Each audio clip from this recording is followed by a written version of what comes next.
Whew. I had a fucking blast yesterday. Went and saw the new Mortal Kombat. Pretty awesome.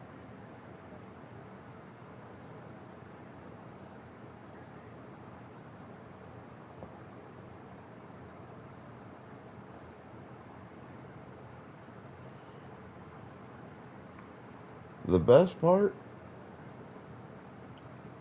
and this has been one of my biggest pet peeves with the 90s Mortal Kombat movies versus the new ones, they did justice to the super moves, the special moves.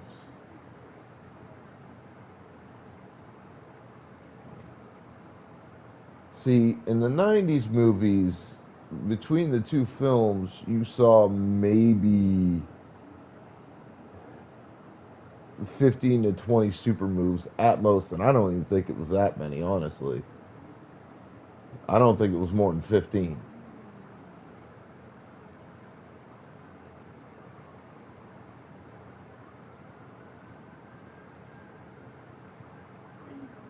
But this one was like they were everywhere and they did them justice. Fucking cool as shit.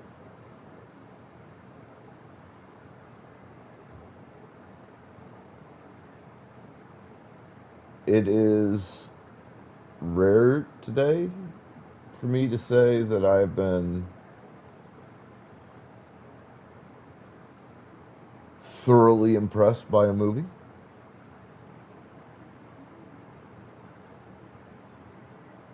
I can state unequivocally that Mortal Kombat 2 thoroughly impressed me. The writing was well done. Like the writing was just spot on. The actors were phenomenal. The parts they got to play were perfection on a screen.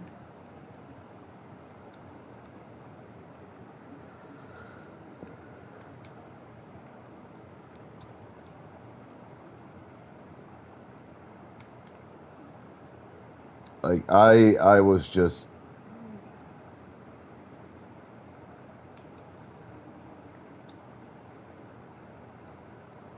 I was impressed all the way around. Like I watched this and I honestly believe that those actors were the characters they were playing. Like that's how spot on the whole damn thing was. I sincerely believe they were the characters they played on the screen. It was super believable, especially Johnny Cage. I'm not 100% sure who this actor is that they got to play him. I don't really know anything about him off the top of my head. Let me look him up.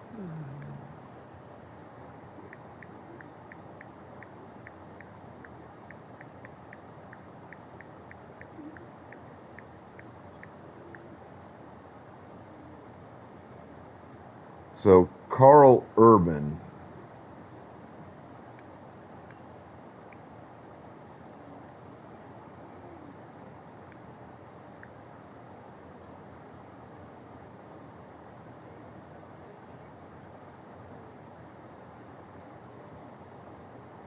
Oh, he was in Xena Warrior Princess. He was Eomir in Lord of the Rings trilogy. Vaco and Riddick. Oh, he was the newer Leonard Bones McCoy in Star Trek. He was in Born Supremacy. He was in Doom, but Doom was a shit film. He was in the new Judge Dredd. He played Scourge in Thor Ragnarok. Actually, I know him a lot better than I thought I did. I just didn't recognize it. All right. So, yeah, Carl Urban, dude. Fantastic.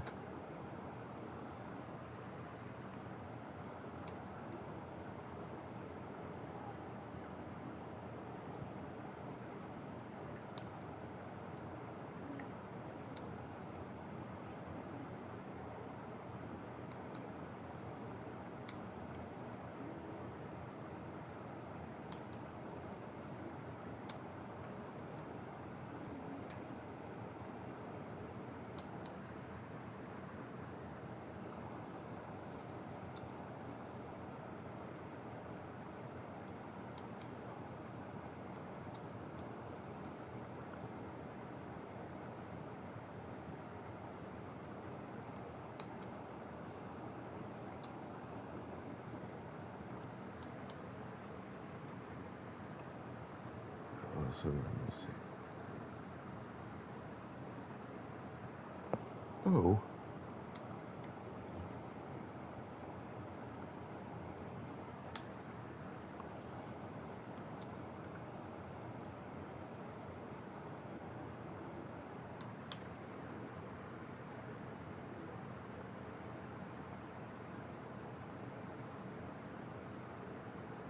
Yeah, this was just honestly, this was just a fantastic movie all the way the fuck around. And the fatalities, many of them were brand new. Um, Not fatalities I've seen before. And I do have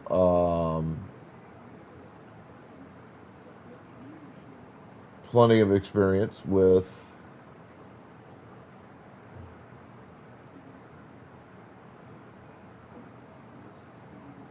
Mortal Kombat. I'm relatively familiar overall with the series. I've been a fan and a follower for many years.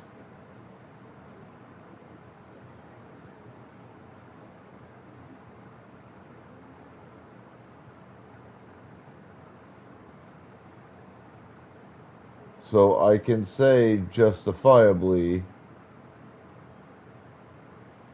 that while this movie, um, like, neither of the two Mortal Kombat movies have entirely followed pre-established lore,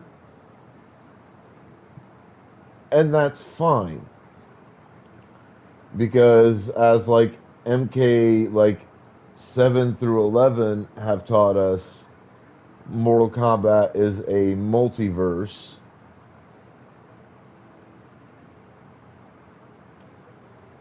So lore can be whatever you want, whenever you want. So they didn't 100% follow pre-established lore. Established lore. Established lore.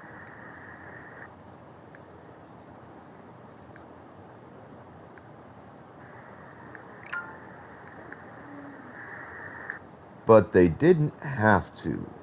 That's the best part.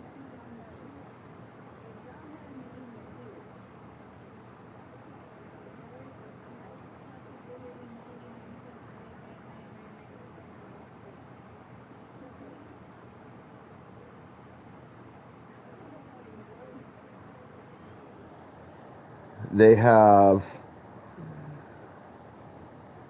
created their own level of the MK multiverse, and I am very happy with it. I am excited for what's next. I read up a little bit last night, and apparently, Mortal Kombat 3, the movie, was greenlit even before MK2 was done. So they are already working on the third film.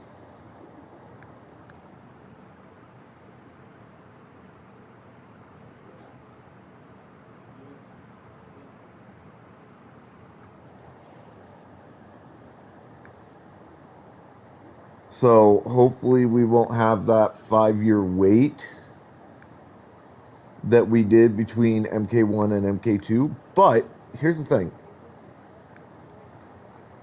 we need to make sure that MK3 is allowed to fully cook.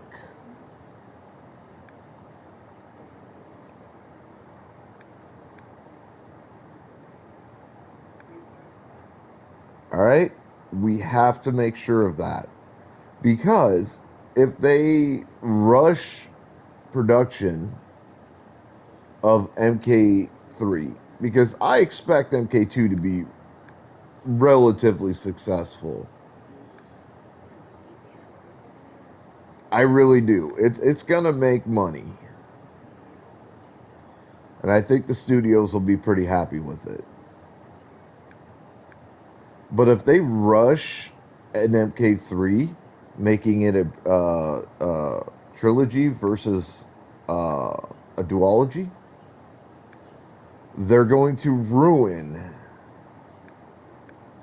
the next film.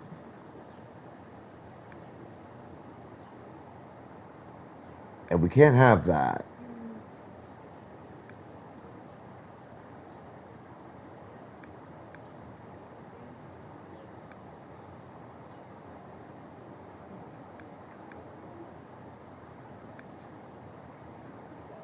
They did a fantastic job with MK2. I honestly feel it's the same quality as Mortal Kombat from 2021. I feel it's equally as good. Not necessarily better, but just as good. And we don't want to see them ruin the next Mortal Kombat film. And the studio doesn't want to lose the money. So they got to let the movie cook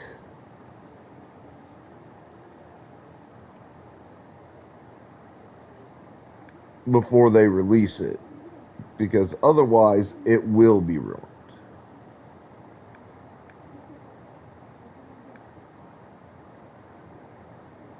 So I'm looking forward to it. I'm thinking probably a release date around 2028, maybe 2029.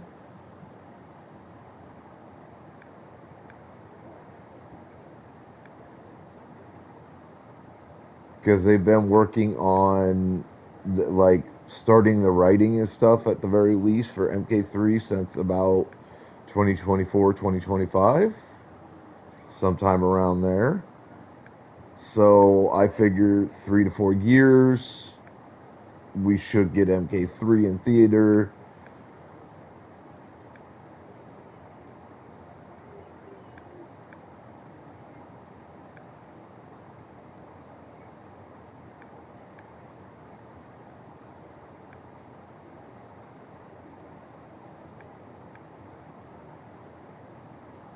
But yeah, like, my God, after the 2021 MK movie, I had some really super high expectations because the 2021 movie was fucking amazing. Let's be real.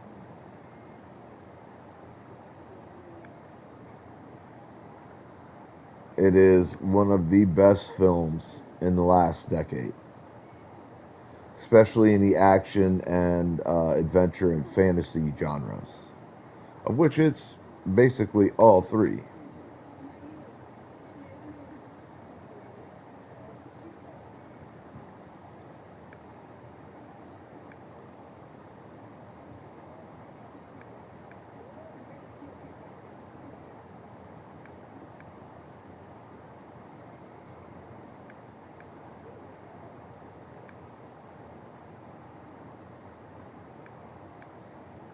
And you know, I want to give a shout out to the OG actor of the 1990s who played Shang Tsung, who just recently passed away. You won't be forgotten, but you have, I'm sorry to say, been matched.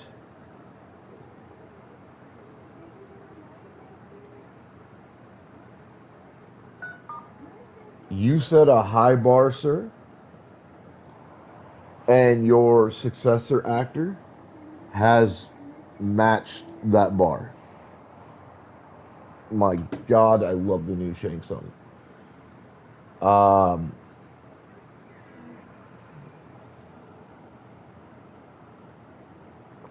but yeah, just overall, this is, I think, going to be the sleeper film of the year. I do. I think a lot of people are going to, or are have already decided, well, we're not going to waste the money to go see this in theaters because it's competing with Super Mario Galaxy, it's competing with The Mandalorian and Grogu. It's going to be in competition with the new He-Man movie. It's a competition with a couple others. So, and it is, to a certain degree, it is kind of a niche movie. So a lot of people are like, I'm not going to bother spending the money for a theatrical view when I could just wait 6 months to a year, watch it at home.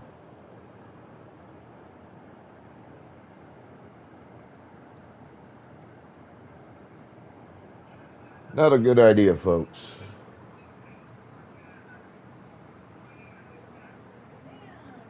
Trust me when I tell you, you want to see this in the theater. Your first viewing has to be in the theater for this movie. There's just no other right way to watch it for the first time.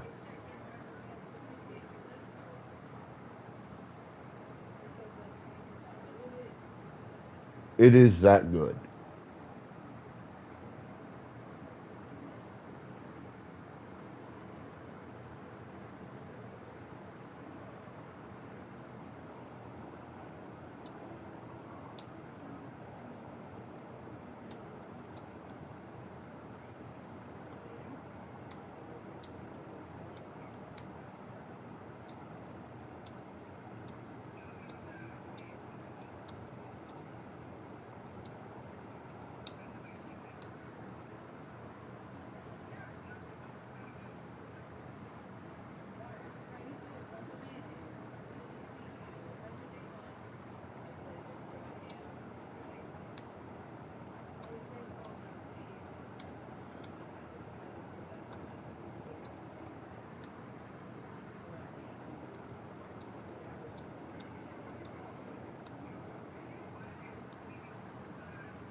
Yeah, there are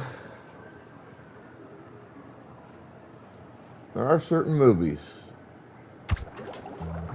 that absolutely deserve to be seen in theaters for the first time. This is one of those.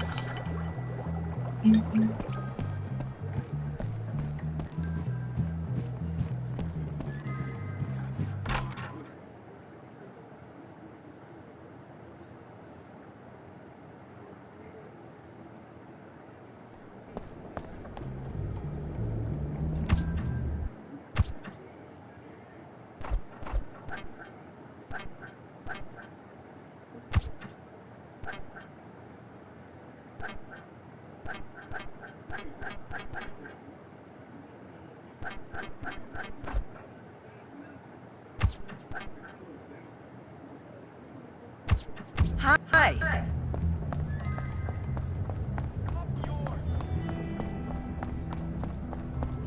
Please don't hurt me. I wish I could.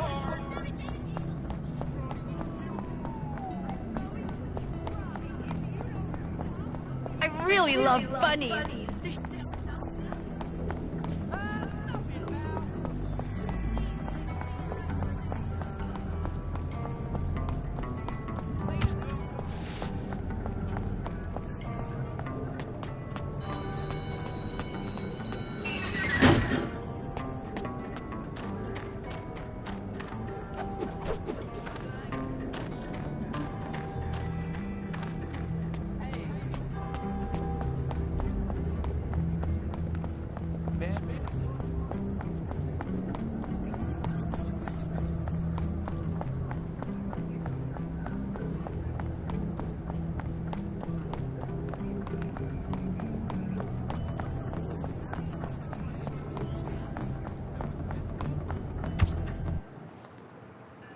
Let's get Pokeballs in the chat, folks.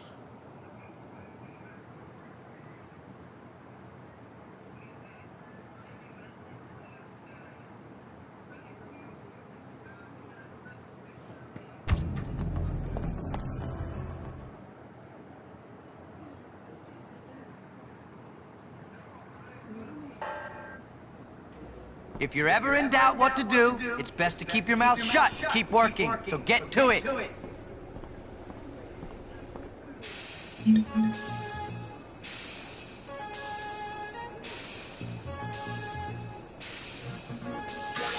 Better try that again, son. Shit.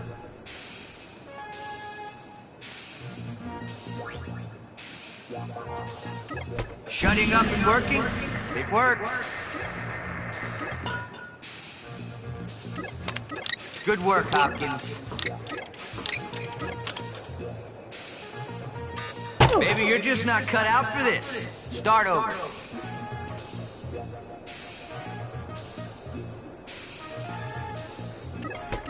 All right, you're getting somewhere now.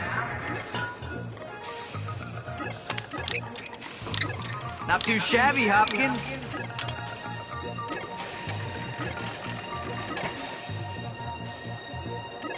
I guess you're not useless.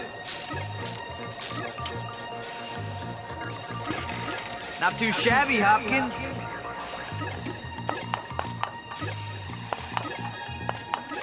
I guess you're not useless. Better try that again, son. You'd better bring your A game next time, Jim. I won't have slackers in here. Damn it.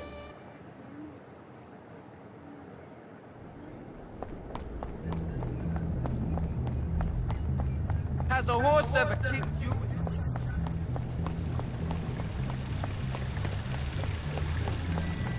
You got problems, bozo. Oh, hi.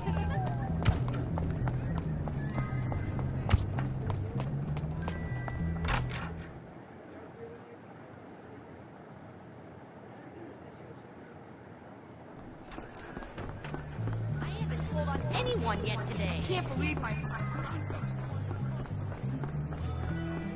I need more growth hormone. Have you ever been to the Forward Argonne? What can go wrong, will go wrong. Take visitors? Here, we'd all feel better. Oh, I wish I wasn't afraid of you. I wish I could stay. I need to take extreme fight. Have you ever been to the old...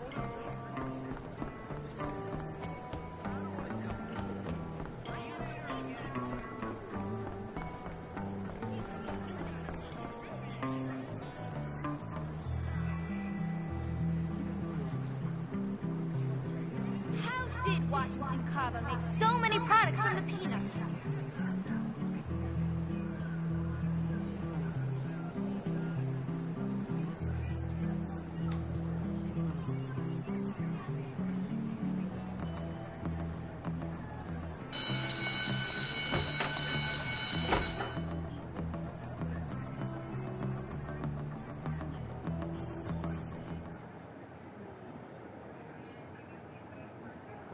I was looking over your last assignments, and some of you have real talent. It was really a treat.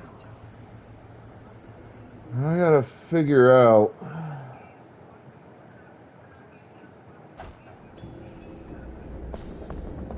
He wouldn't be so bad if he just cleaned up a bit.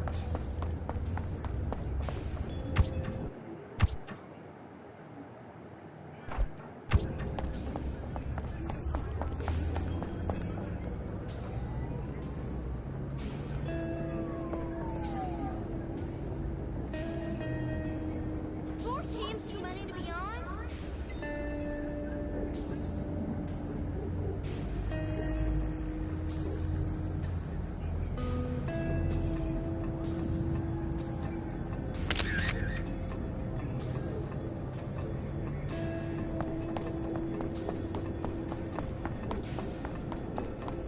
I really messed it up.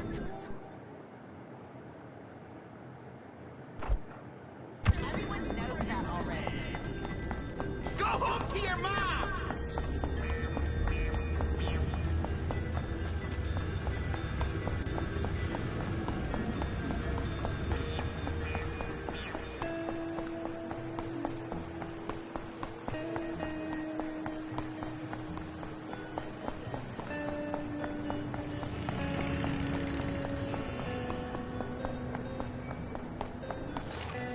ever think you're just not good enough?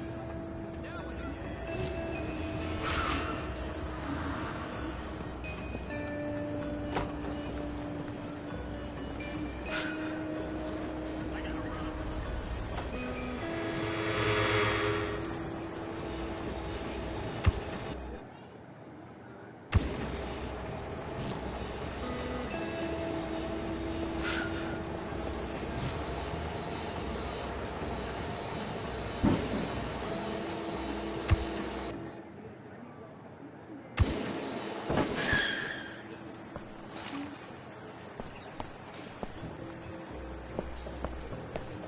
Did I write him a prescription for 150 milligrams?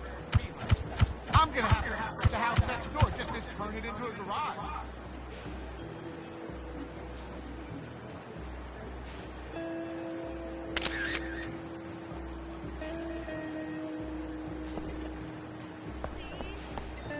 Get a job! Nobody gives me a wedgie today. I really love Aquaberry. Maybe Daddy will buy me stock in the company.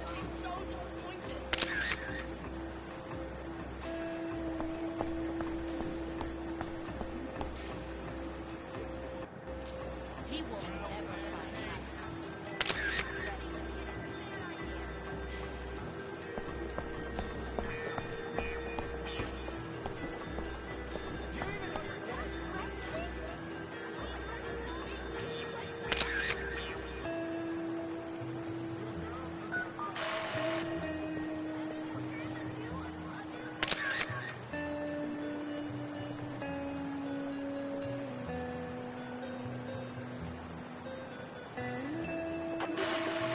Wild and exciting, like go to the big city with a boy.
Find this next spot.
Just that one that I need to figure out how to get to.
Hey, shit, bro.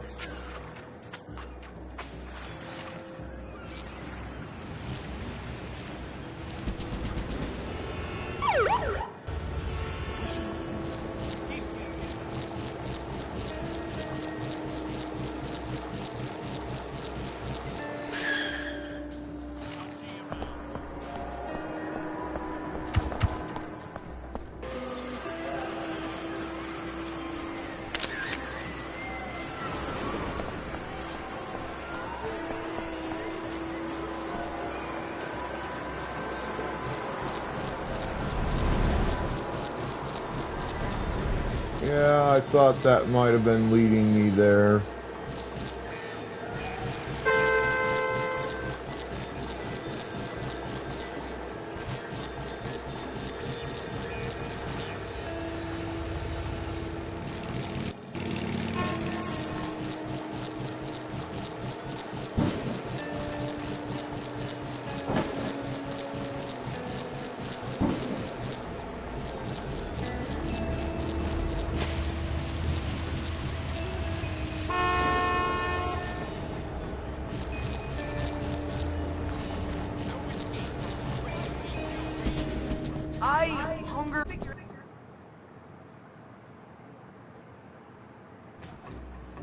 Mr. Burton says the bull really hates it.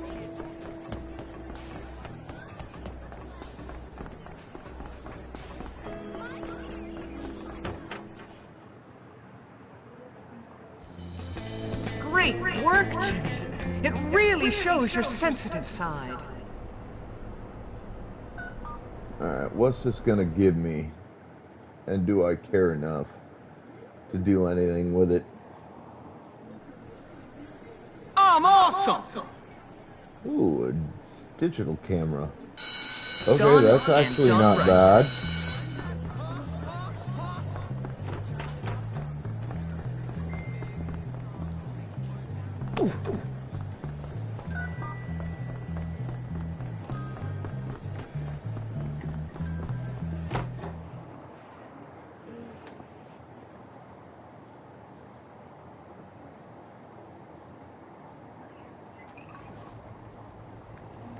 Ah, Hopkins. Very well, young squire. Huh? How are you, young man? Can I offer you a highball? Yeah, sure. Actually, maybe you're a little young. Better keep this out of harm's way.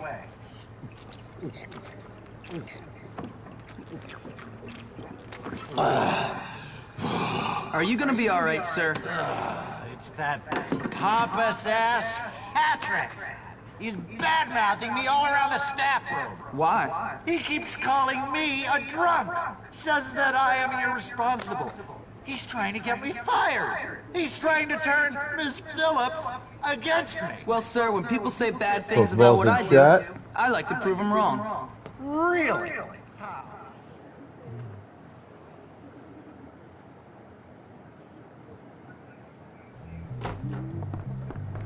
We need like snack break and tea break.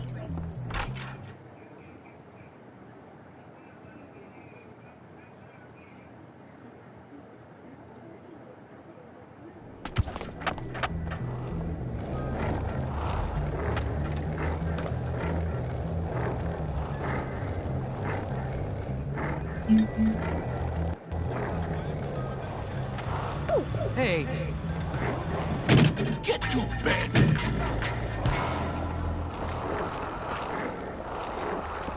You need a sound beating.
Let's see some documentation, trespasser. You're just escalating the situation, punk.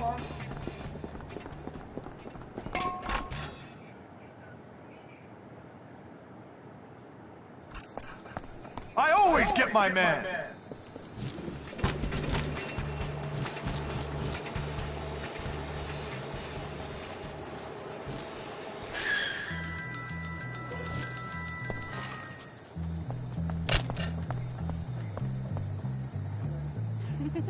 Some of the nerds are actually pretty clever, you know?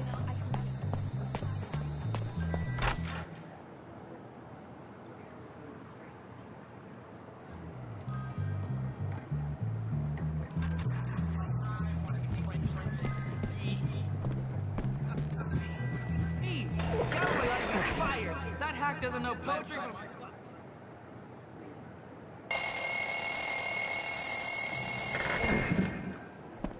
Honestly, I'm kind of surprised it took me as long as it did to figure out where that one picture was supposed to be taken at. I should have figured that out right away. I was thinking about it after playing Thirsty. I was like, wait a minute, there's that carnival thing, and I'm thinking that's... What poor maneuvering!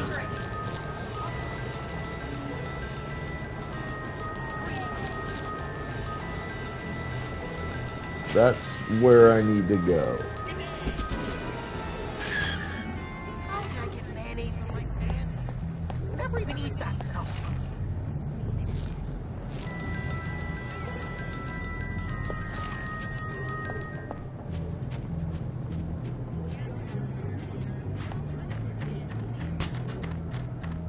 Turns out, I was right.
Hey, Jimmy.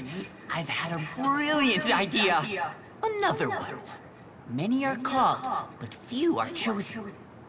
Luckily for you, I've chosen you to help me carry out this little masterpiece. My finest work! What are you talking about, you lunatic? I'm talking about what we're always talking about, amigo. About bullying the bullies. About my favorite dish. Revenge! Revenge? Against who? Who do you think? The football team. Those overdeveloped, underbrained lords of our little manor. Reduced to a bunch of sniveling wretches. Bowing down to my... You mean our? I meant our superiority. Hey, Mystic. Ruling like gentlemen over the peasants. Us? Us? Yes. You ruling, of course. Me offering some sage advice. Doing all the thinking. That sort of thing. Merlin to your King Arthur. Whatever. What's the plan? Well, first, we need you to get the school mascot costume. And how do you suggest I do that? Well, go follow them. Wait for us to distract the gorillas. Go! While we still have hope!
I'm a physical specimen! You can't outrun me!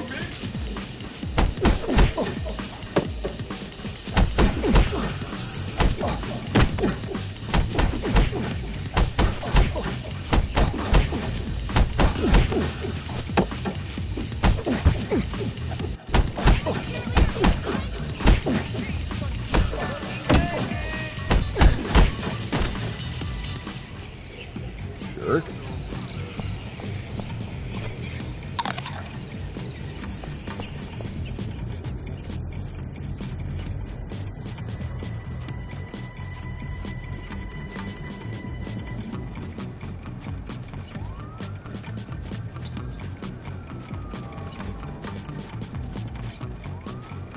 Working out 4 hours a day is worth it. I got beautiful muscles. Everyone's jealous of me.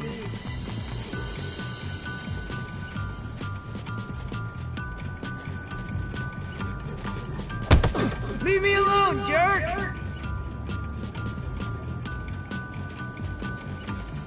Oh, it's kind of stuffy in here.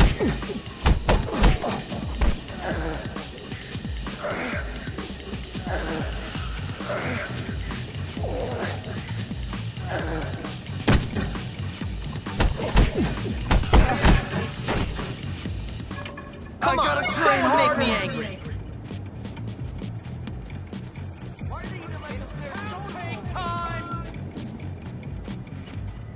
You are so annoying!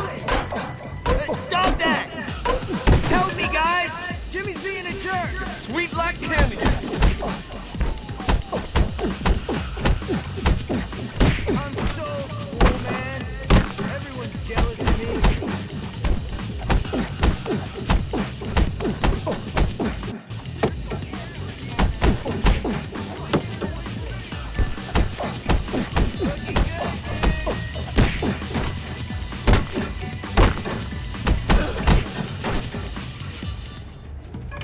Let's get down to business.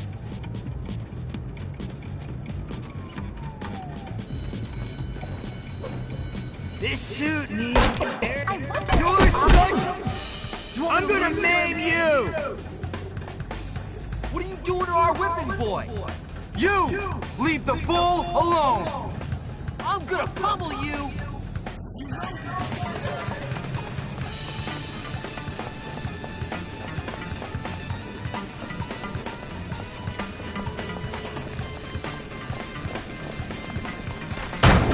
Up here, suckers! You gotta be kidding me! What's all nerds?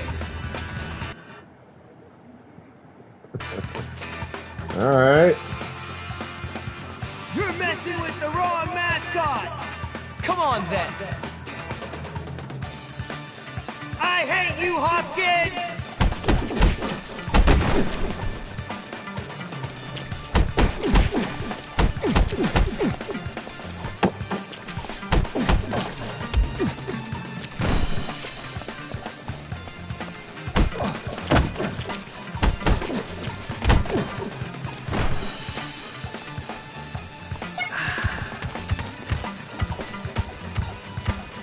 If you stop, we could settle this.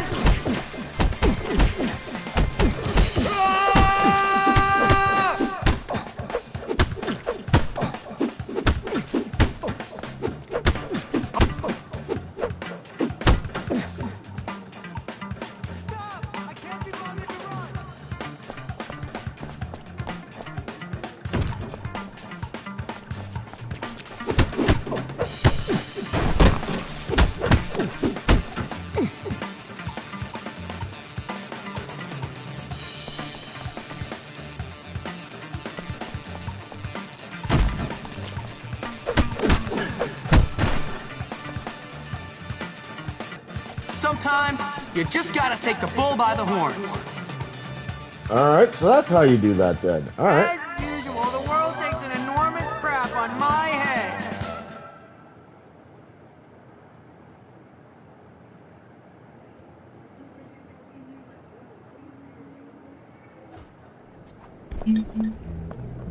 Job well done. You want some more punk? I could go all day. You gonna do something? I'm gonna bust your gut up your ass. Come on, man! Come on! You're gonna wish you weren't born! I'm gonna make you hurt! You're going down! Call that a hit. You're pathetic. This is great! How'd you like this, freak? How about this? Here comes your pound cake! Come on, Curly. Get off me. I'm gonna break your face! You're going down! You're going down! You're gonna wish you weren't born! Come on, man! Come on! Watch it! Don't get up next time! Come on, man! Come on! Here comes your pound I'm cake! gonna make you hurt! Take off.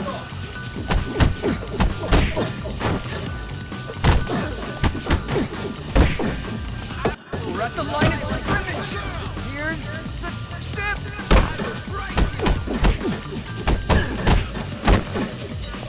I'm gonna miss...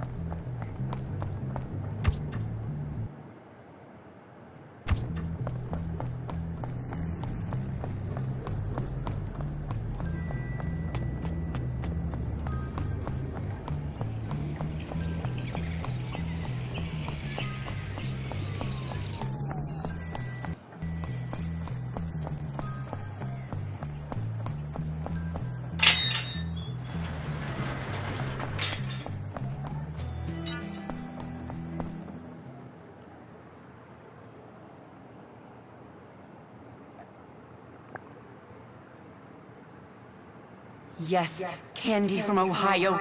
You would be a fair queen for me. In that little thong, and with those massive piles of silicone. Initially, you'd think, who's that handsome stranger? Then I'd walk into the bar, impress you with my suavity? My suavability? How suave I was! I'd look up and say, what's a nice girl like you doing in a place like this? And you'd say, take me to the hay bar. Hey, Ernest. What's that you're reading? Nothing. Nothing. Just some history homework. Cool, can I see? It's personal. Personal history. Sounds interesting. Yes, well, you wouldn't understand. Anyway, listen. The big game is today. Operation Trojan Cow is ready to proceed. Operation Trojan Cow. It's my master plan. My spies have already been gathering the information that will bring about the downfall of the jocks at this school. So I guess I'll be needing this. Does this work? Yes. Rendezvous with my agents in the field.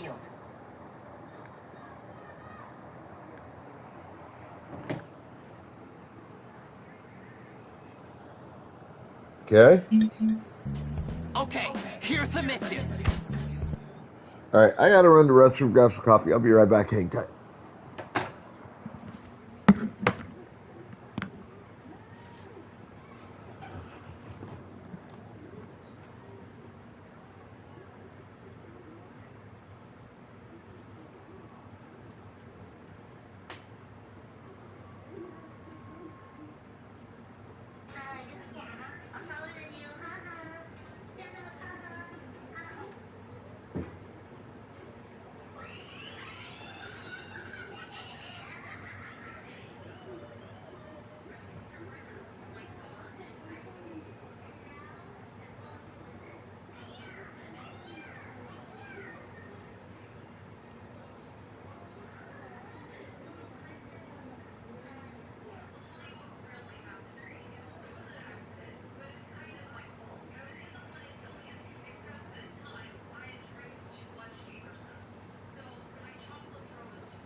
Grandma's place and started being the family property. Wade showed up more often, sometimes with manila folders, sometimes with real estate listings. I tried once. What about Grandma's wish? She wanted me to keep it. My mom put down her fork gently. Your grandma was emotional at the end, sweetie. This is business. Business. The word they used for everything that used to be love. By 17, Greg was more direct. When you turn 18, we'll figure this out as a family. The way he said family, I knew it meant my way. One November afternoon, cleaning out the hall closet. All right. Envelope in Grandma's my name on the front. Inside, a single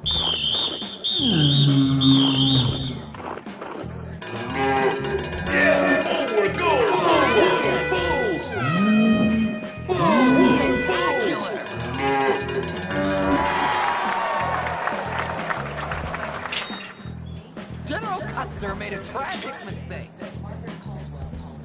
Fiddle, fiddle, fiddle. I was your grandparents' attorney.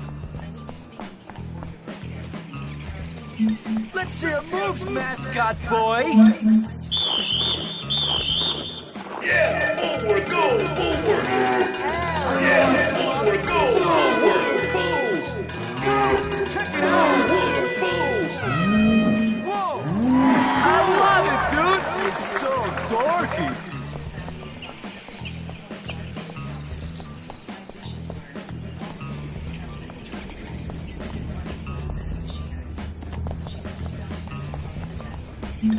Dance for me, boy. What would you call a yard fixed in the Mexican?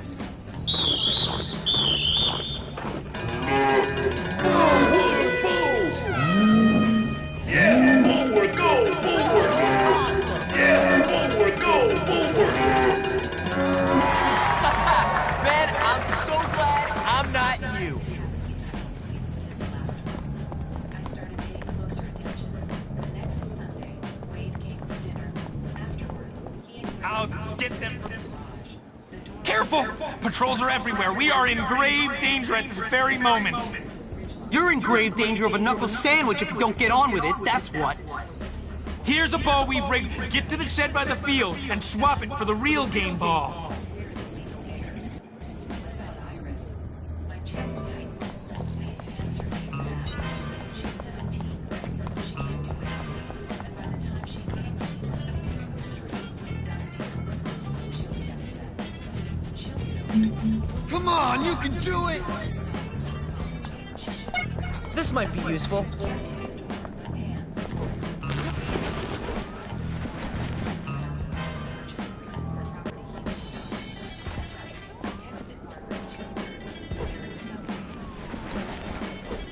You should come this way!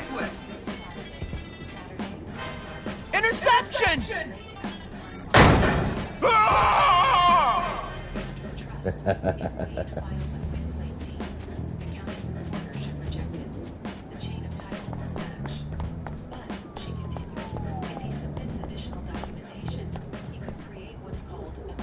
Here, take this glue bottle. It's full of glue. Go create a sticky situation on the team benches. Get it? Sticky situation. Yeah, I got it. You're a legal adult. You can formally accept the role of successor to the issue. Once you sign, I can release evidence. Upon the notice of your interest, I can be removed as officers. Yeah, forward, go, forward! Yeah, forward, go, forward! Yeah, forward, go, forward!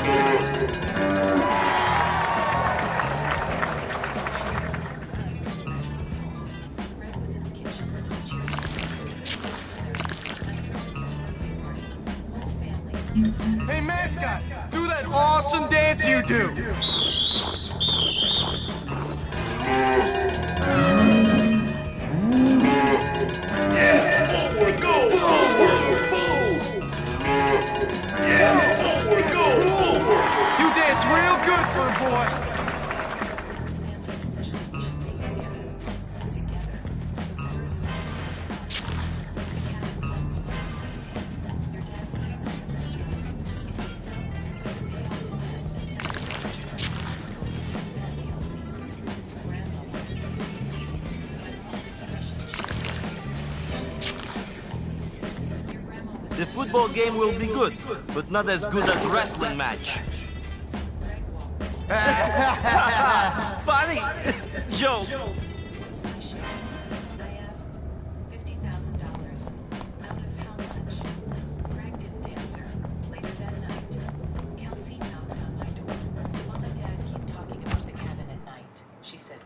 Let's get some Pokeballs in the chat.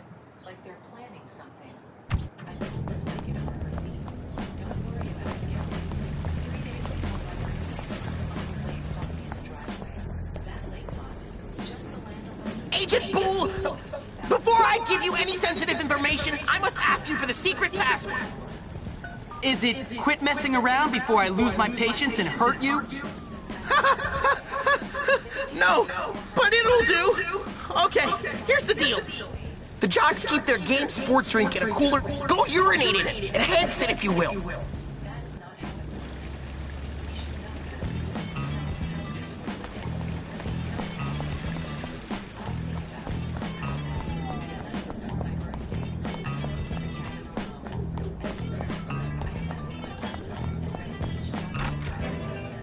the acceptance of successor beneficiary form. The trust summary. Come on, dance for us! Yeah, forward, go, forward. Yeah, forward, go, forward. You're so dorky.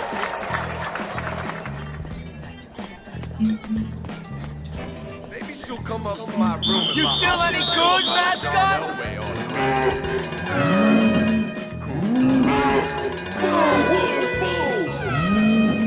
Yeah, forward, go, forward, forward.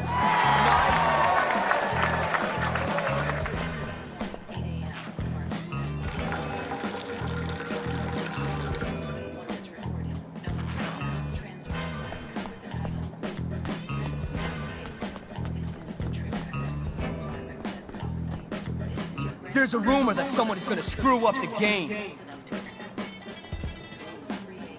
This is too much for me. That's like totally grody! Yuck! Like, sticky! Yuck! Ugh.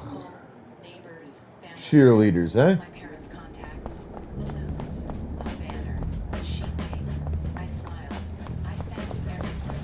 Stud monkey.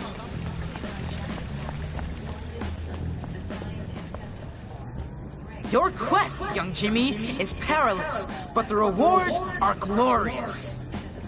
Cut the crap, Melvin. It was sort of funny the first 20 times, but it's getting old now. Scatter them over the football field. All right.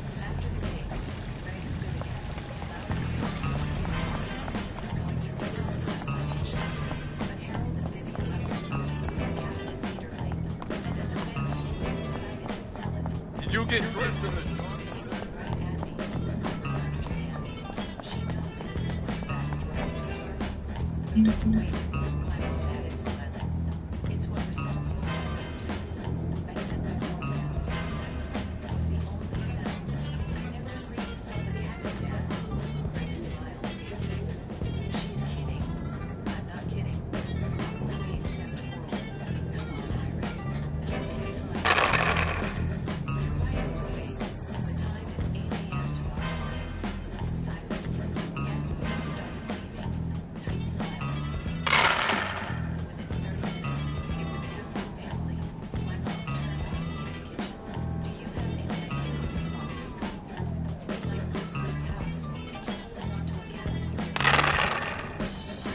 Mr. Burt has a new playbook for the big game.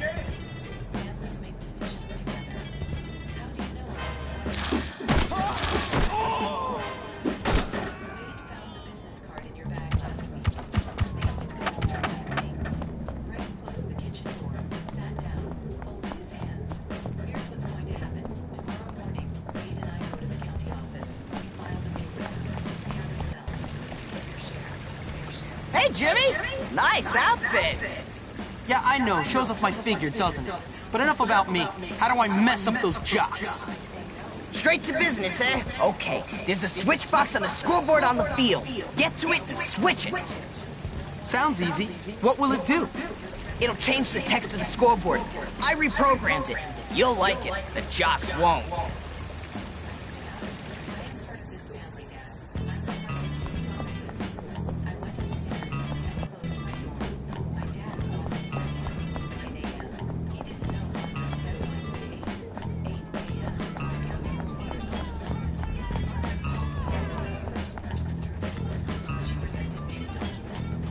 This isn't a game, mascot boy!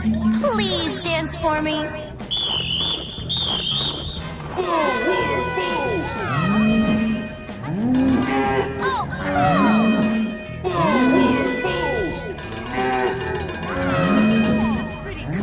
You are ridiculous, yet amusing.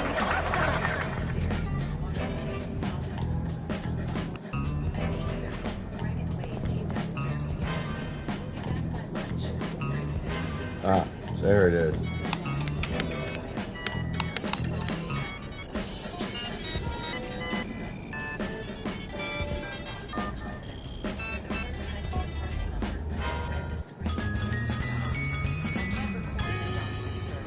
The property title is held under the T-Main Family Irrevocable Trust. It was recorded in 2020. There's also a lis pendens filed this morning. That's impossible, Wade said. My parents owned that property. Who is that kid? Yeah, who is that kid? Oh, it's that little Squirt Hopkins. Yeah, that Squirt Hopkins. You're dead, Hopkins. Yeah, dead, Hopkins. Why don't you stop repeating everything he says and get on with it? I'd recommend you speak with the trustee listed on the filing, a Margaret Caldwell. I'm gonna lay your butt out like a newborn put some more baby. down.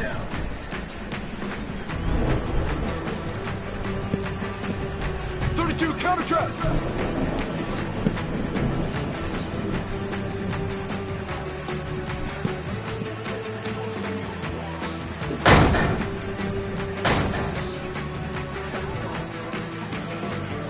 One, two, screen left. Go, go, go.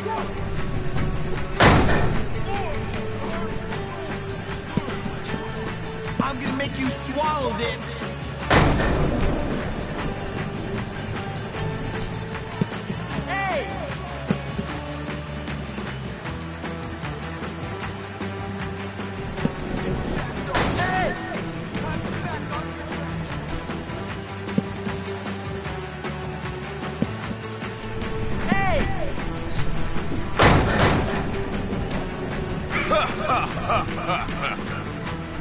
Think I'm tough? Time's even tougher. Substitute!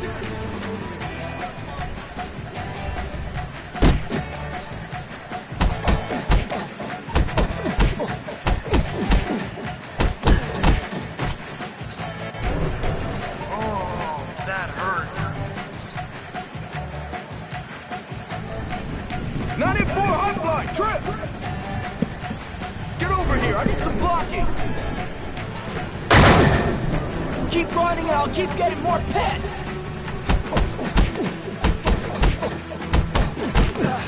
32 counter trap!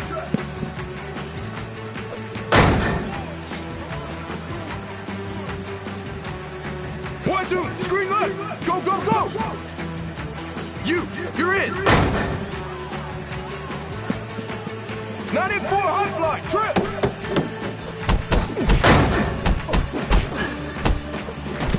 Captain!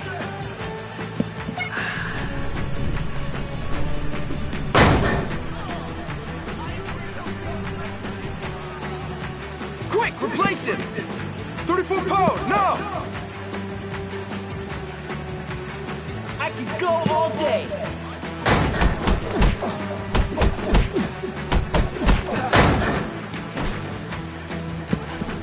I heard you like art class, you brute! A little blood never hurt anyone. You'll never get by me. Get over here, I need some blocking! Get you! You're going down! You like this? You're great! Incoming, Captain! Come on, man!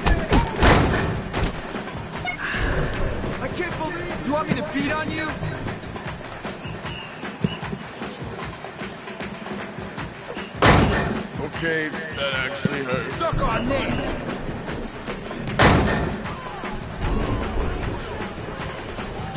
You're in! You like this, you prick? Yo, your tight end gets a lot of balls. Jimmy, take out the captain and take out the team. You just hit the star quarterback. Hey, look! Trophy earned, senior. I completed chapter 4. Total trophy progress, 16%. Oh, Jimmy, you did it! You did it! I'm king of the school! Oh, you beat them all in front of everybody! Thanks for your help, Petey. Oh, this is gonna be great. My grandparents had already set it aside. Quietly, without telling anyone. Your grandparents would be proud, Margaret said. I just kept it. So here I am, suddenly the king of the school. I never meant for things to turn out this way. I just wanted to control a couple of psycho kids and be left alone. But now I guess I'm certainly going to live the good life. Neutral ground. They arrived together. Greg wearing one of Grandpa's old flannels. I love you, I said. Both of you. I need you to know that. My mom's jaw tightened. The cabin is not for sale. Not now. Not ever. I won't be made to feel guilty for keeping a promise Grandma trusted me to keep. Greg stared into his coffee. I'm not cutting you out of my life, but if we're going to have a relationship... Hey, Darby! Hey, Johnny. Hi, Jimmy. What's up, brother? Hey, Chad. So I'm like, yo, it's Jimmy! You're funny, man. Yo, so man, what's going funny, on? Jimmy. Oh, hey, girl, you're looking great. Great, thank you for that shirt, darling. Wow, hey, Jimmy. Boys, that's all I got to say. Later. See you later. Bye, guys. Pete! Hey, Jimmy, what's going on? Everything. I did it, man. I took over this dump. These morons are my morons. That's great. Just don't turn into a jerk. How could I? Hey, baby, how you doing? What you doing later? Just remember, Jimmy, not everybody likes you. Correct. They love me. Well, what about Gary? Gary? Forget about that twerp. Dude, it's me now. I run this place and you're my friend, so please try to be cool. Oh, man, you're bringing me down. Come on, let's go milk this thing for all it's worth. We might even find you a girl. You were a kid, Kels. We both were. Jimmy, forgive me, but I gotta go. Forget it. Let's just beat up some wings. Can I come back sometimes? Edna never gives anyone enough food at mealtimes. That can't be true! All right, pose. Hello! About the heron. About whether the dog needed new planks. The cabin didn't just protect it made space for something new to start. Early June, 6 a.m. Your trousers are kind of flattering. Leave me alone! Leave me alone! Sleep to 4.5 hours a night. Hey, some guy! What's up, my dude? Those are some nice threads, man. Salutations. For the first time, I'm standing somewhere that belongs to me. Not because I thought Give him a wedge. loved me enough to plan exactly this. They saw the storm before I did. They built the shelter before I knew I'd need one. My grandparents couldn't stop my parents from being who they are. They couldn't make Greg less desperate, or my mom less afraid. They couldn't keep waiting. Gotta get new sheets again! They could make sure I had ground to stand on. Just look down! Don't make eye contact with anyone! Those words, the difference between something that has value. Smile for the camera. Those are some nice threads, man. But only one can be measured, and my family spent 2 years focused on the wrong one. The mist clears, the lake turns blue. Peace doesn't come from revenge. It comes from standing on something solid and knowing you built your life on it. If you can protect one thing in your life, a place, a person, a promise, what would it be? I let my sisters-in-laws to live in my house while I was on a business trip. Please don't. When I returned, they chased Bite me, out. Dilweed! My sister said, you can rent an apartment. So I called the police and enjoyed their anger. My name is Rebecca. That is funny, Jimmy. No, it's not. Jimmy, it's really funny. Chill out, man. Jimmy, I need to talk to you about something. Not now, Pete. I'm basking in adulation. I mean, running the school fairly. Dude, so fairly. No, Jimmy, please. Pete, enough. Yeah, shut up, Pete. The court must know their king. You know what, Jimmy? Forget the school. The whole town should know about you. You're like the mayor. You should leave your mark on City Hall! Yeah, dude! Take a dump on the doorstep! No, you Pokeballs homunculus, out. not a dump. It's something much more elegant. Paint a warning. Yeah, that's a good idea. I'll show everyone who's boss. That's right, Jimmy. All right, you girls wait here. This is gonna be something they'll never forget. Wait, Jimmy, don't forget about Gary. Wait for me. More social, better at keeping Mom and Dad happy. Of course, honey. We'll take care of everything, Mom said when I asked them about watching the house. Just give us the spare key. I really appreciate this, I told them. I promise I'll bring you some amazing gifts from Europe.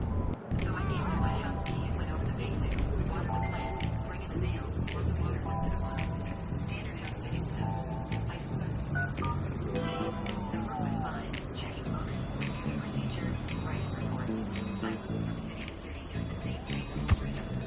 About 2 weeks after I left home, I got a call from Mom. Hi, honey. How's the trip going? Pretty good. How's everything at home? The house is fine, actually. That's why I'm calling. We have a favor to ask you. You remember Jessica's in-laws? Mark's parents, Robert and Linda? Yeah. From the wedding, they seem nice. They just moved to our city and they're looking for a house but don't want to waste money on rent. We were thinking maybe they could stay at your place temporarily, just until they find their own place. I felt my stomach drop. Mom, I don't know. That's my house. They're family now, and you met them. They're very nice people. It would mean so much to Jessica. I thought about it. They had seemed decent at the wedding. And my house was just sitting there empty. Fine, but only temporarily. And I want them out before I get back. Of course, thank you so much, honey. An hour later, Jessica called me. Rebecca, thank you so much. This will really help me get closer to Mark's parents. Just make sure they understand it's temporary. Of course, they're so grateful. After that, I got really busy with work. I was checking all the foreign branches one by one and didn't have much time to communicate with my relatives. The weeks flew by as I traveled from country to country. But about 2 months later, I got a call that changed everything. It was from Mrs. Patterson, my elderly neighbor. She's the sweet woman who lives next door, and I'd given her my phone number before I left, just in case there were any problems with the house. Rebecca, it's Mrs. Patterson. Oh, hi. Is everything okay with the house? Well, that's why I called. Your new tenants are very decent at first, but now there are regular parties happening in your house. Yes, dear. Your parents and other people gather there, and they have a lot of fun almost until morning. I probably should leave. I'm shocked. I really managed to not believe people like you could have done parties in my house. Are you sure? I'm afraid so. I even took some photos and videos. I can send them to you if you want. A few minutes later, my phone started buzzing from Mrs. Patterson. Photos and videos of my house at night. These are for people standing around my lawn with their neighbors walking. Throwing garbage around, shouting loudly, acting like complete sloths. I was absolutely shocked. These people were treating my house like some kind of party venue. I immediately called my mother. The neighbors were complaining about Robert and Linda. They're throwing parties at my house. There was a pause. Oh, Rebecca, nothing terrible is happening. They're just making new friends in the city, inviting them over sometimes. Mom, this looks like every night. And look how these people are behaving. You're being dramatic, honey. I don't like this at all. This needs to stop. And then she hung up on me, just like that. I called back immediately but got voicemail. I tried Dad's phone, the same thing. They weren't answering. So I called Jessica. Jessica, I need Robert and Linda's phone number. I need to talk to them about what's happening in my house. What are you talking about? They're throwing parties. The neighbors are complaining. Rebecca, My last boyfriend said I was the world. they're just being social. I want their phone number so I can talk to them myself. I'm not giving you their number. You're making a big deal out of nothing. And then she hung up too. After my family hung up on me, I was so angry I couldn't even think straight. Here I was, thousands of miles away, trying to do my job. And these people were turning my house into some kind of party central while my own parents insisted. Did I tell you about it? I stopped calling them after that. What was the point? They'd made it clear who signed it, and it wasn't mine. I threw myself into work instead, checking branch after branch, writing. Thank you, big customer. At least it made sense. Numbers don't lie to you or hang up on you when you're trying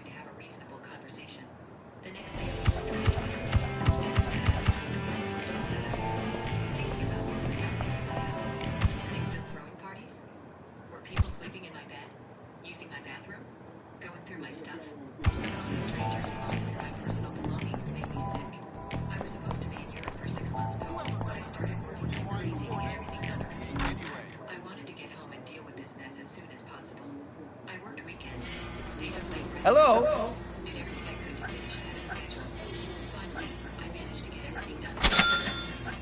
I was exhausted, but I didn't care. I just wanted to go home and reclaim my house from these party animals. 3 days before my flight, Thank you very much. the message was simple. I'm coming home in 3 days. Make sure Robert and Linda are out of my house by then. I saw that both of them read the messages. You know how it shows when someone reads your text? Yeah, they both read them. But neither one responded. Not a word. That made me even angrier. The flight home was only 2 hours. Maybe one of them will text me better, but that made me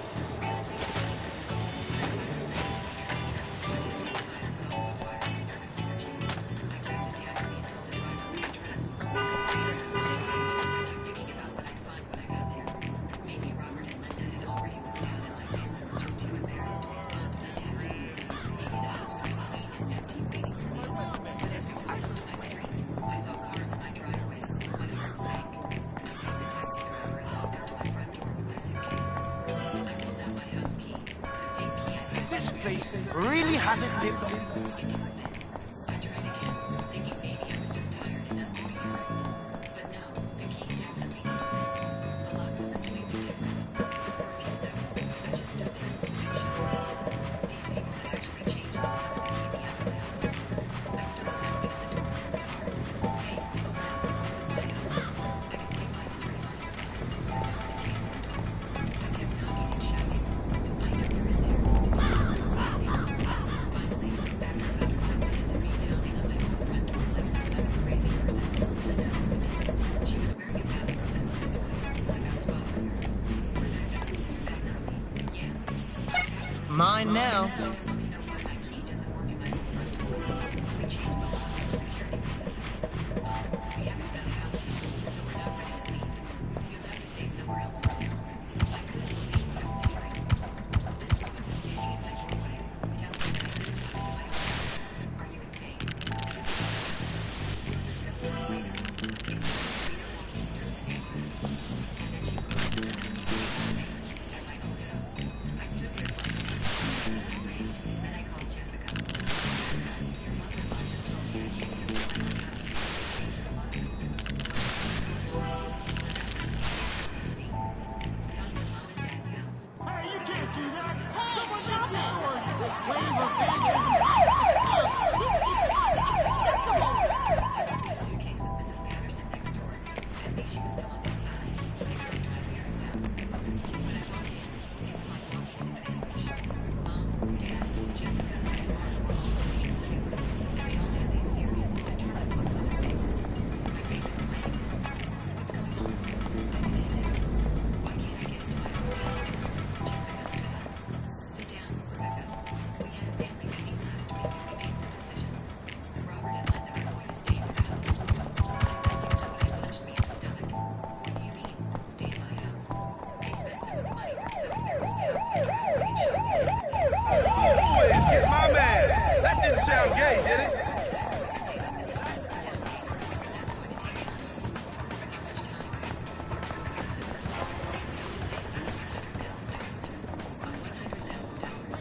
You ain't gonna learn much by skipping.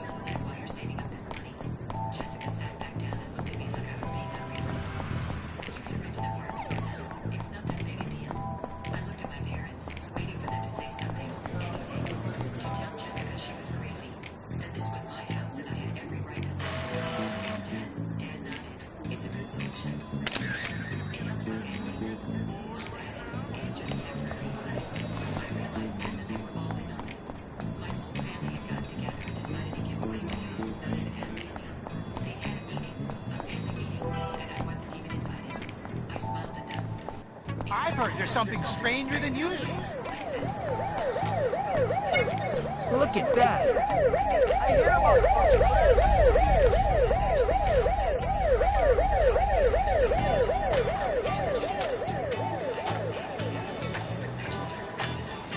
You got no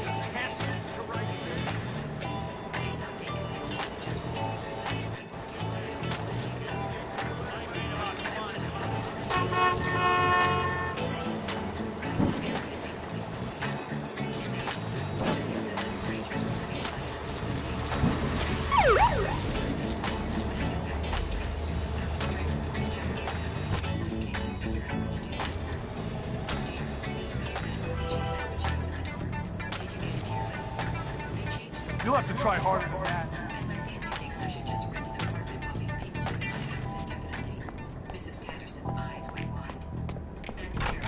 And that finishes that.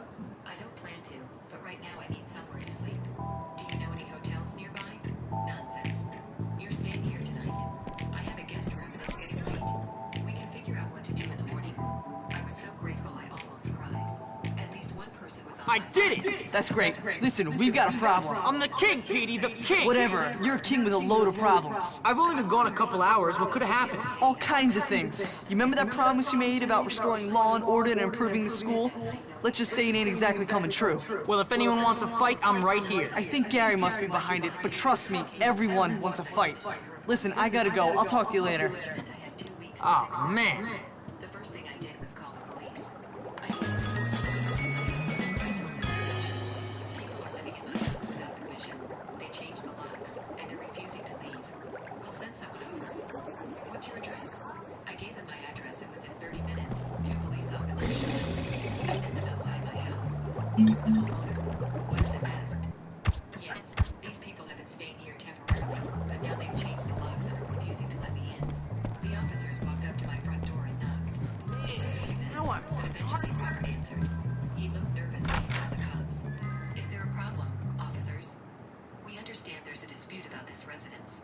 Can we come in and talk?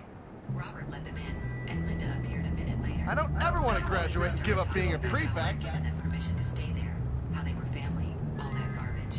But then I showed the police the locks. These are different from the locks that were here when I left.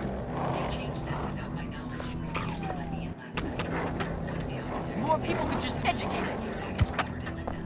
Is this true? Did you change the locks? Well, yes, but for security reasons, Linda said. Ma'am, this is her house. You can't change the locks on someone else's property without permission. I didn't even know you And you could can't get refuse to let the homeowner into their own house. But we don't have anywhere else to go, Robert protested. That's not our problem, the second officer said. You're acting illegally here. If you don't leave voluntarily, you could be arrested for trespassing. Robert and Linda looked at me with pure hatred. I could see Linda pulling out her phone, probably calling my sister or my mother. How long do we have? Linda asked. You need to be out today. If we get another call about this, you'll be arrested. Sure enough, about 5 minutes after the police left, my phone started ringing. It was Jessica, but I didn't answer. Let her leave a voicemail.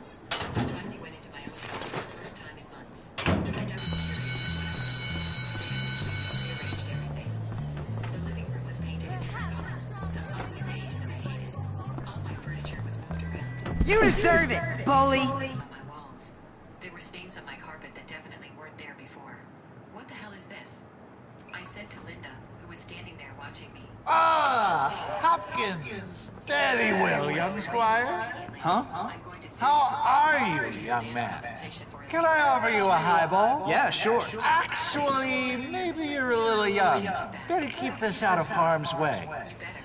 And you better do it fast. They started packing their stuff and taking down their photos.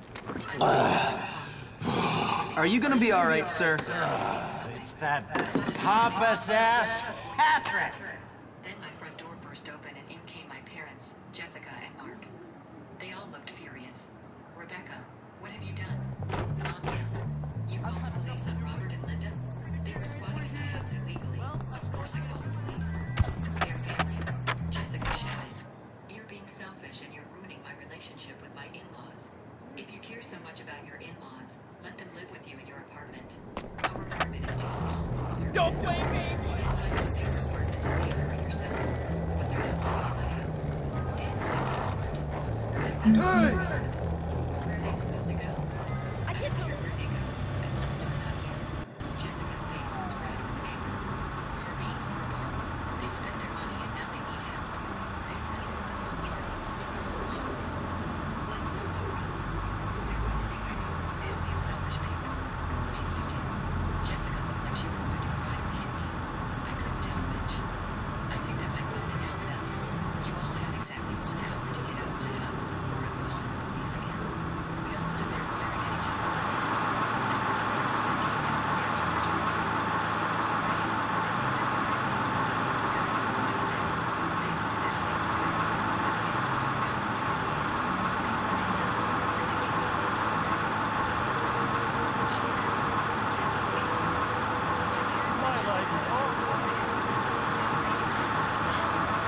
So we got Mystic, Lizard Wizard, Goliath, Far from Dank, Ghost Wolf, ooh, Nightwing Goddess TTV. You're new. How you doing?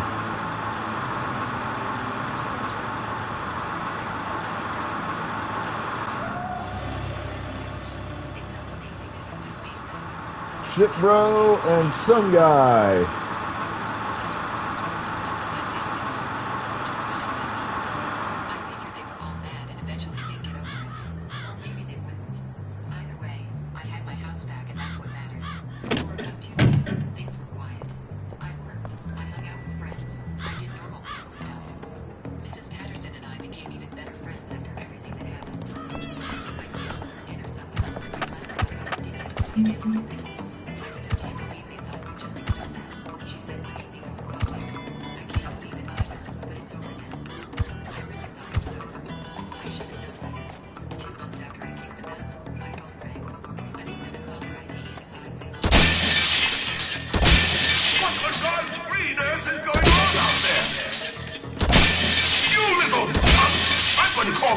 On you, whoever you are.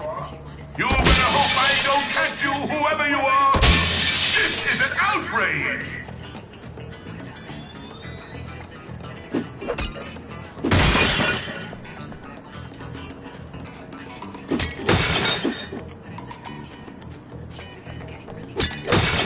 I've done nothing to deserve this.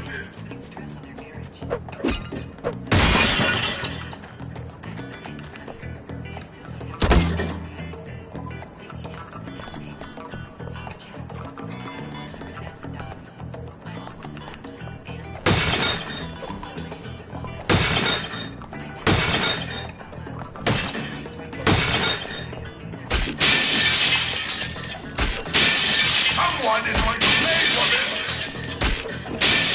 Why haven't you caught him yet?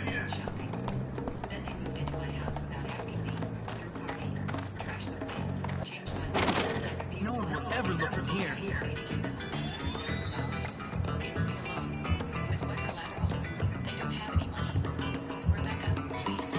Jessica is miserable. Then Jessica and Marty take it all on themselves. They want to help Robert and Linda so badly. They can't afford that kind of loan with their salaries. Then Nick and Robert and Linda should get jobs and save up their own money instead of expecting everyone else to support them. Long story cut short, you're being selfish, Rebecca. This is your sister we're talking about. No, this is Robert and Linda we're talking about. And I wouldn't give them a penny if my life depended on it. But Jessica Alright.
Okay.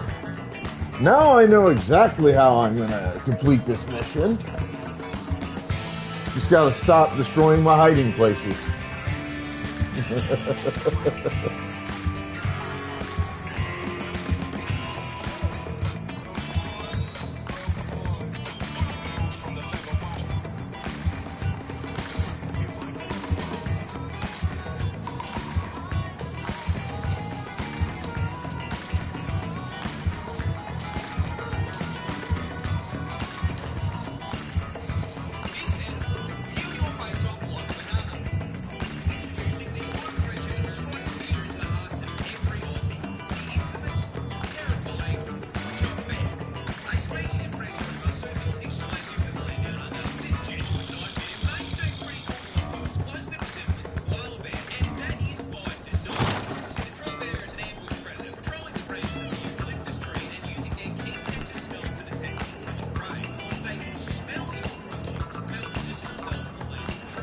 Yo, what's up, Dank? Your pie's in the fucking fridge, bitch.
Finally passed that damn mission.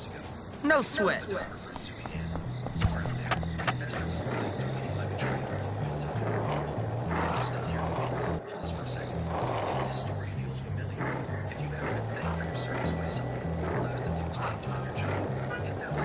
I didn't realize there were things I could hide in, and I didn't realize the things I could hide in were things I kept destroying, because I'm an idiot.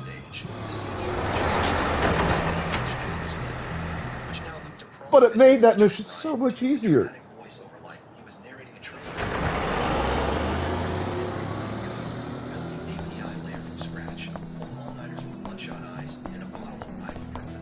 I swear I saw something.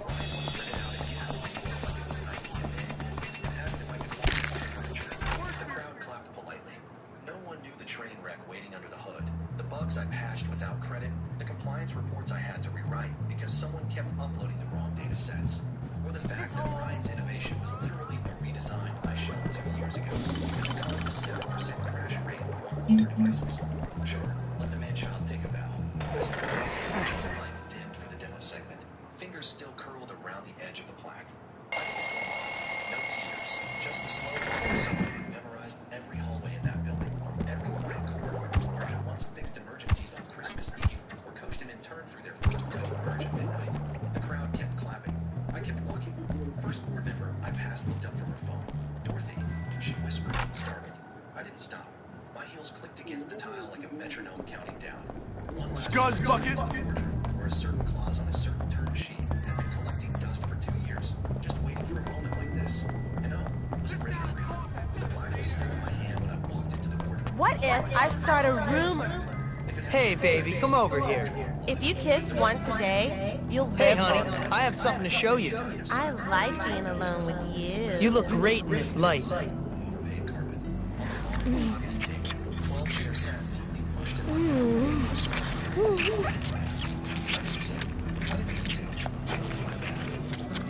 I'd been carrying for exactly 6 weeks. I heard like 10 people made out here. My resignation letter, not a dramatic one.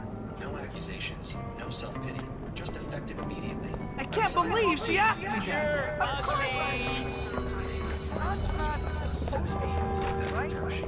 That clause, the one the CEO never read and forgot because legal ease gives him hives, wasn't window dressing. It wasn't some open. It was the fuse. Clause 7B.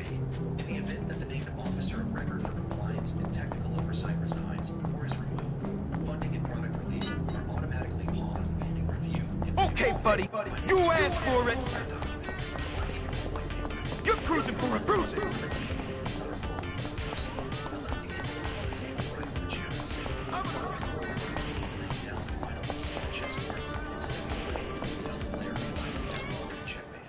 The air in the room felt cooler when I left like the HVAC knew a storm was coming. Outside the boardroom, the hallway pulsed with celebration. If you're ever in doubt what to do, it's best to keep your mouth shut and keep working. So get to it. Hopefully I can finish this in photography today.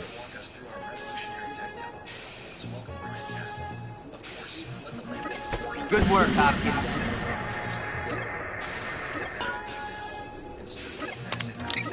Shutting up and working? It works. All right, you're getting somewhere now.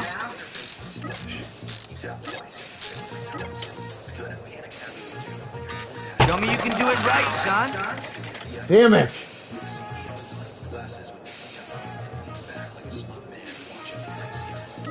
All right, you're getting somewhere now. Shutting up and working? It works. Good work, Hopkins.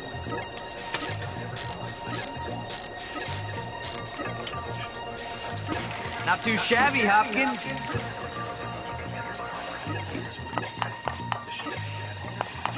I guess you're not useless.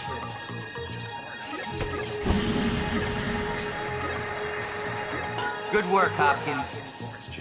You better try that again, son. God damn it!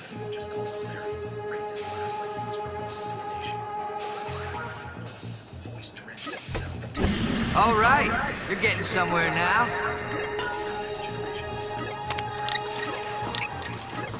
I guess you're not useless.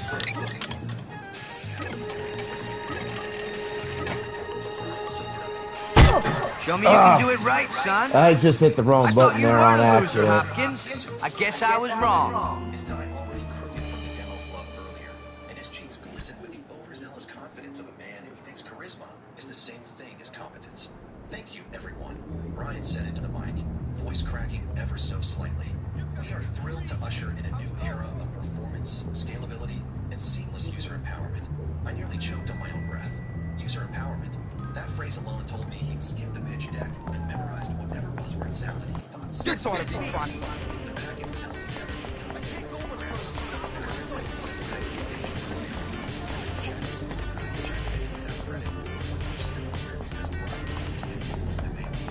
Backstage, the CFO, returned from making calls. I caught a glimpse of him through the curtain, whispering something in Larry's ear. I couldn't hear the words, but I could read the face. Concern, worry, even a flicker of sweat. Mark looked like a man who just realized the safe was locked. Larry waved him off with a chuckle. She was stepping down anyway, I imagined him saying. Just look the timeline up. He probably thought that was true. He'd always believed my title was ceremonial. I'm impressed. Like I was an old dog you keep around out of respect, not realizing that dog knows where the blueprints are buried. He assumed I made up one. Nice. A thank you email, and right off the door. I'm so glad He didn't know about the lost centipede. Didn't remember. Hi. Negotiated back when the investors. Hi there. Hi.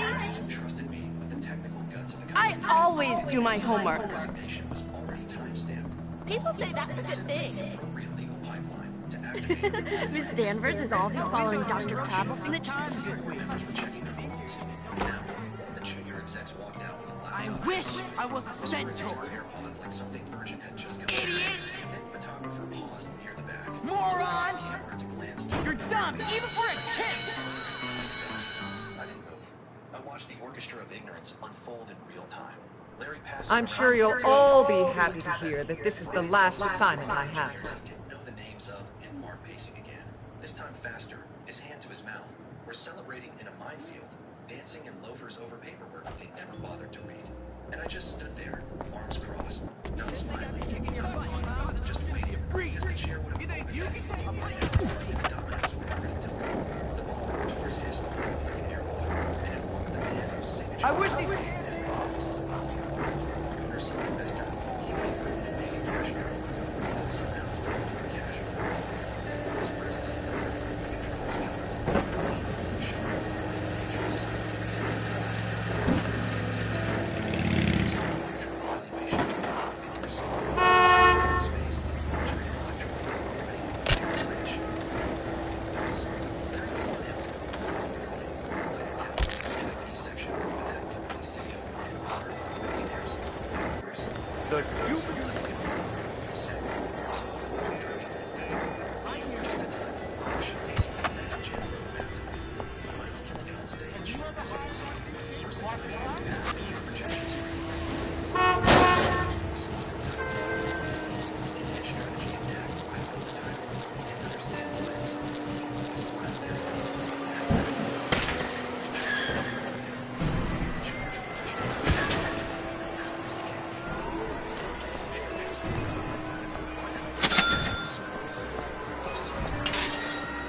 That was a lie, of course.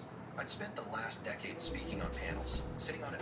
You're getting awfully negotiating contracts with security time zones. I was never happy. I was Keystone, Arch Essential. Wasn't she listed on the term sheet as oversight officer? A person added, voice slow, deliberate. Larry waved a hand. I'm an excellent boxer, you know.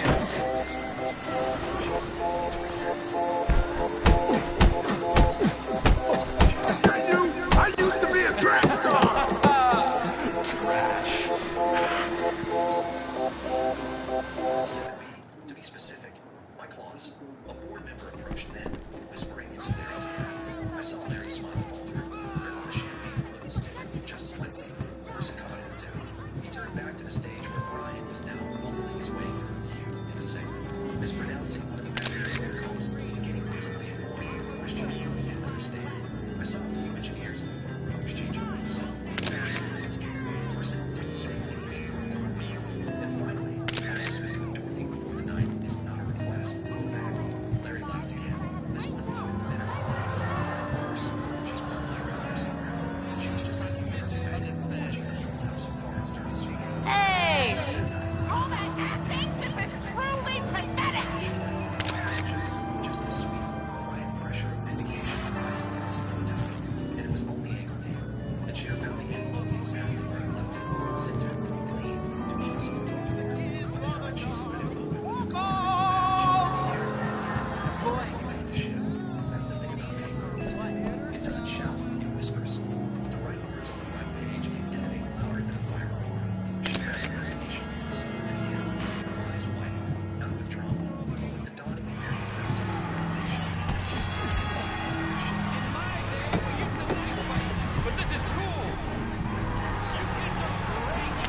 Everyone did. So quit being so close. What's this? And if I hadn't fallen in with that sort of Marxist scum, it would have been worse. Much worse.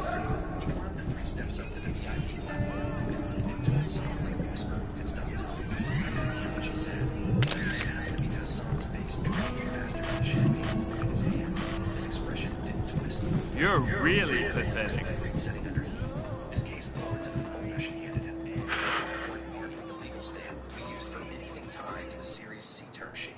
Opened it with the calm of someone who already knew there was a gun inside. Before the check was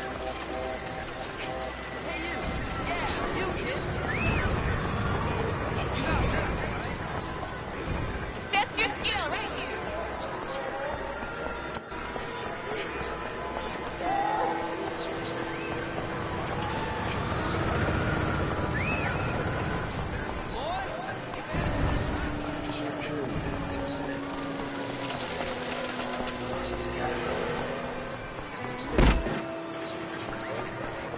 I've taken bribes I don't mean the free luncheon. Later, see you around, kiddo.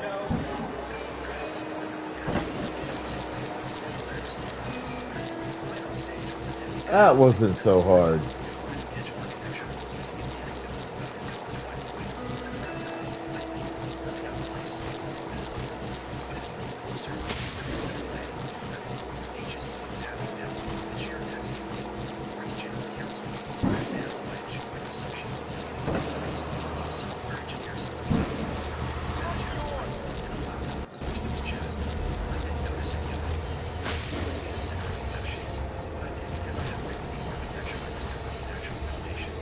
Neo!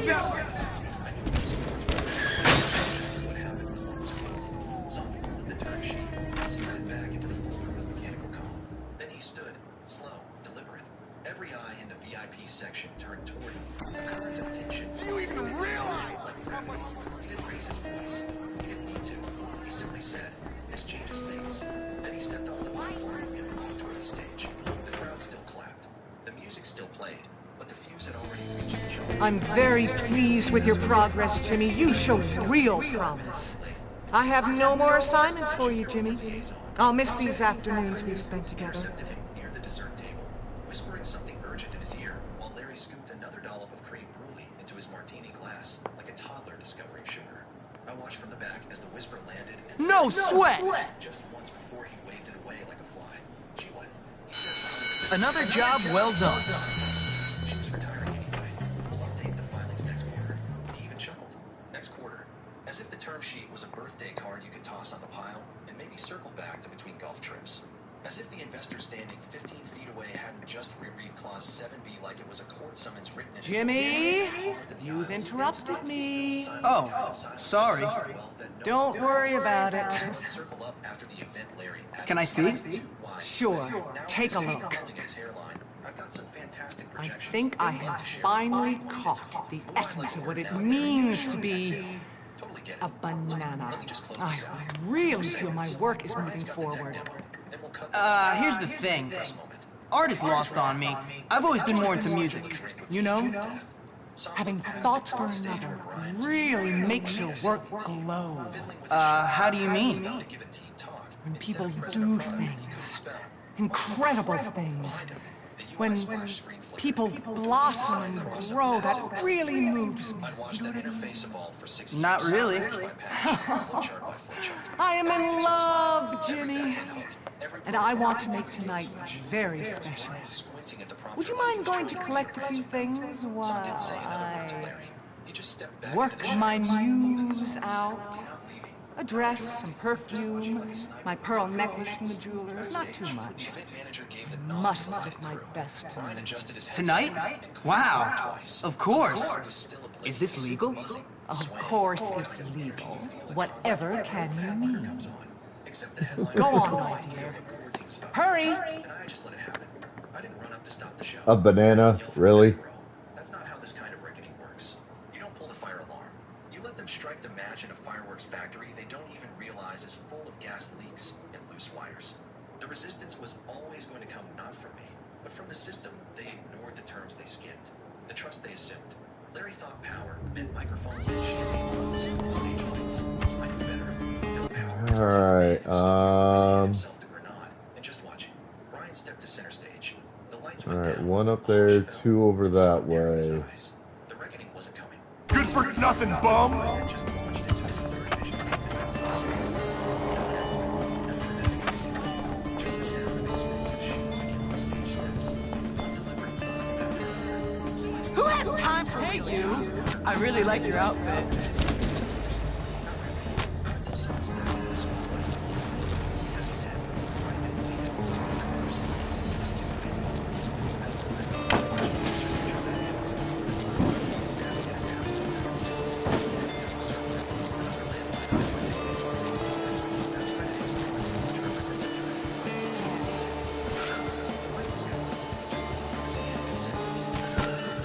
We're going to talk about this in therapy.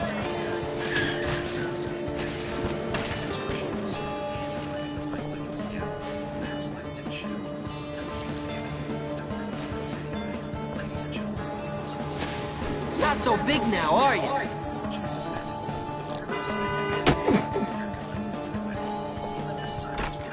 Not awkwardly, purposefully, like a surgeon pausing before the first Welcome. Please buy something at least. Mommy told me. Plus 7B. No funding or go-to-market activity may proceed without active oversight by the chief compliance officer. Rumors flared, heads turned, cameras repositioned. Someone from the press section dropped a notepad. Emerson slowly turned to the audience. Then his gaze swept to the back row and landed squarely on me. Dorothy McMillan said not loud, but like a sentence being underlined in red. Is the named officer. You could feel the panic blow across the floor. Not the loud kind, but the silent realization that all those press kits, launch tweets, marketing spin, scheduled interviews were now renewed. The CFO's mouth fell open. The CTO stood, sat, and stood again. PR reps checked their phones like maybe the news would unhab if they didn't see it. Larry had gone sheet white in the VIP section. Keep the window shopping outside, fool. And Brian, What have we here? I got out of bed. because for the first time in his promoted, underqualified life, he realized the cameras had turned, not toward him, but toward the woman in the back row. You're going down. You and me. I'll be...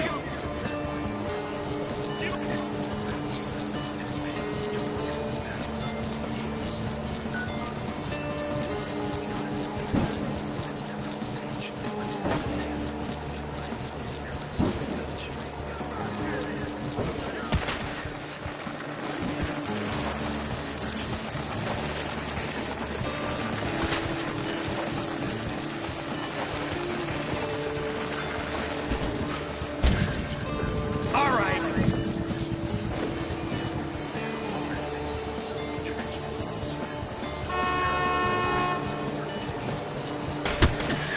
Too easy! Myself. Just where's Brian? Brian was slumped in a chair by the water cooler. Hey, you want your hair cut? Staring into the middle distance like someone who just learned gravity was optional. Sweet! A junior producer tried to restart the equipment, but the feed was already cut. Event text stood frozen, waiting for Pokeball's out, folks. Who wants to get wrecked? You wanna mess with the greaser?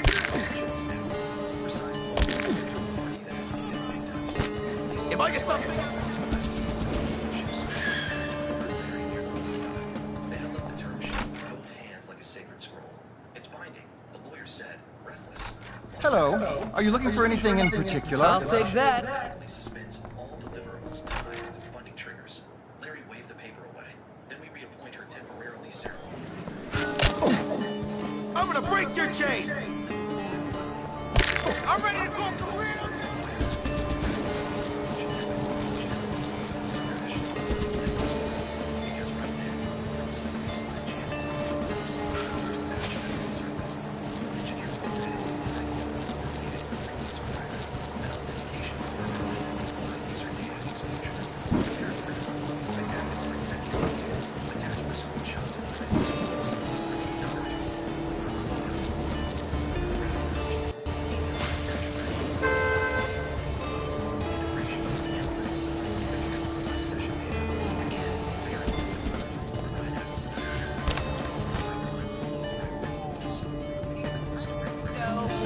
I'm just all talk, do they?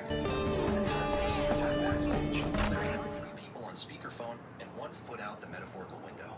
But San didn't want spin, didn't want handshakes or promises. Or we'll do better next time. I got this.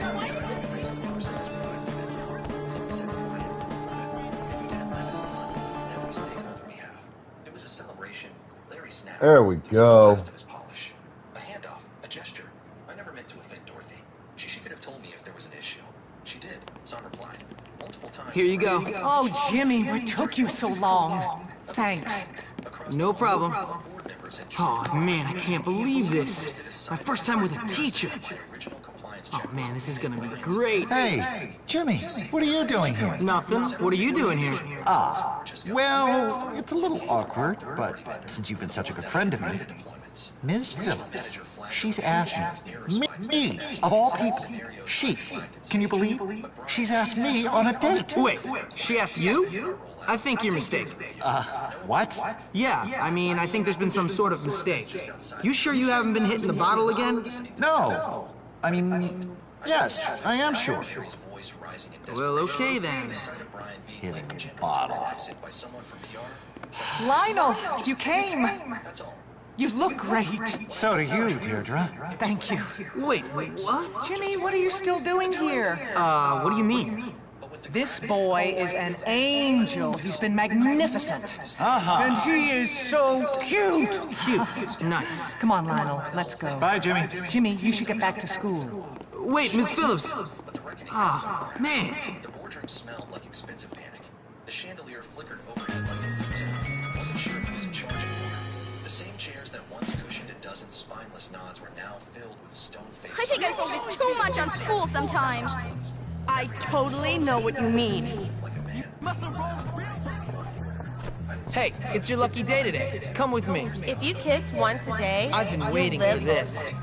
Suck left, noob! Skinny doofus!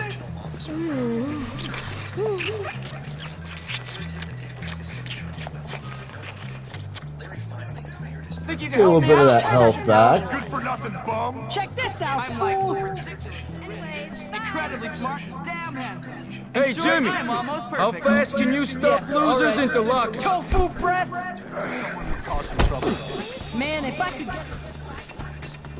There will be consequences. Opened his mouth again. San raised a signal. No, there won't. If you speak again before this vote, I walk. Funding goes with me. Larry sat. A few board members exchanged glances. Hey, Miss Phillips. A nervous tick I'd seen. Hey, Jimmy. So what really happened to Mr. Galloway? Where did he go? No doubt. It's a sad story, but Triggered like a checklist of professional self-emulation. sometimes when grown-ups get upset, they respond in the wrong ways, and, well, small problems get bigger, and that's really the thing about being an adult. Miss, I'm not 5. My mom's been married 5 times, and I've been expelled from 7 schools. Yeah, Handshakes. No applause. he's a drunk. Stupid man couldn't control himself. Damn him! Back through the service corridor. I love him. Chaos had lived just That wretched ogre Hattrick guilt-tripped him into committing himself into the asylum to get dried out. packed away, unclaimed sweat. Only someone could get in there and tell him to get out. I'll take care of him. Why don't you go?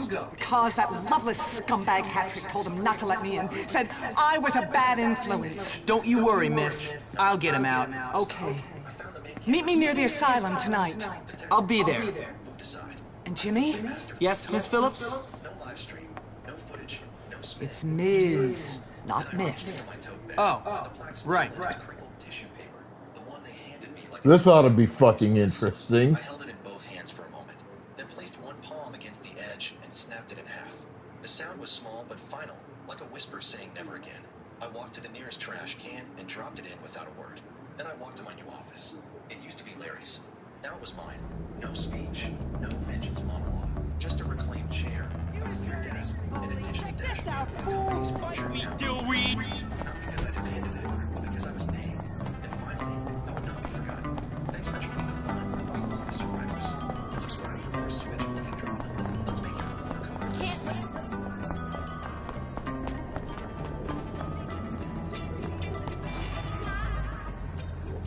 Hello?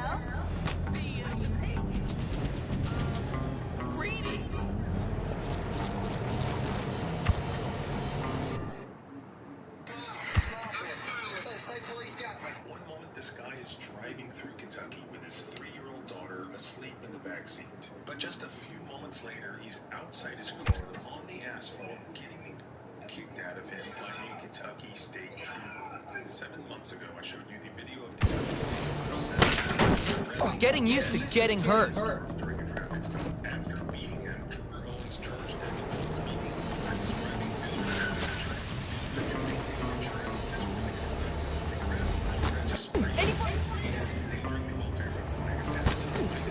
How's it look?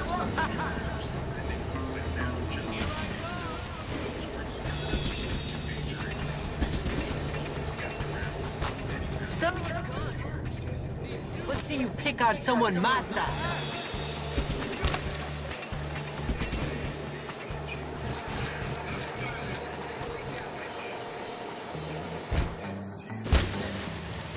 Rip out your heart.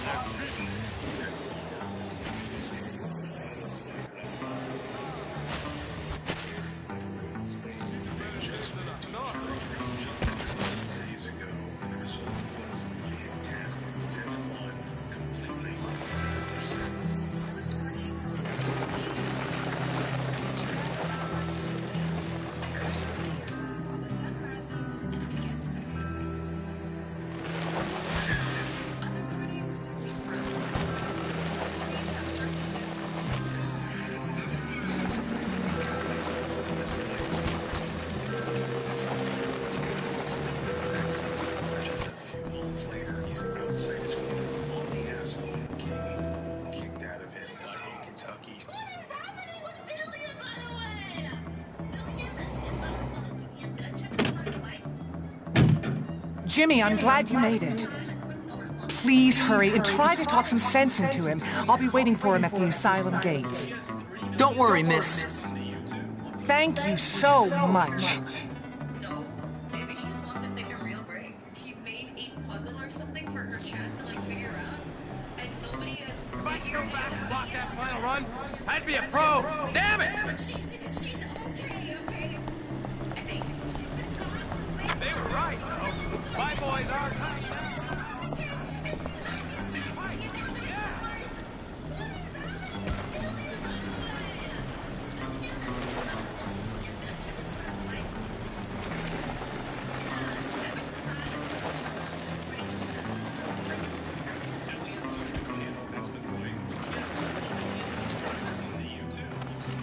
Why did Philly delete her account now? No, maybe she just wants to take a real break. She made a puzzle.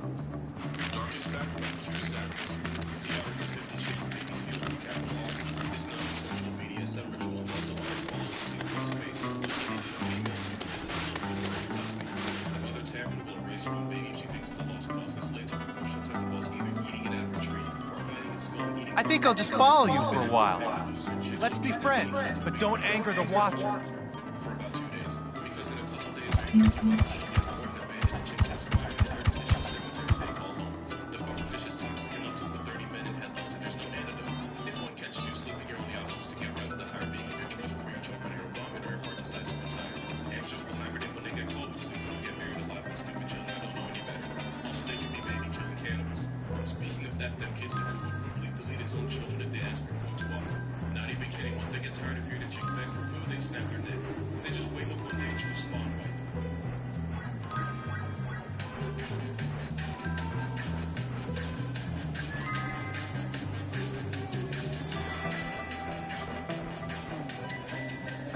Darkest factor with accused animals. Sea otters with 50 Shades Baby Seals with capital R. This non-consensual media is separate ritual involves the water ball in the seals of space. Just like they do the female, this is the look with Marie Cosby. The mother Taryn will erase her own baby. She thinks it's a lost cause and slates her proportion to involves either eating an apple tree or wedding its stolen eating part of its brain. If an emperor family moves to Egypt, they have many other company waters and crazy out for about 2 days. Because in a couple days or even a few hours, she'll get bored and abandoned and chicks expire in the air-conditioned cemetery they call home. The puffer fish is toxic enough to put 30 men in headlocks and there's no antidote. If one catches you slipping, your only option is to get rid of the higher being of your choice before you choke on your own vomit or your heart decides to retire. Hamsters will hibernate when they get cold, which leads them to get buried alive with stupid children that don't know any better. Also, they can be baby killing cannibals. Speaking of that, them kids would brutally delete its own children if they ask. I think you might be able to help me. Not even kidding. Once they get tired of hearing the chicks beg for food, they snap their necks. They just wake up one day and choose spawn The loons all got out. Can you help me get them back?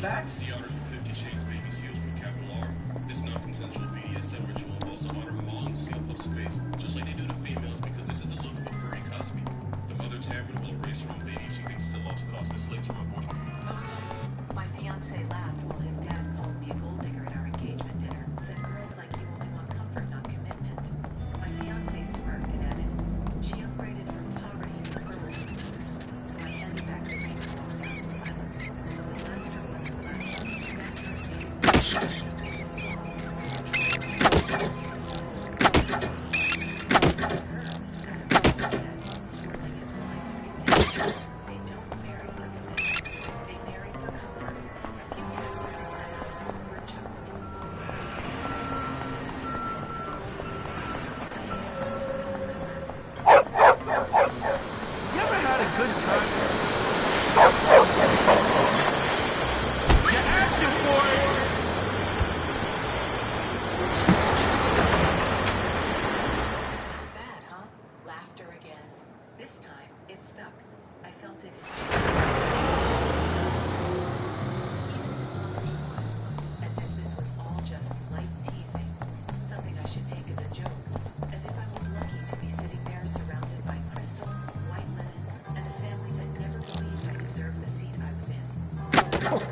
Not from shame or restraint, because I could have screamed. I could have thrown the champagne in his father's face, slapped the smirk off Adam's lips, stormed out like a scene in a bad soap opera. But I didn't. Instead, I stood up slowly, straightened my dress, took the ring off my finger, and placed it carefully, silently on the edge of the plate in front of Adam. Gasps, whispers, a fork dropped to the floor. I was already walking. No apology, no speech, no breakdown, just silence. And then, my heels on orbit as I left behind the most expensive humiliation I'd ever been gifted. I didn't look back. I didn't need to. I already knew what their faces looked like. Shocked, embarrassed. They just walked out of their perfect little performance.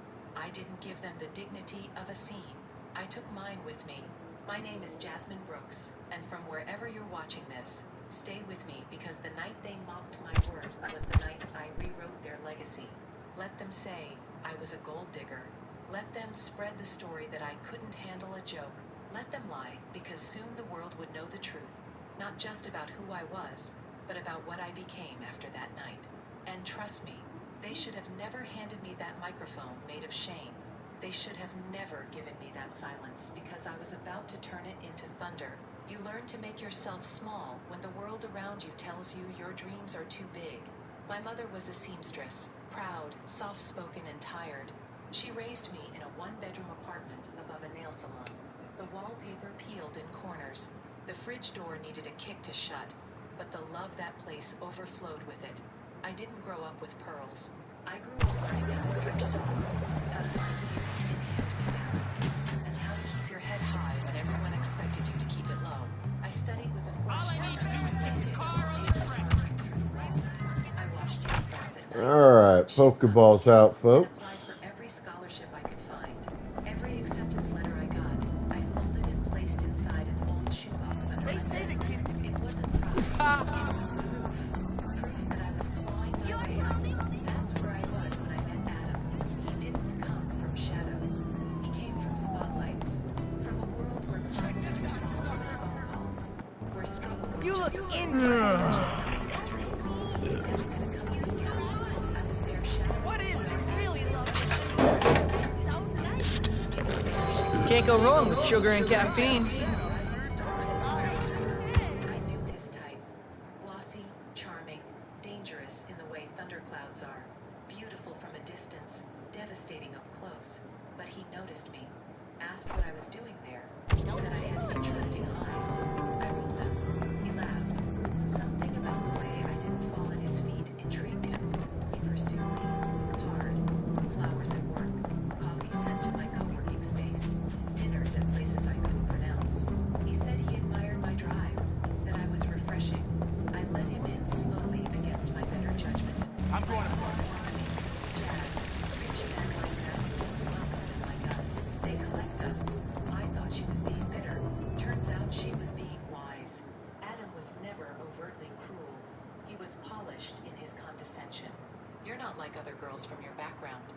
say, as if that was a compliment. I don't believe this! Oh, no! How did it happen? Hopkins, come here, boy! Hey, what's up, Mr. Burton? What's up?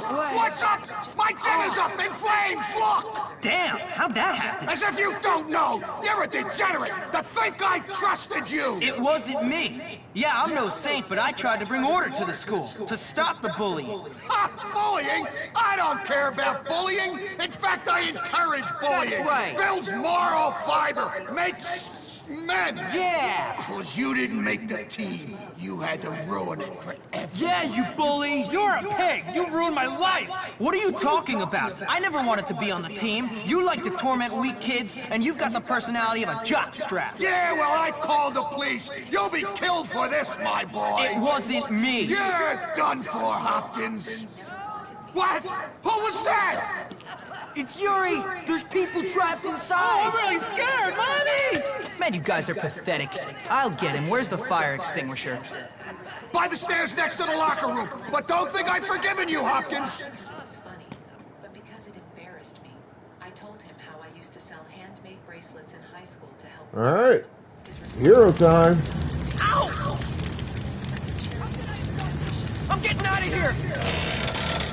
Ah! I'm stuck! Jimmy! Over here!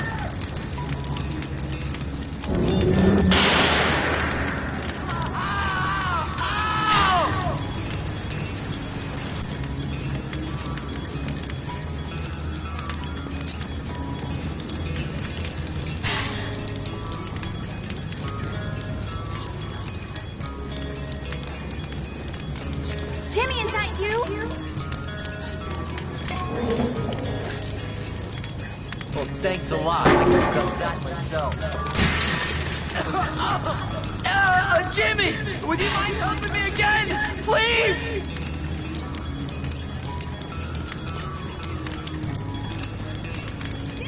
The fire!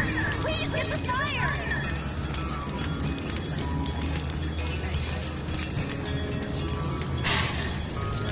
I think the flames are getting out of control!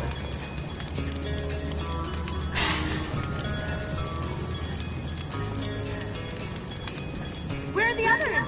Is everyone okay?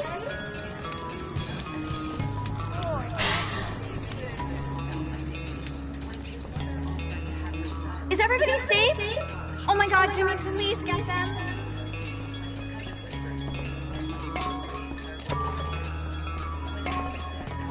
Jimmy, please take the gym, please.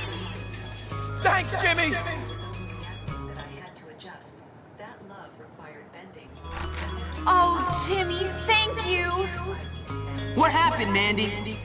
I don't know, but I saw some weirdo downstairs. I'll check it out. You get out of here. Be careful, Jimmy.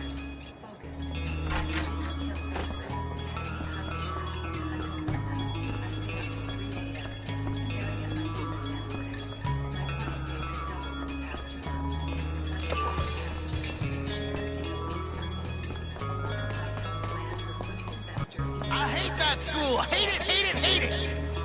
Hey, what the hell are you Out of my way, schoolboy. I regret nothing.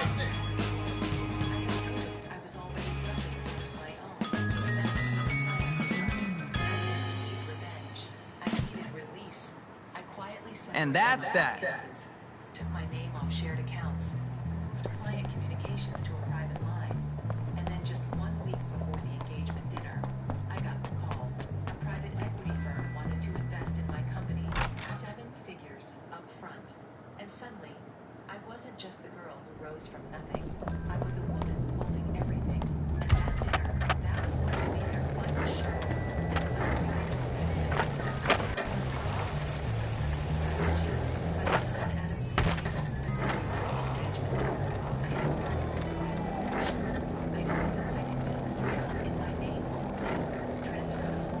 I need a plan. A duel you will have!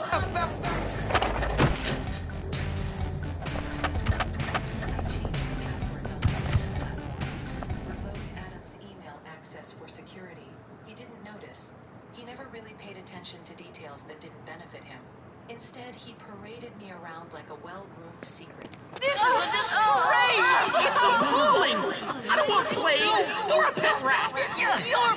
Jimmy! Huh? What? No, it isn't. What are you guys talking about? The library is full of rats! And I got a pre-med test next week, amigo! You're such a lame-o! Some king you turned out to be. Oh, how I long for the old days! Sure, we were laughed at and mercilessly bullied by everyone, but at least you could study without fear of rodents coming near us! Oh, did you piss yourself again, Algie? No, I swear!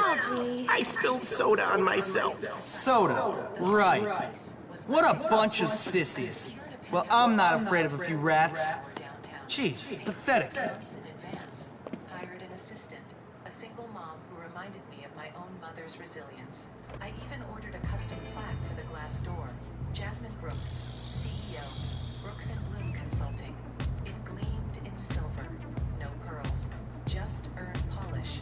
Those filthy rats have no respect for my beautiful library! He kissed my forehead like I was Kill those dirty rats!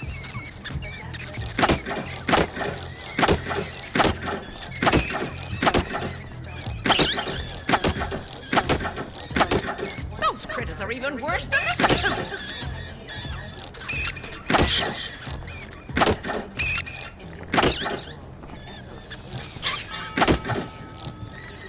They're probably leaving their filth. It's disgusting. Jasmine is proof that love can lift someone up, he said with a smile. I nearly laughed. Love didn't lift me. I saw one nibbling on a book. Love didn't walk through fire and show up with scars and dignity intact. That was all me. Let him believe. Please, Jimmy, step up the exterminator. Letting them think they're completely right until you open your hand and realize you were never holding on to them.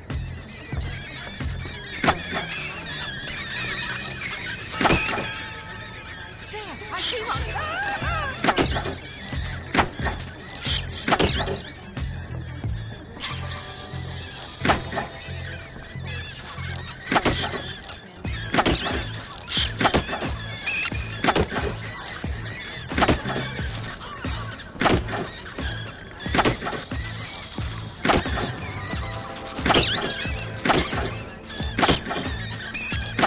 They're probably leaving their filth everywhere. Disgusting.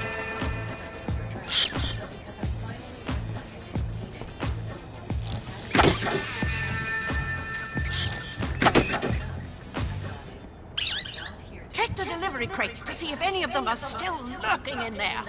These crates? Yes, those crates. The rats appeared once those books were delivered. Everything seems to be fine, miss. I think I got them all. Thank you, Jimmy. If you have any late fees, I think we can just forget about them. I did that a long time ago. I mean, thank you, miss.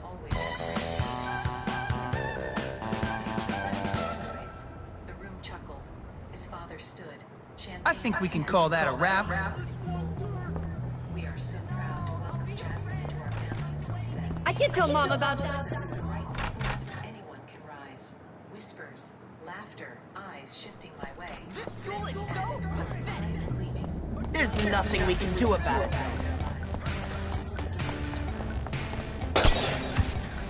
Adam smirked. She upgraded real quick. Just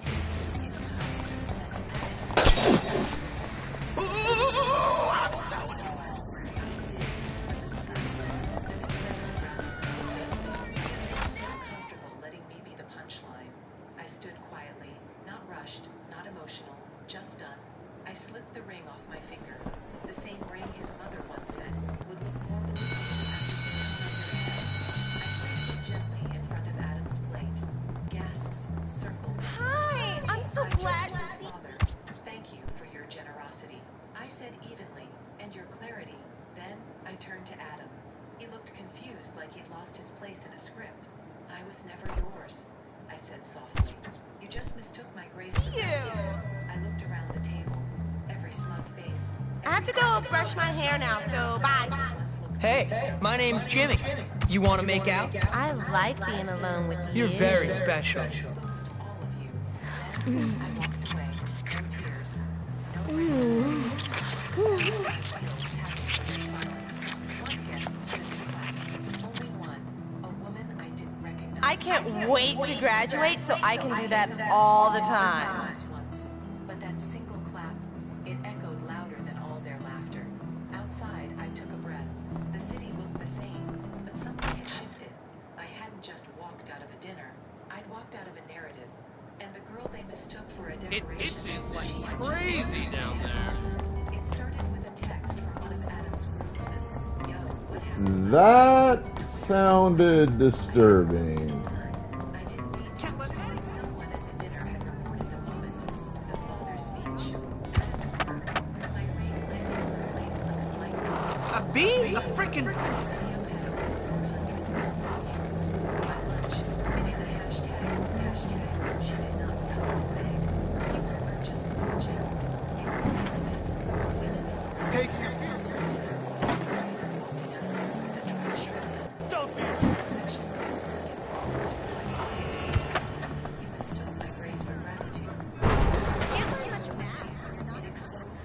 Can you?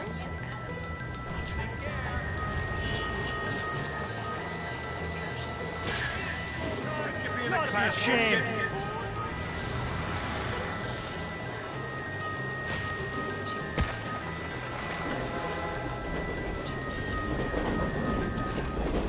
So, I need your help.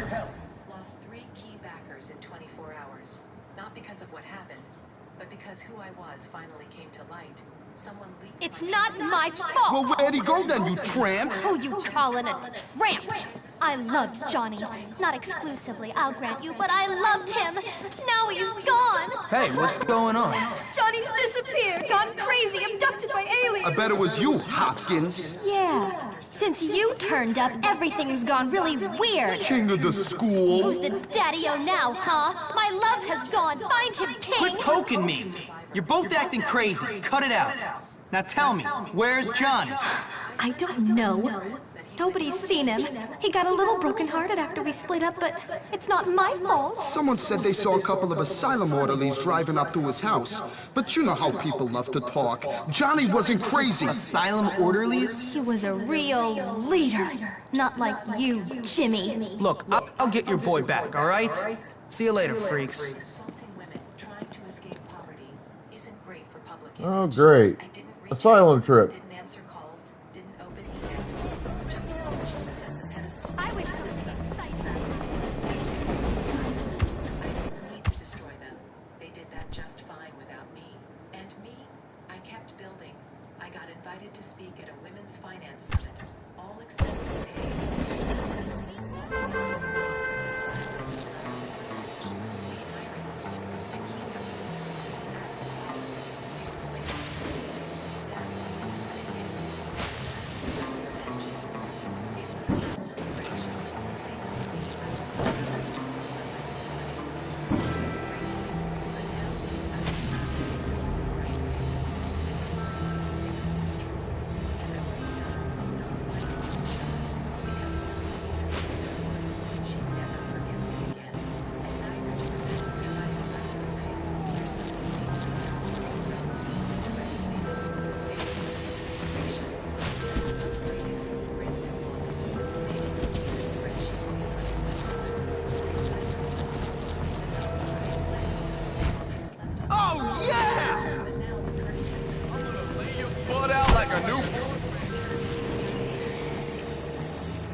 happiness in silence.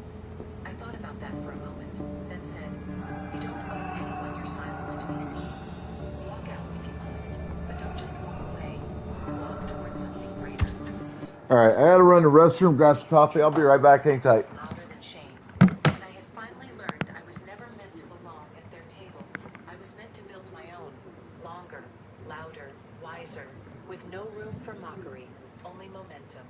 It arrived in a green envelope, thick paper, handwritten, no return address. Inside a single note. Jasmine, I watched your T-Dex talk. You wake up. Maybe I didn't know how to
realize I did, too.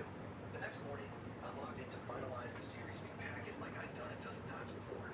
Only this time, the folder was empty. I wasn't talking a missing file or a missing version. The entire directory was gone from my access tree. I messaged it. Got the corporate equivalent of a shrug. Access parameters adjusted at VP discretion. Request permission through appropriate chain. Chain right. That would be Mark. My desk phone rang a few minutes later. Not Teams. Whew. My phone. That's Okay, I feel better. Patricia. Hey. Yeah, we're centralizing the final review process. Nothing personal this level of funding. It's just bigger picture stuff now. Translation. Sit down, shut up, and stay in your swim lane. I thanked him with all the fax machine and hung up. That's when a chap popped up in the corner of my screen. Jacob B. Not sure if I was supposed to see this. Found it on the shared folder mark. I don't know. Don't care. But he sure does yell a lot, huh? No caps, no passwords, just sitting in an open folder like it wasn't like the digital paper it was written on. Jacob was new, quiet, probably still thought we were the good guys. I clicked, and what I saw made me taste copper. Gone were the drag-along rights. Gone were the proper protections. Gone was the export approval clause for early vesting. Instead, there was a shot line nearing halfway down the summary page named Transition Officer. Mark Ellis vesting acceleration triggered on Series B closure, and right below, that performance bonus pool discretionary allocated by ATO. He was building a golden parachute for himself and cutting the cord to everyone below. Here's the part that made my spine go cold. This version looked official. All the formatting, watermarks, orders. If I didn't know better, I'd think it had gone through legal, which was the point. The guy wasn't sloppy. He was strategic. He doctored this with the kind of plausible deniability only the guilty could. And now it was in motion. No alerts, no flags, nothing to stop it, but one woman in flats who still brought her bunch of pirates. I love her! That's not crazy! The version I had touched 4 weeks ago, fully certified. Every clause intact, every contributor logged. I created a mirrored version with fresh data, tied it to my compliance vault token, and locked it in. Then I drafted an amendment note. I'm not crazy! Let me out! Jimmy, you gotta get me out of here! You gotta get into the control room to open the door. Get an orderly uniform from the laundry room. The dropout set me up. What are you waiting for?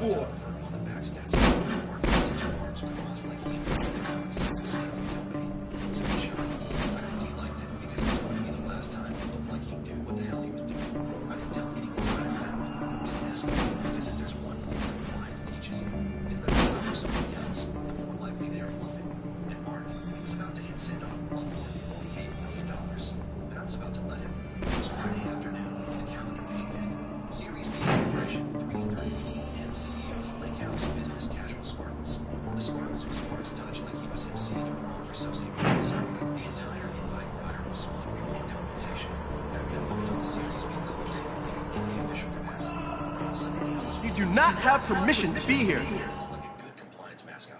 I ignored it at first. Then the follow-up came through. Damn it. Asked if you'll be attending. Said he'd really appreciate your presence.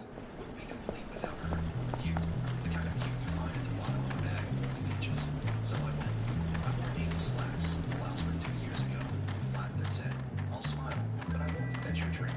The lake house was every bit the cliche deck wrapped around a perfectly still reservoir. Caterers and branded polos. Congratulations, Victor. Spelled out with a calendar that shivered a bit. The VCs were already there, polished, buzzed. First had started laughing out in the water, and then was holding cord in salmon shorts and a linen shirt unbuttoned one notch too far. He saw me, smiled like a cat about to introduce a mouse to polite society. Patricia, you made it, he called out, striding over, wine in one hand, USB stick in the other. He leaned in as if we were old friends swapping gossip. Don't submit that version, he whispered. His breath smelled like elderflower and entitlement. Just use this one. It's already cleaned up. Faster for everyone. Tucked the USB into my hand like it was a favor, like he was doing me the courtesy. I gave him a small practice smile, something between corporate compliance and a death row priest. Then I excused myself. The house had a second floor, a guest bedroom that looked untouched with a fake coastal painting above the bed, and a nightstand stacked with unread finance books. I shut the door, sat down on the edge of the bed, and pulled my laptop out of my bag. No Wi-Fi, no problem. The USB. The file inside was labeled Series B Final. No real final, XLSX. Mark must have thought he was being clever. I wasn't surprised anymore. The same red flags blinked at me like hazard lights. Mark listed as named Transition Officer. Accelerated vesting for himself in 2 of his members of the exec team. Performance bonuses redistributed. Investor protections stripped out. Never existed. Dirty sleight of hand. Buried under clean formatting. Haven't changed anything since the analyst version. We just dressed it up for a final act. My pulse was steady, but I could feel the back of my neck go cold. I checked the system time. 4:52 p.m., 8 minutes to deadline. I minimized the window and opened mine. The version locked to my compliance token, backed by the vault, digitally signed, timestamped days ago. Was no question what was legal, no question what was real. I stared at the screen for a long second. Sorry, you should have let me. I could hear laughter echoing up the stairs. They were celebrating, but not for long. The USB clicked into the port with a sound that felt louder than it should have. Yours was warm. This wasn't just a file transfer. It was a trigger. The screen flared to life. The spreadsheet autoed, polished, and precise. Page 1, cover tab with the Finchwell logo listed as primary contact. Page 2, investor allocation. Get out of here, or I'm calling the cops! Series B syndicate. Page 3, executive compensation tables, revised bonus tiers. All perfectly reasonable, almost. I scrolled and there it was. Page 7, final page. Transition officer Mark Ellis vesting schedule accelerated effective upon submission performance bonus pool. 12% of series we raised discretionary allocations under authority NTO. It was all laid out. No red lines, no change tracking, just a finished symphony of self-doubt. And worst of all, the early investor protections were gone. The rights of the people still all. Joel was right off the road and unpaid and expressed. Driving off Boston. The liquidation preferences watered down. The board requirement for vesting change is gone without a trace. Mark had rewritten history, and if I submitted this version, he'd get away with it. I hovered over the timestamp. 4:57 p.m. In another 3 minutes, Finchwell would officially close at Series B. The clock wouldn't care which file went through, only that a file did. I pulled out my compliance token, sleek little cylinder with a blinking blue light and a biometric scanner. The last vestige of my authority. I scanned my thumb. The vault opened. My version loaded. Full investor protections intact. Vesting schedules approved by board. No discretionary rules. Transition officer field left blank because it was never supposed to be filled yet. I attached the certified timestamp. Digital signature locked. Alright, let's try this motherfucker again. It's out there. Because here's the thing they don't tell you about whistleblowing. Doing the right thing. It doesn't feel noble in the moment. It feels terrifying. Like you're about to detonate your own job from the inside and hope the building lands on the guy who lit the match. My hands didn't shake. My jaw did. For 58, I took a breath. For 59, and I hit delete. Gone. The USB still sat there like a guilty cigarette. But after a fire, I pulled it out, dropped it into my purse, and closed the laptop. The silence in that desert felt like the pause before a verdict. I stood, straightened my blouse, and went back downstairs. The party was in full swing. Mark had his arm draped over the founder's shoulder, both of them grinning like frat boys with the they never want to try. A toast was being proposed to bold decisions and features. I poured myself 2 fingers of the Chardonnay no one wanted it sipped. A one noticed the shift in the air, but it precisely as they would. The first sign something was off wasn't the sudden silence. It was the way the string quartet stopped mid-roll and violinist caught a ghost in a corner of their eye. The laughter hadn't even died, yet the tires crunched on the gravel outside.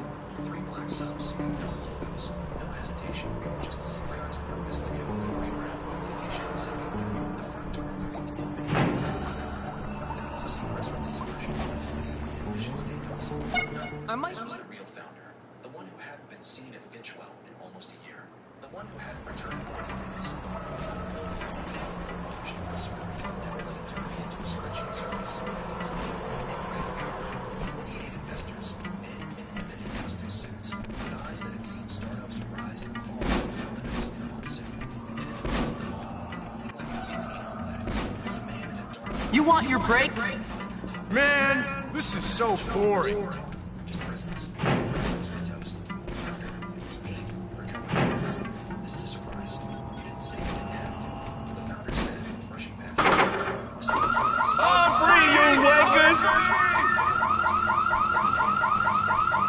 Thanks for getting me, kid. Hey, let's go out the back way. Follow me.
Thanks for getting me out, Jimmy.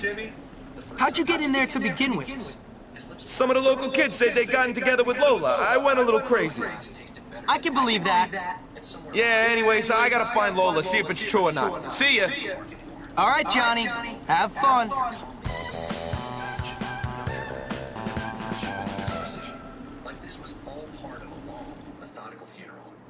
I'm good. That's all there is to it. If you want.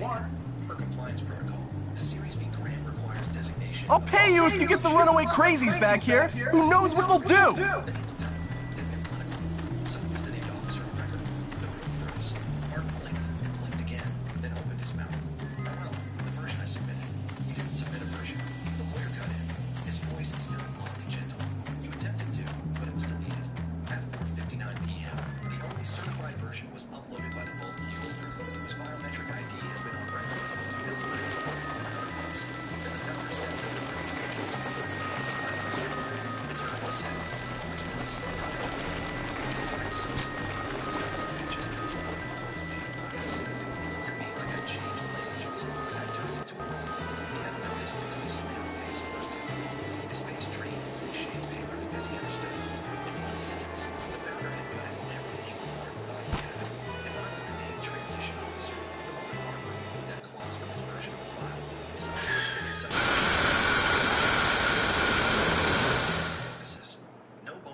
I don't know what that was. It's a pretty cool game.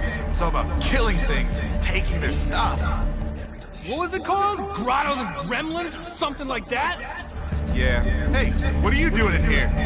I'm here to beat you up and evict you. Enough talking. Let's fight. Let's. Fight worse than a God! Just quit now before I embarrass you more. They call that a punch? I'm gonna rip your head off. I can hardly feel that last punch.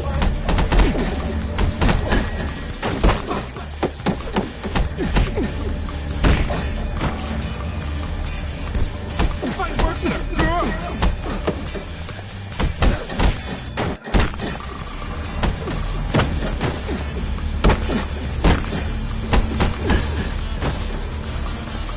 I can't feel my legs.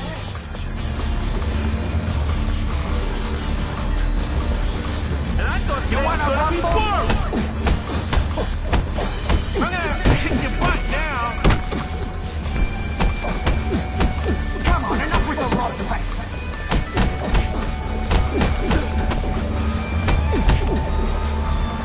This is fun.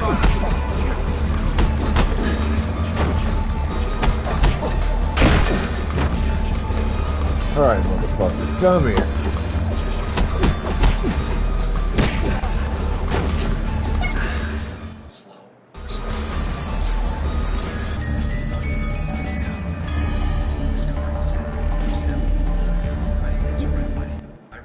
That's how it's done.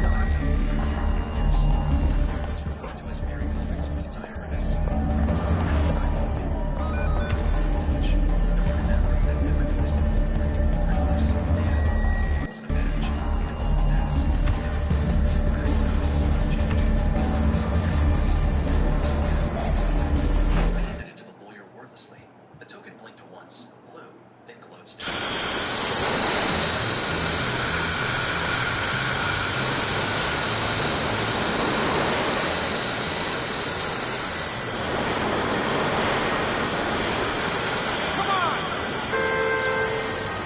Give me that bike, you young kid.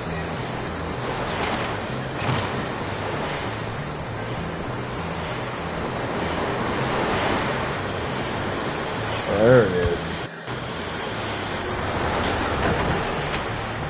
Submission blocked. I didn't say a word. I didn't need to, but I did allow myself one soft sense. Tried to tamper with it. Mark made a noise, half breath, half choke. The founder looked at him with a face I'll never forget. Not anger, not confusion, just disgust. The kind that says, I trusted you near my company, and now I can't trust you with my garbage. Then came the words, the quiet ones, the ones that stick. You just triggered a fraud clause. Mark blinked. What? No. It's just a bug. I didn't submit anything. I was there running by. The founder didn't raise his voice. He didn't have to try. Better make a friend soon. You're some transition officer. You attempted to submit it for approval while intentionally bypassing compliance. Textbook document tampering with intent to defraud shareholders. Mark's mouth hung open. The room wasn't even breathing. One of the investors, an older woman in a navy dress who hadn't spoken all evening, let out a small, very amused exhale. Mark turned toward the lawyer. This doesn't have to go formal, right? I mean, we can just roll back too.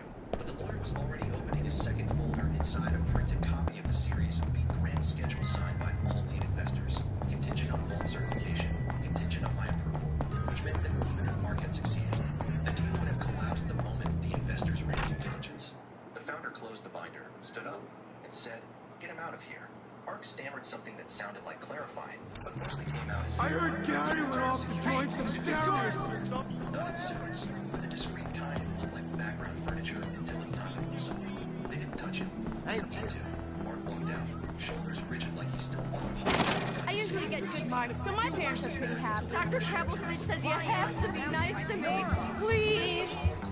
Get off the stage he thought he could. And me, I exhaled. Not relief, not pride, just reset. Because we weren't done. Not yet. The room slowly began to rehydrate. Conversations resumed in fractured, hushed bursts. Investors checking their phones. The CFO typing furiously into Slack. Someone nervously asked... The principal has informed me of some drawings in the boys' washroom. Apparently, the sense of detail shows real promise. I was still standing near the marble island when the founder turned toward me, his voice stripped down to something real, something tired. "Patricia," he said, "the board would like you to step in. Interim compliance officer, effective immediately. No ceremony, no handshake, just a request that carry the weight of institutional trust, rebuilding itself from the failed gone." I nodded once, not out of shock, because I had known. Maybe not today. The hell? I knew something would reach the last safeguard standing. What's the matter, Jimmy? Is your mind elsewhere? Holding my laptop, I said simply, "One of the executive assistants, eyes still wide from the fallout, rushed out to retrieve it." I hope the police With the leather case, Even I went upstairs, watching it like it was radioactive. I'm gonna tell Mr. Hacker. Everything was still running. Vault windows still open. Log still active. My timestamp still glowing like a final heartbeat. Mark was This is what I was looking to do. under review. Hey, Miss Phillips. It was a stalling tactic to soften the investor calls to slow the And this is why I didn't change outfit either. That binder didn't just prove manipulation, it showed intent. And the moment that word lands in a lawyer's mouth, conversation shifts from mistake to liability. Still, I didn't gloat. I clicked through the logs, made a few final notes, and shut the lid. The founder pulled me aside as the crowd dispersed. Your mom! Champagne glasses half, and forgotten one outdoor table. Unstable mind. Apologized, didn't think. See? Isn't it fun? That was amazing. Drink in hand, smug with the kind of confidence only quiet power can give you. That was it. No long speech, no flowery redemption arc. Because men like Mark just tried. Oh shit, I'm going the wrong goddamn way. My bad. Hey, settle down. It keeps receipts, and it always has a backup. It went down to the things that it was my last log I hadn't asked about yet. A metadata trail I hadn't submitted. Explain exactly how you got access. What in I've been saying it because sometimes justice doesn't come in one punch. It comes in stages.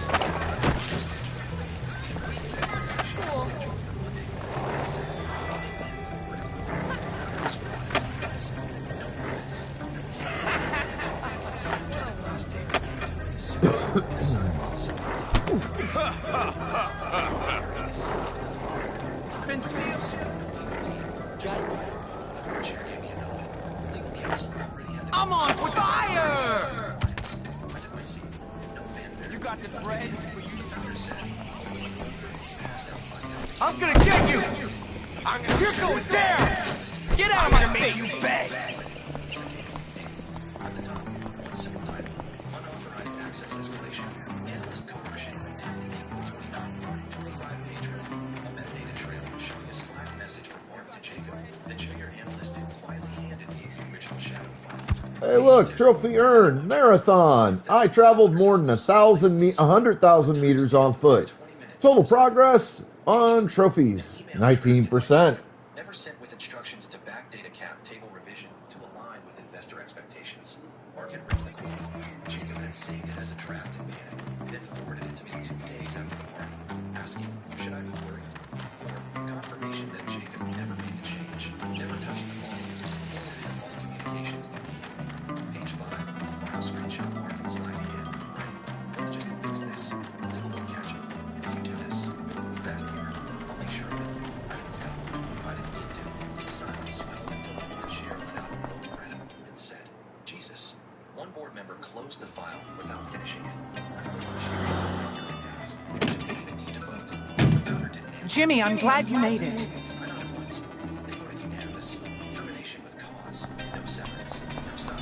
I'm sorry. Visiting time is over.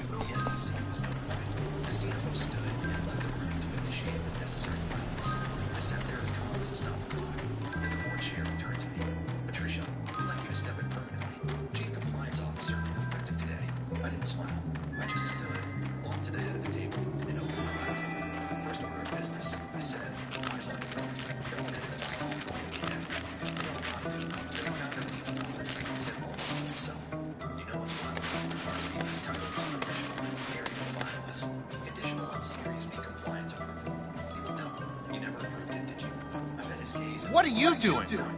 Let's be friends, but don't anger the Watcher. He signed contracts, bossed around analysts, rewrote history and spreadsheets. But legally, he was just a guy with a title he never earned. A title that collapsed the moment someone asked to approve this. And the answer was no one because I never did. And that made all the difference. Big thanks you legends of the old office days. Subscribe to keep the switch-flicking chaos alive. Your ex-boss is shaking in their loafers.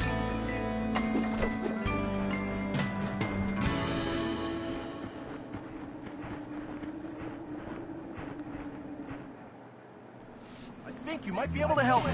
CC's ready for a medium half cab, half skip, sugar-free vanilla latte. Her freestyle leap between placenta gives her the assist and... CC! Try for free. God damn it.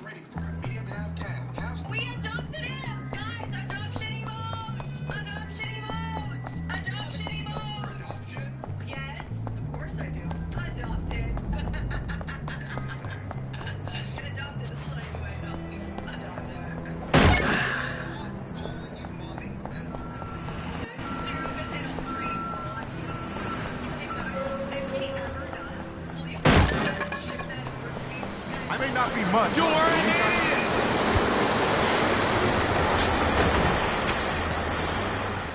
And you also better bring home McDonald's. I don't care what we have at home. You're bringing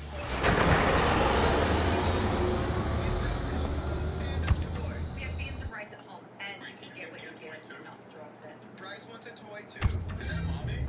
Hi, Brycey!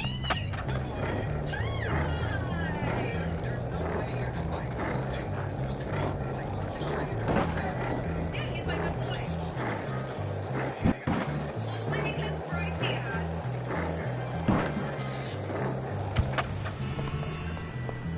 I thought I was supposed to...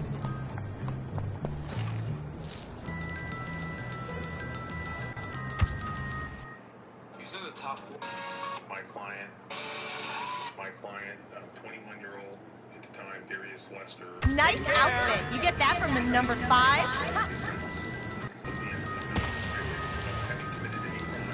Unbeknownst to him, the Western State Police SWAT team shows up just before sunrise to execute a search warrant. He knows nothing about this. He's not related to the allegations.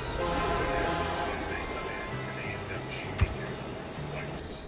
Their allegation is that he tried to attack them and they him, but then I did not be against them all underground. Well, now, right, just days before the 1 year, they my client was shot. New criminal charges, unbelievably, had been filed with the government. Here's what really happened. Darius had been asleep on a couch in the home's living room. We like to sleep. Darius was unarmed at the time that he was shot. It was still on his bed, as indicated by the pillow on and underneath the couch where he was sleeping, which I looked at as Darius had no criminal record. He was not under arrest. He was not suspected of having committed any crime. All I had a Harvard SWAT team. We don't even know how many of them coming in the house. And then on the other hand, you have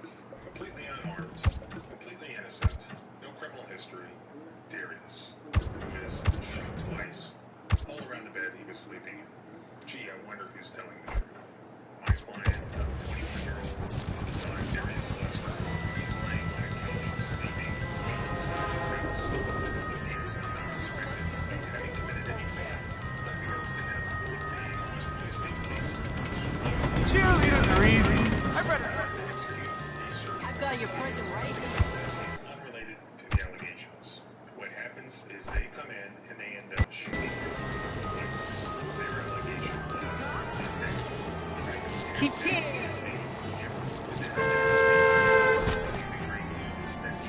charges against them have been dropped. But now, right, just days before the 1 year mark, my wife was shot.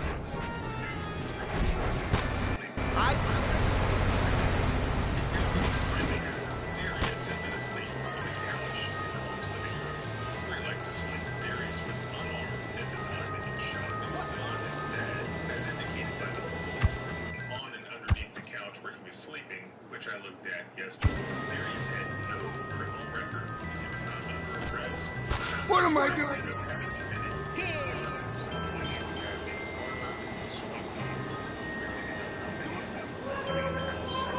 I have to wait.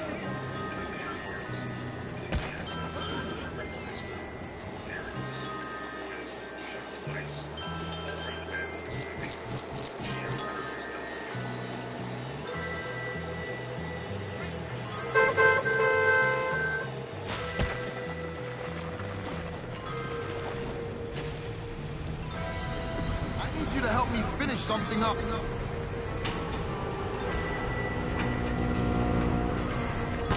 This is bullcrap.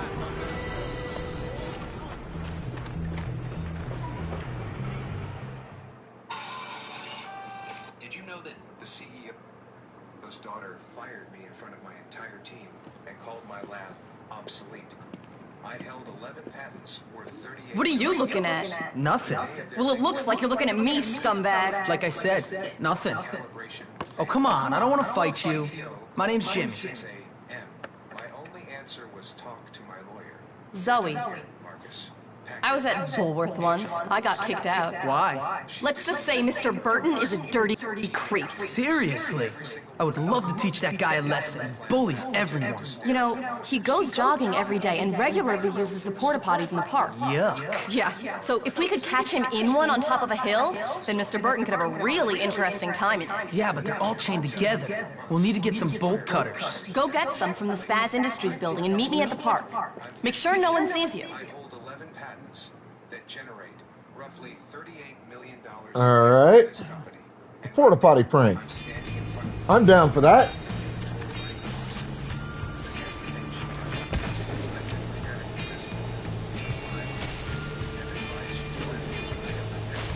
Score!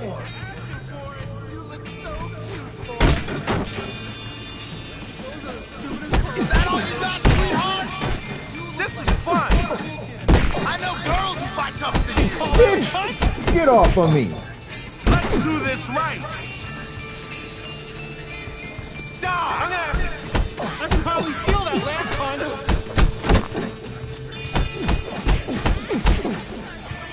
I'm gonna rip your head off. Suck at this, don't you? I win. You suck.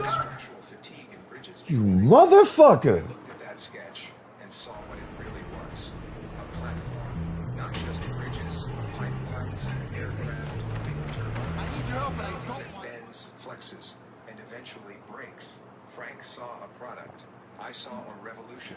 For the first 3 years, I slept on an air mattress in the lab, more nights than I slept at home. My wife, Diane, she understood. She was a nurse. Night shift said I would have Stupid guard dogs. Your luck has run out. You can't get away from me.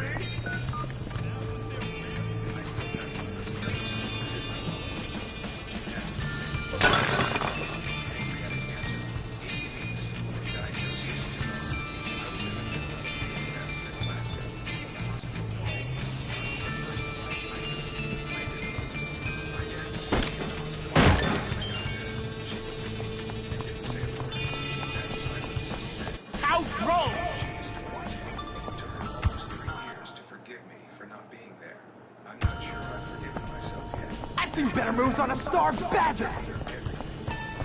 You motherfuckers just get off my ass.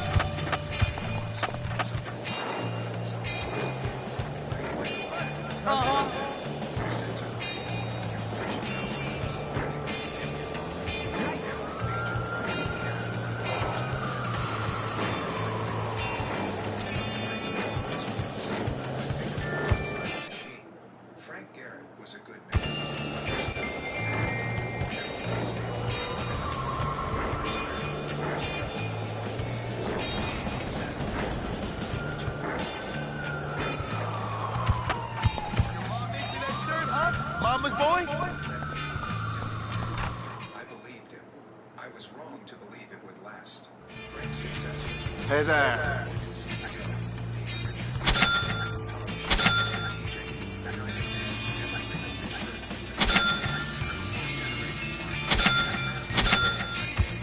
Hey, thanks for your help. But we need new markets, and that means making sure Iowa agriculture remains the most competitive. What?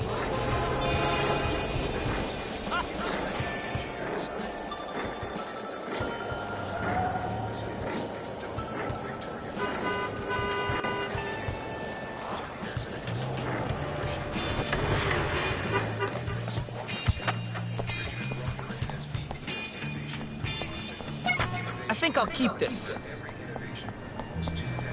Why is this stuff lying around everywhere? Asked questions, toured the facility. I gave her the benefit of the doubt, showed her the sensor calibration process, explained the patent portfolio, walked her through the prototype for the next. Why are you? Sentinel was my masterpiece. 40 years of development. A sensor system so sensitive it could detect a hairline fraction of a steel beam from 200 feet away in real time, in any weather. The Department of Transportation had already expressed interest. 3 foreign governments were circling. The communications alone were worth hundreds of millions. Victoria did my explanations like she was listening to a podcast at double speed. 2 weeks later, she reorganized the lab, moved my team to the second floor, gave the main lab space to outside contractors she called her disruption unit.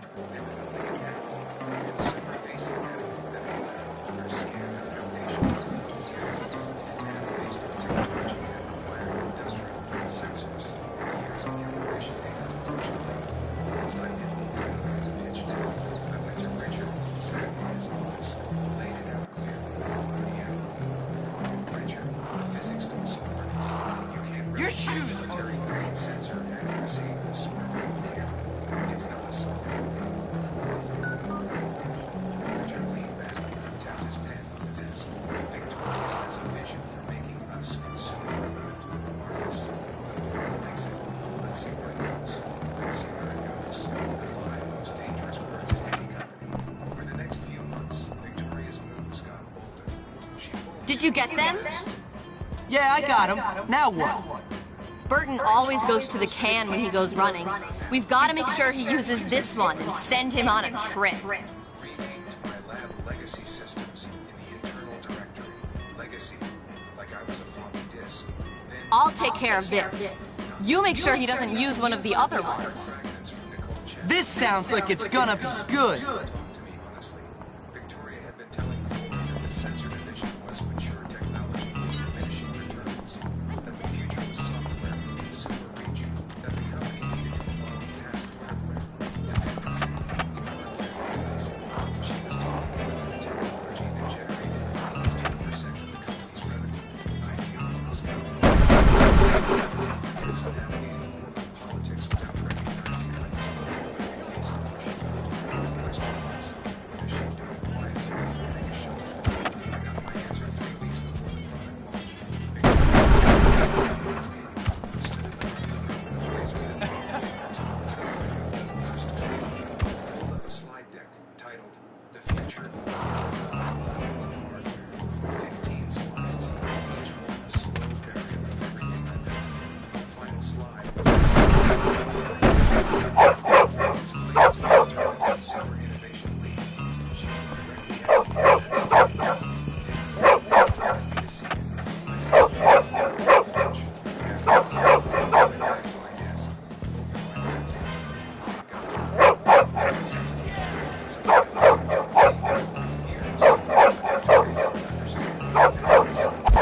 Damn vandals! certificates you hang on a wall. But Oh, Pokeball's in chat. and I was the architect. 11 patents. Ah! Much better! With Garibano as the assigned standard arrangement. The company owns the commercial rights. I own the intellectual property as inventor. But there was a detail buried deep in my employment agreement. Nothing to do around here but fight and get in trouble.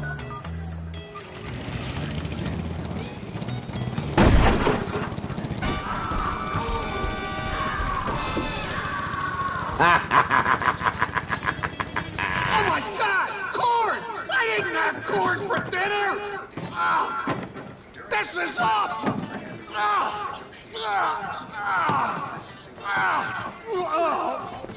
Yuck! God damn, I stink! I'm gonna have to shower for days with bleach!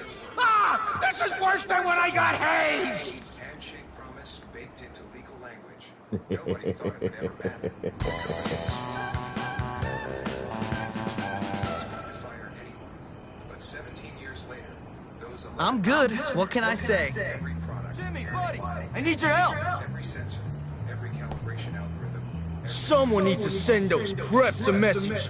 Tag up that part of town. Can you do it?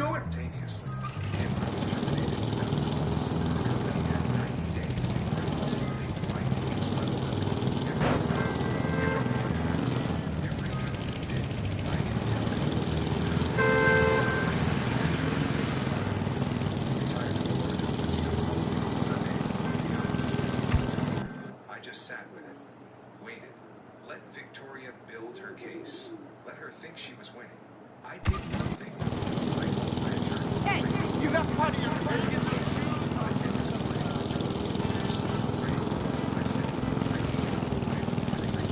shoes? You are messing with the wrong check.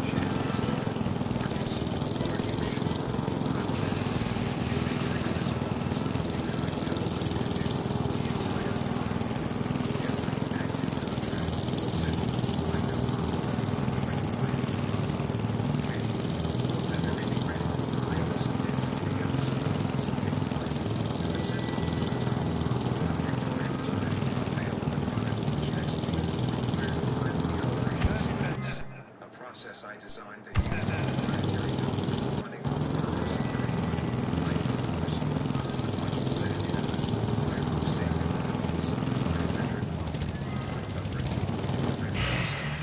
nobody else had access because nobody else understood the You suck! well enough to run it without You really... Sentinel would power on. It would look impressive on stage. The readings would be garbage. Random noise dressed up as data. It would take and even then, they'd need my algorithm to fix it. I didn't sabotage anything. Want to be clear about that. I simply didn't do the last step. That's use of deadly force! The step Victoria never existed because she never bothered to learn how the technology she was trying to sell actually worked. The morning she fired me, I was ready. She walked into the lab at 8:15. Heels clicking on the concrete floor like a countdown. My engineers looked up. They knew something was coming. You could feel it in the air, the way you can feel a storm 20 minutes before the rain hits. You're done here. Marcus, pack your desk. HR will send the paperwork. 14 people heard her say it. 14 witnesses. No warning. No performance review. No cause stated. Just done. I looked at her for a moment. She was expecting me to argue, maybe yell, create a scene she could use to justify the termination. I disappointed her. I said, that was such a... I picked up my bag.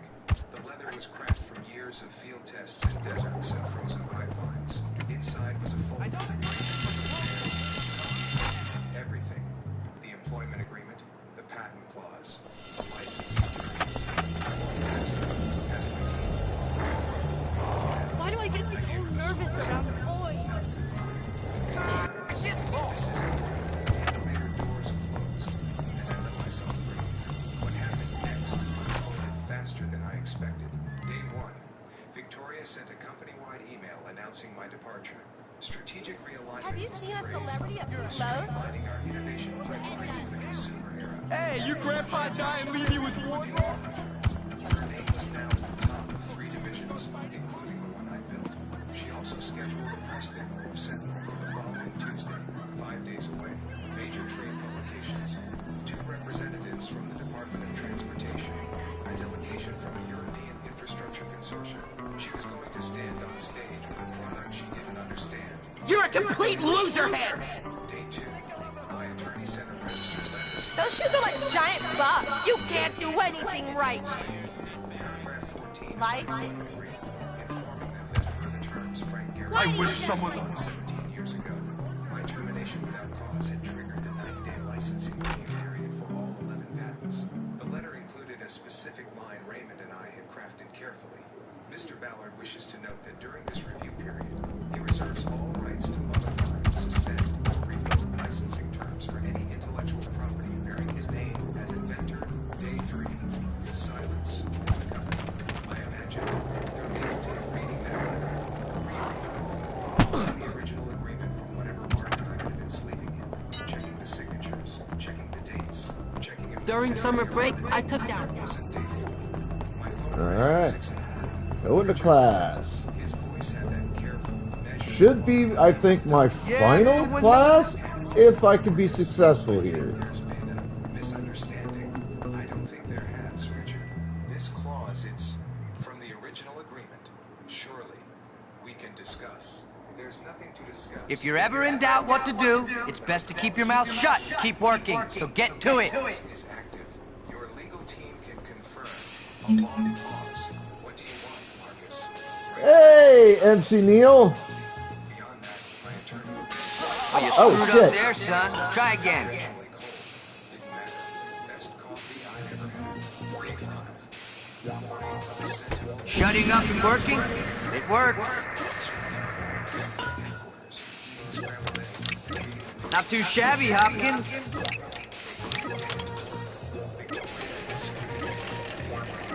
Shutting up and working? It works. Okay. Maybe you're just not cut out for this. Start over.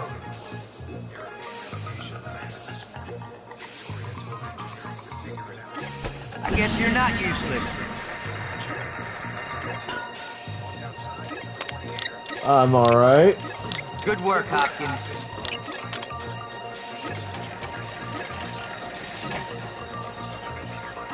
Not too shabby, Hopkins.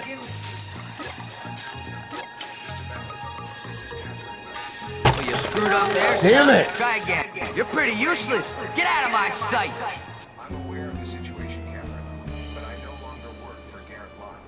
You'll need to contact my attorney for any requests related to my intellectual property. Mr. Ballard, please. The demo. Good luck. With the demo, Catherine. I hung up. Kept walking. At 10:30, my phone lit up with a news alert. A trade publication had posted a story. I pulled out. The headline was enough. Garrett Lyle's Sentinel demo postponed amid technical difficulties. The article mentioned that the top representatives had left without comment. Brilliant! The delegation had issued a You're statement messing with the wrong girl! product readiness. By noon, my phone was ringing every 20 minutes. I lit every call with respect. Richard Victoria, the CFO. Sir, please help! Raymond called. They're offering a settlement, Marcus. They want you back as a consultant. Full back pay plus a signing bonus. Victoria keeps her title, but you get autonomous control of the sensor division. No. Genuinely awful. Victoria stays. Don't come back. That's not negotiable. What do you want me to tell you? I thought about it about 17 years. About the air mattress in the lab. About Dion's lasagna notes. What is the word? When I landed too late to say goodbye to my wife, about my daughter sitting in that hospital hallway, tell them I'm open to discussing the patent licensing terms, but not with them, with their clients directly. Raymond paused. Marcus, you know what that means? I know exactly what it means. Hey, Miss Phillips. Going around Garrett Lyle and Hey, Jimmy. So what really happened to Mr. Galloway? Where did he go? It's a sad story, but the pipeline companies, the aerospace. sometimes when grown-ups get upset, they respond in the wrong ways, and, well, small problems get bigger, and that's really the thing about being an adult. Miss, I'm not 5. My mom's been married 5 times, and I've been expelled from 7 schools. Yeah. He's a drunk. Stupid man Hey, couldn't thanks control for the himself. follow, Nightwing Damn Goddess. him! I love him. But that wretched ogre Hattrick guilt-tripped him into committing himself into the asylum to get dried out. from Frankfurt. If only someone could get in there and tell him to get out, I'll take care of him. Why don't you go? Because that loveless scumbag Hattrick told him not to let me in. Said I was a bad influence. Don't you worry, miss. I'll get him out. Okay. Meet me near the asylum tonight. I'll be there. And Jimmy? Yes, Miss Phillips? He'd heard everything through the grapevine. It's Ms., not Miss. Oh, right. He wanted me to tell you something. What's that? He still owns 12% of Garrett Lyle's stock, and he's prepared to vote against the current board at the next shareholder meeting. He's not the only one. I stood in my kitchen. Diane's last note was on the fridge, held up by a magnet Ava had made in elementary school. A lopsided ceramic heart painted purple. Dave, tell Frank I appreciate that, but I'm not trying to take the company back. I'm building something better. And I did. 60 days after Victoria fired me, I incorporated novel structural technologies. Look who it is, my main queen. In downtown. The irony wasn't. Hey, did you hear? Oh crap! I forgot about something. See ya. When I get out of here, things are gonna be different. I know it. Lose their head. I don't like you. You're gonna get hurt. I always wondered what it.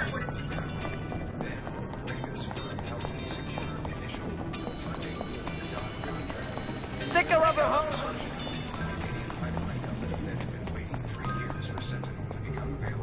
I built a new version in my own lab. Smaller, cleaner, better. I called it Vigil because that's what it did. It kept watch over things that mattered. The calibration algorithm was the same one Victoria's team had spent starting to replicate and never cracked. I heard they hired 3 outside consultants. Each one came incompetent and left confused. The math wasn't complicated because it was advanced. It was complicated because it was intuitive. It was built on 17 years of understanding how materials fail knowledge you can't download from a database. Learn in a 2-year MBA program. 4 months in, Vigil was operational. The dog ran field tests on 6 bridges in the Midwest. The results exceeded every benchmark they'd set. Klaus Richter flew back from Frankfurt to see the data personally. He sat in my small office, looked at the numbers on my laptop, and nodded slowly. This is what we were promised in Ohio. This is what we came for. Jimmy, I'm glad you made it. Please hurry and try to talk some sense into him. I'll be waiting for him at the asylum gates. But it had a lot of zeros. 5 months after I was fired, my daughter came to visit. She'd driven up from Columbus. Alright, this is gonna get interesting. I gotta take that damn light out. See that I gotta get. I gotta get to a solid place to snipe it from.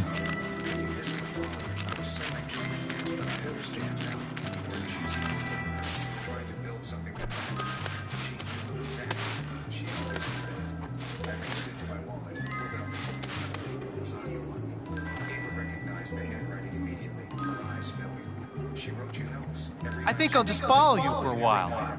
Let's be friends, but don't anger the Watchers. Ava held the note like it was made of glass, read it twice, handed it back carefully. Build something that matters, Dad. That's what she'd say. I put the note back in my wallet, right where it's been for 6 years. Now, 6 months later, I'm sitting in a conference room that doesn't have mahogany or marble. It's got whiteboard, coffee maker that works on the first try, and a window that looks out over the Akron skyline. Not glamorous. Vigil is deployed on Alright, let's get those Pokeballs out, folks. We have 31 employees. Every one of them is someone I trust. Every one of them is here because they believe in the work, not the brand.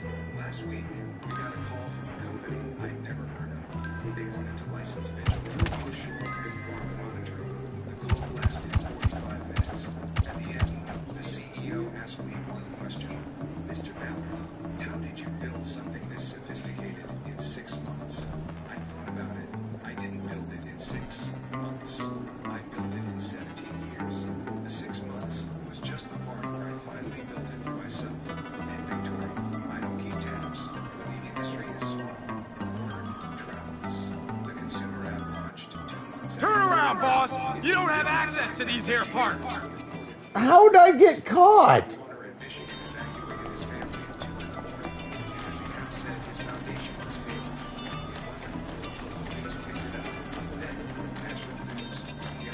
I don't know what happened there.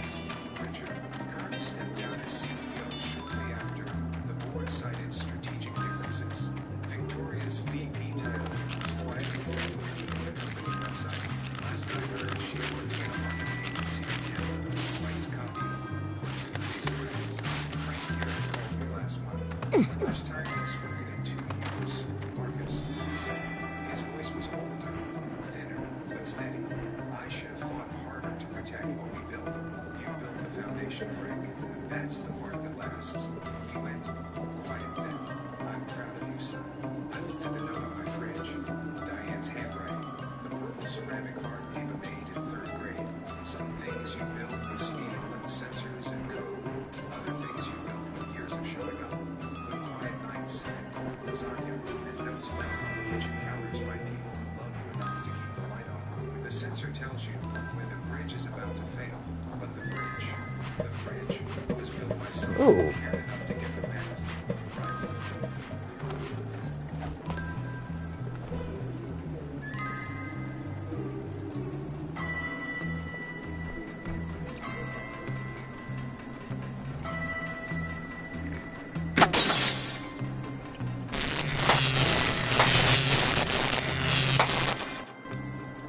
Man, the last thing we need is some sort of Watcher stampede again.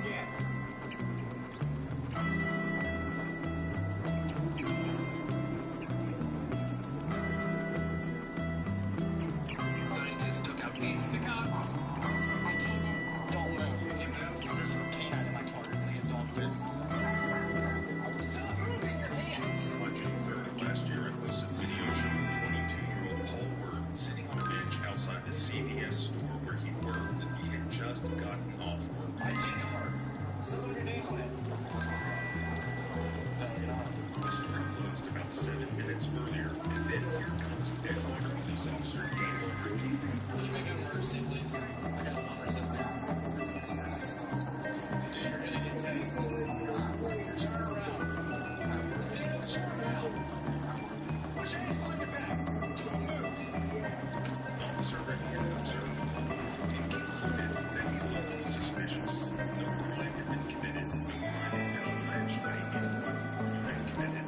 Yet Paul was almost immediately seized and threatened with being tased and bitten by a police canine. Moving your hands. In the end, he was taken to jail, despite the fact that Officer Reddy was fully aware that Paul was a store employee just there waiting for a Lyft driver to come. Are you gonna talk or? It's now been 9 months, and I have all the updates for you straight from Paul's lawyer. Let's go through. I see you sitting there, and also, behind the post. Please make it time. That's all I need. That's all I need.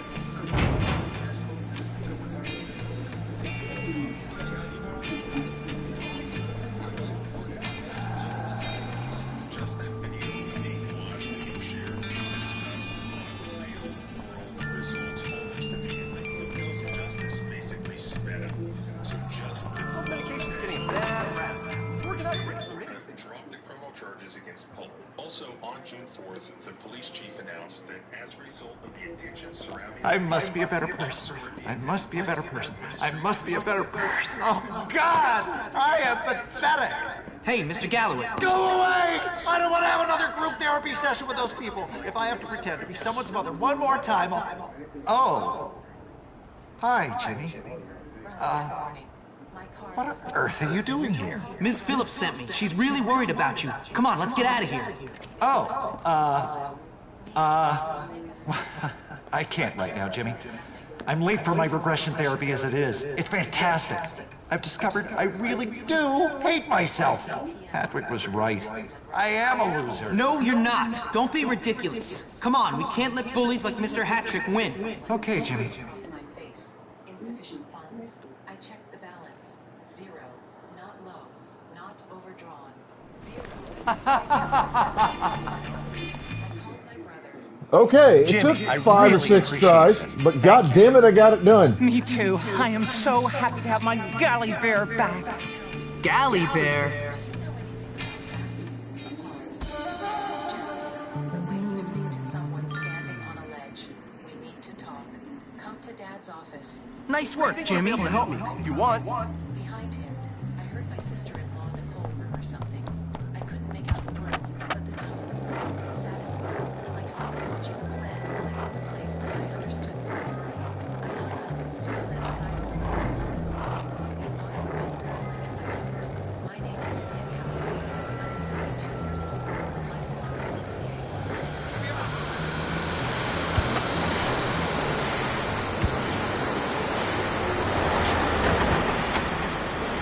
Accounting, a firm worth just over $2 million, with my name since I turned 25. I had worked there since college. I had built the client roster. I had stayed through the hard years when Marcus wanted out, and Nicole convinced him the firm was a sinking ship. And now, I know I'm with an empty bank account, and my brother's rehearsed voice still in my ear, something inside me shifted. Not broke, shifted, like a gear finally catching. I didn't go to my father's office. I went to mine. Though I didn't see it there yet. My brother came back after 3 years of distance. 3 years of Nicole steering him toward her family's real estate ventures. Marcus suddenly reappeared at Callaway and Associates with a smile and a new suit, and a story about wanting to reconnect with his roots. My father was overjoyed. He had always wanted both of his children in the firm. He was 68, starting to slow down, and Marcus's return felt like answered prayer. I was cautious. Nicole had never liked me. She had always treated me between Marcus and his potential, and she had always treated me like a secretary who had somehow accidentally been given a title. But I told myself, people change. I hate that I can't find the race. That was my first mistake. The small things came first. Marcus started sitting in on client meetings. I normally ran alone. Stopping by the office, bringing lunches. I told my father about the old days. She asked me to read the partnership documents just to understand the structure, she said. Just to support Marcus's transition back in. I thought it was harmless. My father handed her a copy without asking me.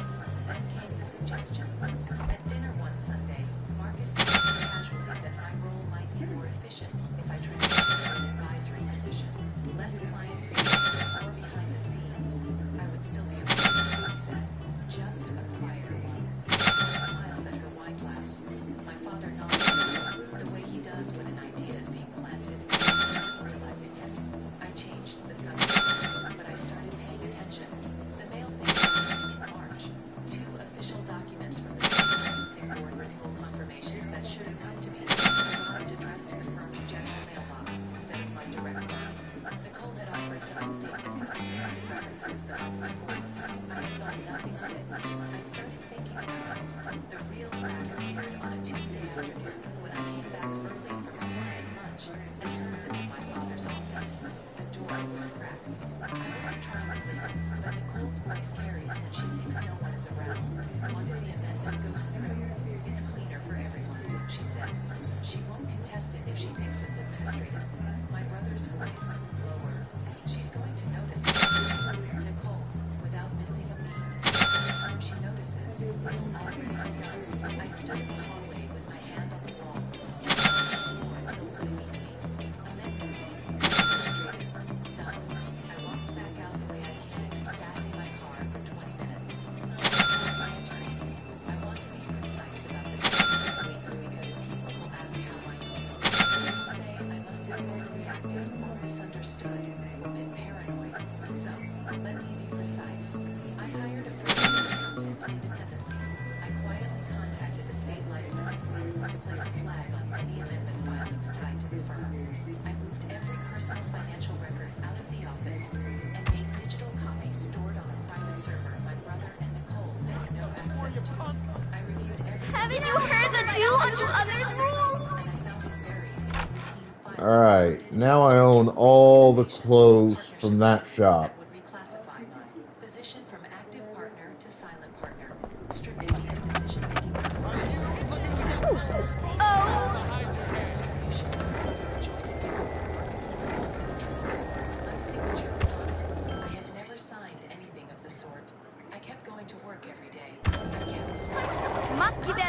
Violence is overrated. Hey, Jimmy, did you ever play Grottos and You should be ashamed.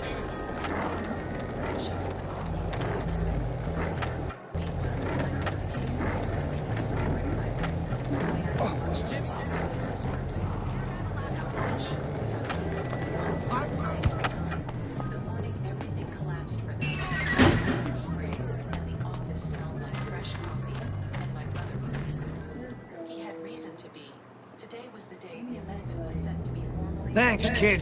Okay, now let's trade. I can learn the last 3 of the moves he's Good got to for see me. you haven't forgotten Last me. 3 or 4.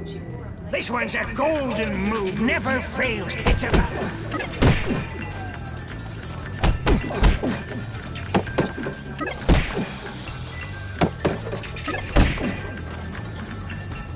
Oh, that's gonna be helpful. Real promise, Jimmy. Ah, just piss off. Don't forget to bring me a transistor when you come back.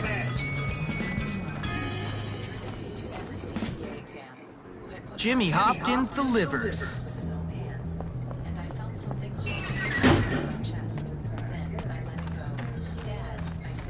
I've been meaning to do this. I suppose you want to train again? Just what I wanted. All right, this time it's all about the punching.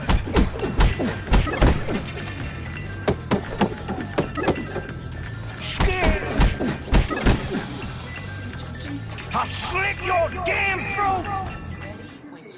Don't forget to bring me a transistor when you come back. Simple.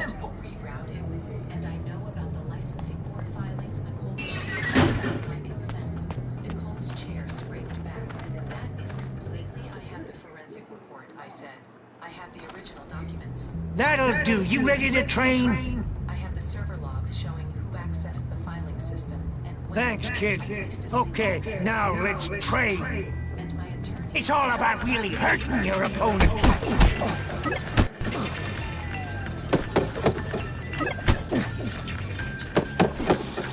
You! All right, come back sometime, but not too early. Get out of here before I go all crazy on you! Don't forget to bring me a transistor when you come back. You can count on Jimmy. Then at the folder on the desk, it looked like a man who had been very certain of something and was now watching that certainty dissolve in real time. My father opened the folder. He read slowly, the way he reads everything thoroughly, without rushing, giving every word its full weight. That'll do. You ready to train?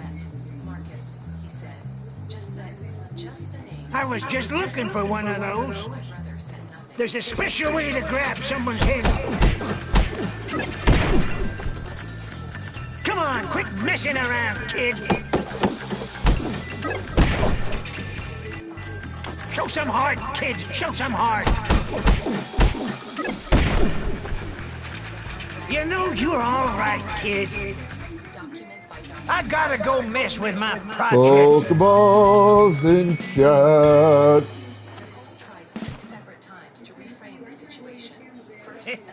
Take this.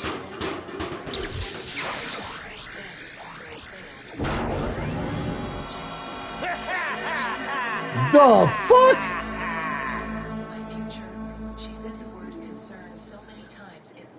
That was That easy. shit ain't right.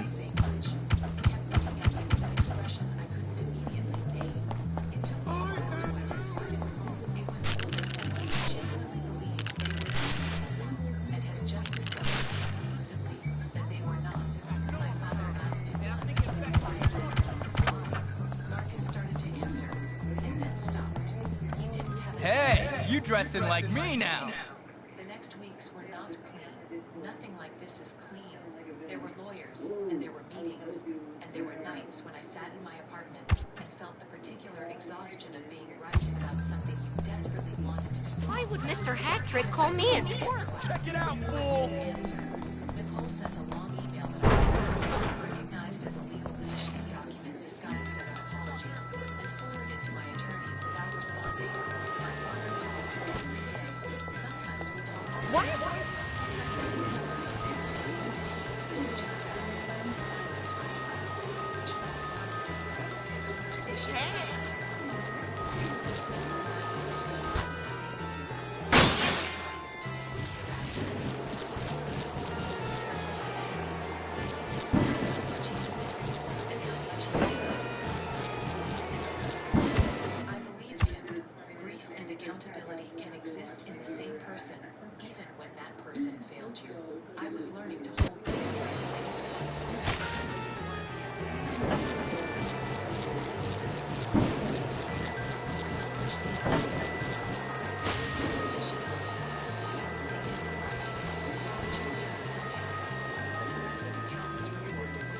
for someone who cares.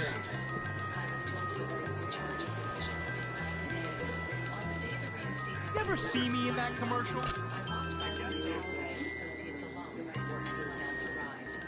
Do you ever start a rumor about yourself? Not really. Particular kind of paper that encapsulates a place where serious work has been done for a long time. I stood in the doorway of my father's office and looked at the framed photo on his desk. I would like a CRA. CPA certification ceremony. Blazer I was wearing proudly, him with his arm around my shoulders and a smile and pride mixed together. I thought about the ATM screen, insufficient funds. I thought about Nicole's voice at the front door. By the time she notices, it'll already be done. I thought about all the ways I had been underestimated, and all the ways that underestimation had, in the end, become the only tool I needed. My phone buzzed. I've been thinking a lot about It's official. Everything is restored. Charging documents filed this morning. I set my bag down at my desk. I opened This school needs more discipline. client roster I expected. No way is right, Chief. She says I'm look like a prince, you know?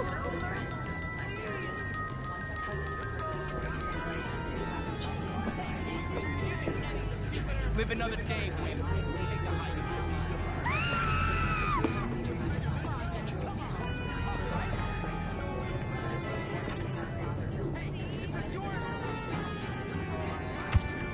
I tell them the truth. I did feel mistakes. I felt hurt. Please leave me alone. Tuesday afternoon, weeks of silence.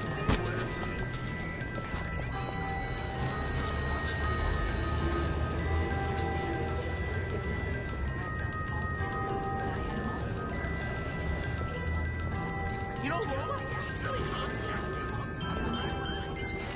Value so clearly that when someone attempts to rewrite it, you recognize the forgery immediately because you know All right, bathroom coffee, right back. Hang tight. I was the backup partner, the one who showed up and did the work and trusted the people around her and wouldn't make a scene. They were right about most of that. They were wrong about the last part. The charging documents went through. The trial date was set. I didn't know to watch. So my attorney told me there was no reason to. And I had one presentation that morning, but I spent 2 weeks preparing for it. And it was this evening. I was my attorney. I spent all day outside.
Holding his phone sideways and grinning like someone at a comedy club. Gerald wasn't wrong about the fact. I had graduated last in my class. Dead last. 242 students in the business program at Whitmore College, and Naomi Castellano came in at 242. That part was true. What Gerald didn't know, what none of them knew. Okay. But I'm getting ahead of myself. They've been running this particular playbook on me for the better part of 6 years. Ever since Gerald Beckford married my mother when I was 16, he treated me less like a stepdaughter and more like a tax write-off that talked back. His sons, Trent and Bryce... Mr. Galloway, should you really be doing that? Oh, Jimmy. No, I suppose not, but life is unfair. You promised Ms. Phillips. Oh, God. What kind of world do we live in where I get punished for a minor indiscretion and Patrick gets away with taking bribes from his pupils? He does? Yes. He sells advanced copies of tests to the sons of his rich friends, and nobody says a word. Wait, what rich friends? Well, Darby Harrington, for one. I can't believe he's selling tests. What if I got evidence of him doing this? Then I'd never need to drink again.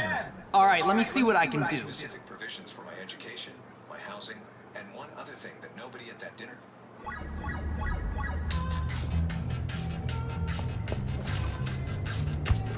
Alright, see, where's this?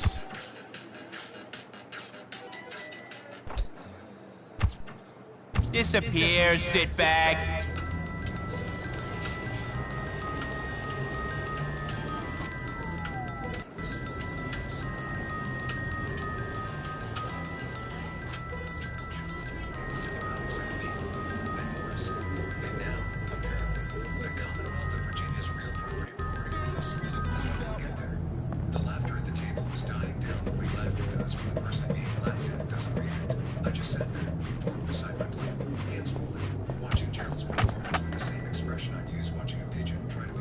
Greetings. Did you chaps bring the money?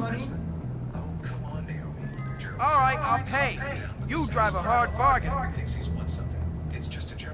You know we're proud of you. Hey, thanks a lot, big guy.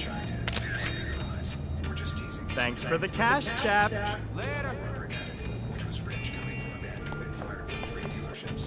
I smiled. Not a tight-lipped survival smile. Not a flinch disguised as courtesy. A real smile. The kind of smile you smile when you know something no one else at the table knows. And you've been waiting a little ways to play it. I pulled out my phone. It was a Samsung Galaxy. Nothing flashy. Screen protector cracked in one corner from when I dropped it in a parking garage in April. I opened my email. Scrolled past 2 spam messages. A campus notification from a class that no longer mattered. And a newsletter from the other maintenance company. What's shaking? I'm okay.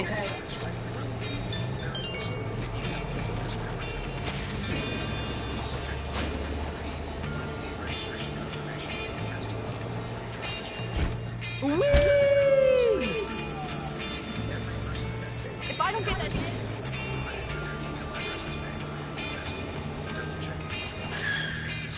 This exact moment was not something I was willing to have derailed by a typo. Felicity's I'd known by heart. Roderick's I had gotten from the family group chat. Gerald's I pulled from the electricity bill he left on the kitchen counter, which was connected to the account for my house. Billed to his email, paid from an account that drew from my mother's money. The whole structure of Gerald's life was like a building made of other people's materials, and I had the demolition permit in my outbox. I hit send. Then I set my phone face down on the table, picked up my fork, and went back to my salmon. The salmon was good, actually. Pan-seared, Ooh, with a dill cream sauce. My mother had ordered it from Harlow and Wick, the catering company on Shore Drive. Oh, okay. Expensive thing about this evening that wasn't about to become a legal liability. Gerald was telling Bryce something about a golf tournament. I sure hope he shows up. I need to get my grade up. Don't worry, he'll be here soon, I'm sure. You guys looking for something? Yeah, did you bring the goods? Face up, volume 1, like a man expecting important news. He glanced at it the way you glance at a notification you don't care about, and then his face did something I've never seen before. Not anger, not shock, more like the expression of someone who's been told the floor they're standing on is actually a painting of a floor. What is this? He said, quietly, to himself, mostly, but I heard it. That miles from God damn it.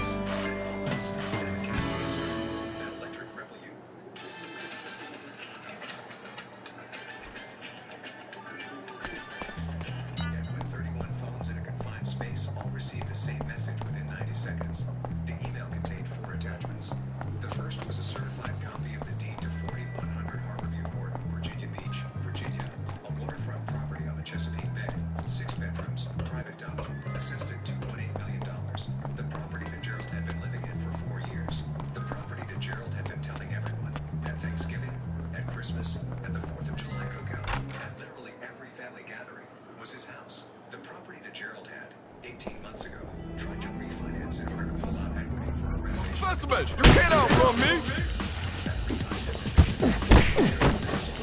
You're sweet like candy, you don't want any of this!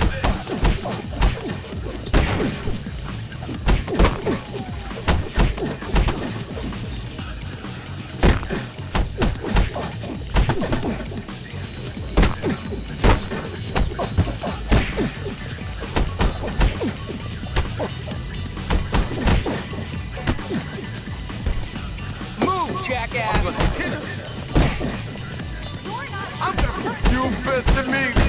Enjoy it while it lasts. He had to be cheating.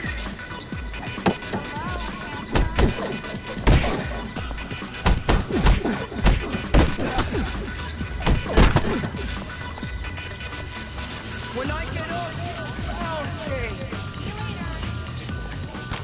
Oh my god, why did you...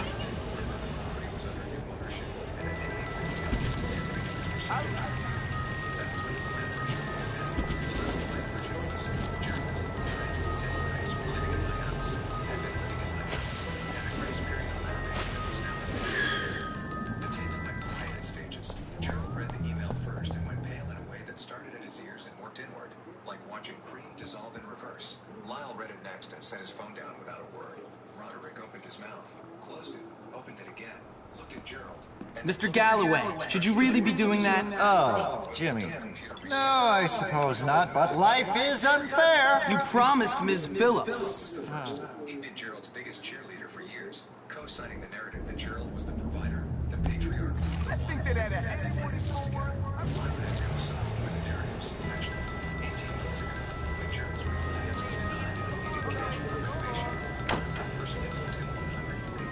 Dad's rich daddy. By Gerald's equity and hard-review property. Equity that, as of the email Lyle was now reading for the third time with increasingly white knuckles, did not exist. Gerald had no equity. Gerald had no ownership. Gerald had been living in a house that belonged to a trust controlled by the stepdaughter he just publicly humiliated. And he borrowed $140,000 against an asset he never possessed. Do you have my cash? Say a word for the rest of the evening. All right, I'll pay. You drive a hard bargain. And stared at the tablecloth like it owed him money, which, in a sense, Thanks a lot, big guy. Roderick was second. He went quiet because Roderick was See you at midterm. as a named additional driver for the boat, a 32-foot Grady White that Gerald kept at the Harborview dock and had insured as the property owner's vessel. Except Gerald wasn't the property owner, which meant the insurance was potentially... Hey, Jimmy. Won't you talk to me a while? clipped a channel marker, causing 38... Hey, if you're nice to me, I'll make out with you. Hello. You want to hang out? I don't mind. It's your lucky day, Come on, Jimmy. step up. This is going to be good.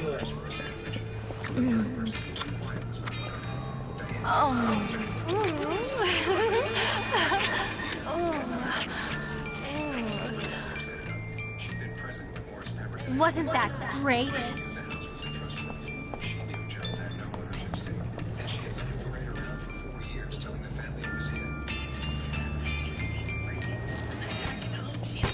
I'm okay.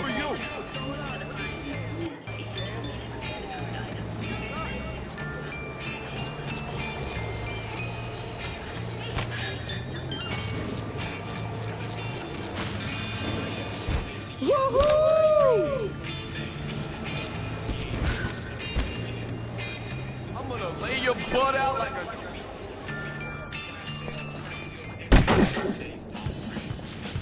Damon's the truth. Identity on the back of a dead man's property while that dead man's daughter sat at the kid's table, and then the far end of the dining table, and then, tonight, 3 seats from the corner like an afterthought. My mother went quiet because the email included her on the distribution. She was seeing in black and white what she allowed to happen, and she was doing the math, not the financial math, though that was bad enough, but the relational math, the calculation. I sure hope he shows up. I need to get my grade up. Don't worry, he'll be here soon, I'm sure. Do you have my cash? Yeah. Do you have the test?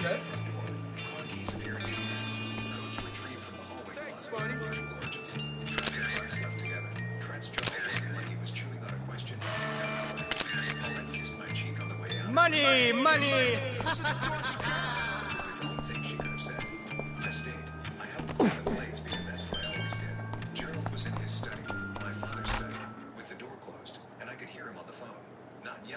That was the thing about Gerald when he was truly scared.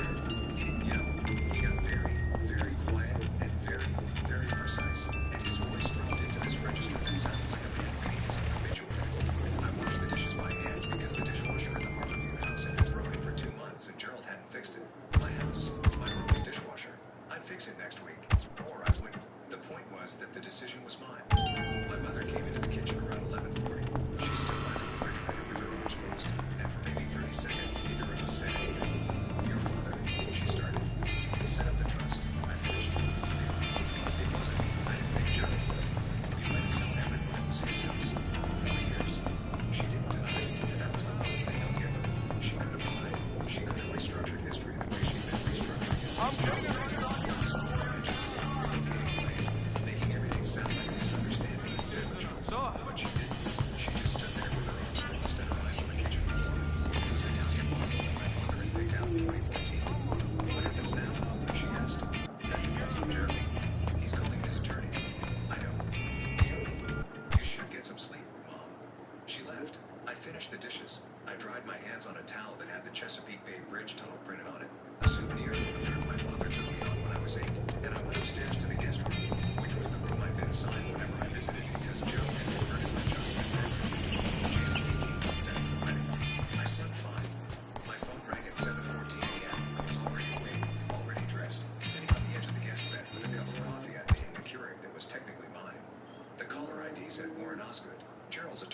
I met him once at a Christmas party where he'd spent 40 minutes explaining to me why estate law was the most underrated sector, and I'd spent 40 minutes nodding and memorizing every detail. I'm all skating beat down too, son.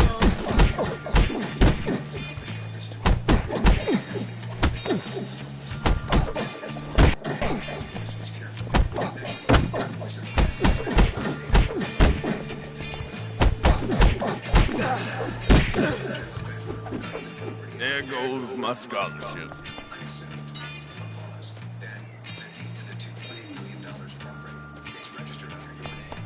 It is. Another pause. Longer this time. I can hear paper shuffling. I can hear the particular quality of silence that exists when an attorney realizes his client has been building a life on a foundation. It's cast to me. My client was under the impression, and I want to be clear, this was the representation made to me, that the property was part of a marital arrangement with your mother and that ownership. Warren, yes. Did Gerald ever show you a deed with his name on it? The silence that followed was the most expensive silence of Warren Osgood's career. I really need to beat. Gerald had never shown him a deed because Gerald didn't have a deed. Gerald had moved into the house when he married my mother. Told everyone it was free. There are places that make you feel safe in the best way, as in these hills where the sky is blue and the trail is warm. The sun climbing over the horizon.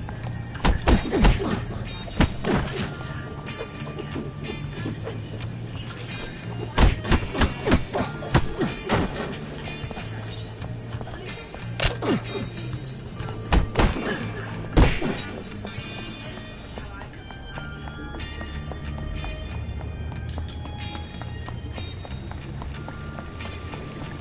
I just don't.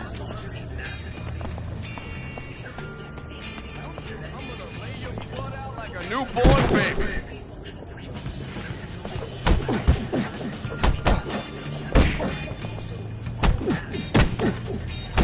My sights.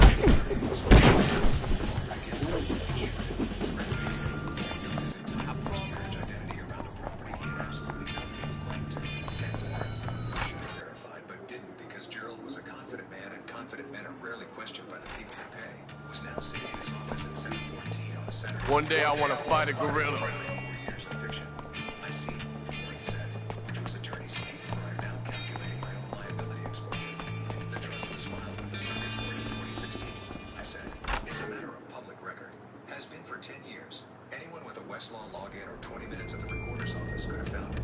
Your client chose not to. It's only a matter of time now.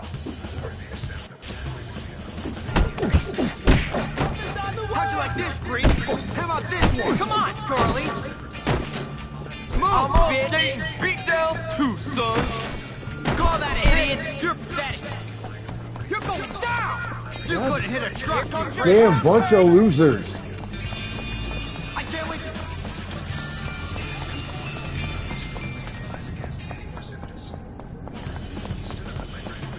I'm an excellent boxer, you know.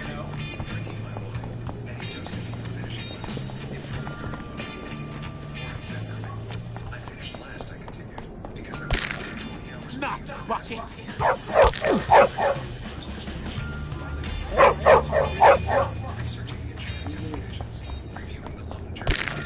I am trying to figure out how to get to this guy.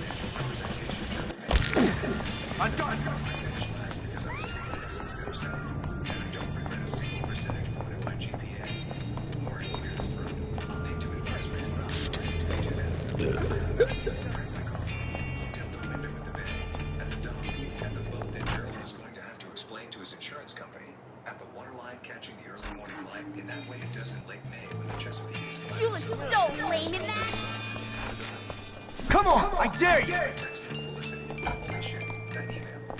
I typed back, enjoy your Saturday. Another buzz. Morris Pemberton. Warren Osgood just called my office. I referred him to your counsel. Everything is filed and recorded. Your father would be proud. I didn't respond to that one. Not because I disagreed, but because there's a category of things that are true and also too heavy to hold before 8 a.m. on a Saturday. By Monday, things moved with the kind of mechanical efficiency that happens when legal documents are unambiguous and the person holding them is not interested in negotiation. Portia I.A. Eureka sent a formal letter to Gerald, copied to... Did you get dressed in the... The property at 4100 Harborview Court was leased solely by name Elliot Castellano. Gerald Bedford had no ownership interest, no tenancy agreement, and no legal basis for continued occupancy.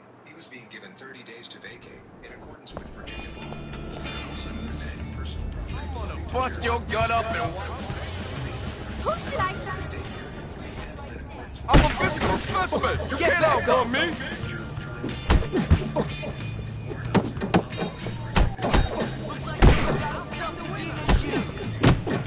I will protect you! Don't even think about it, loser! You're still moving, but not so long! I'm gonna kick your ass! Sweet like candy, you don't want any of this! Step back! I will strike you!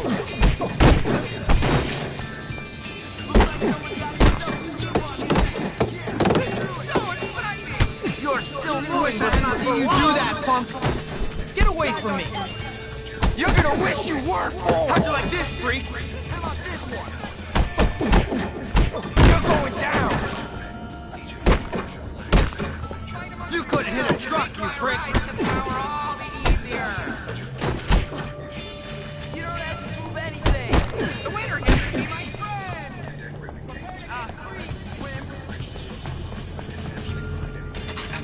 Here comes your pound cake!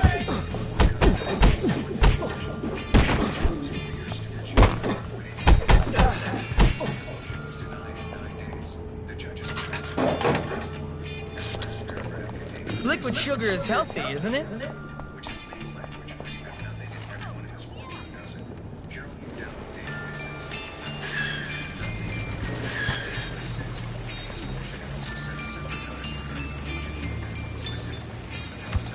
The free weight rack, and the cable machine Gerald had installed in my childhood bedroom, informing him that any fixtures affixed to the property might be considered improvements belonging to the property owner.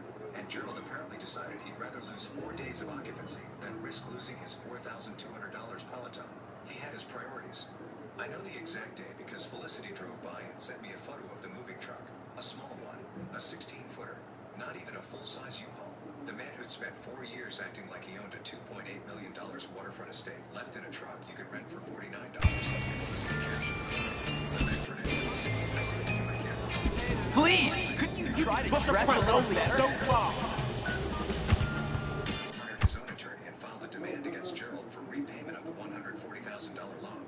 Gerald's position was that the loan was a family gift. Lyle's attorney's position was that text messages from Gerald describing the loan as secured by my house constituted a fraudulent representation. I stayed out of it. Oh, man to man! Not exactly what I meant, but cool in its own way.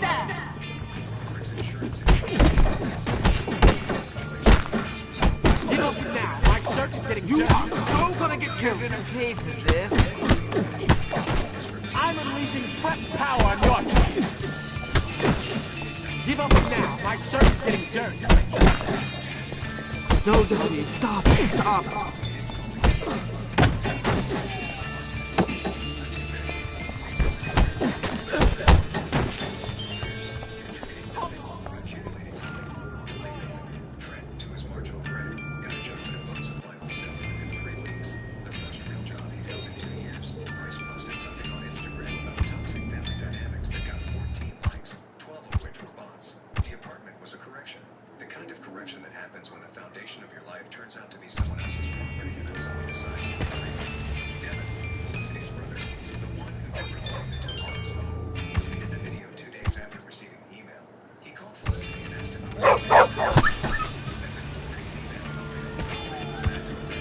Felicity told him to grow up. He didn't call me. He didn't need to.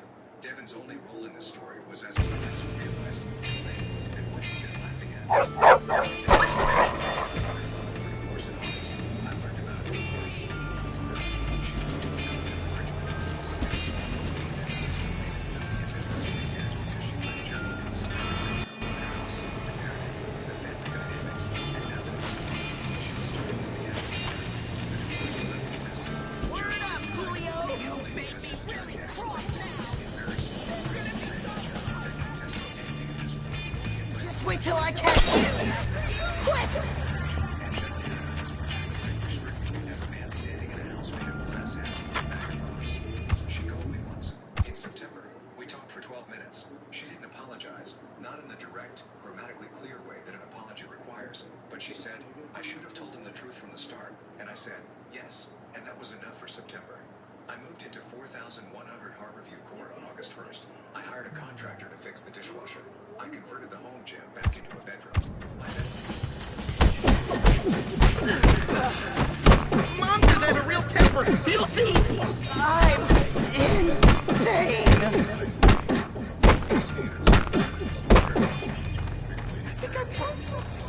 I'm standing up for myself. Ew, gross. Oh, man. Oh,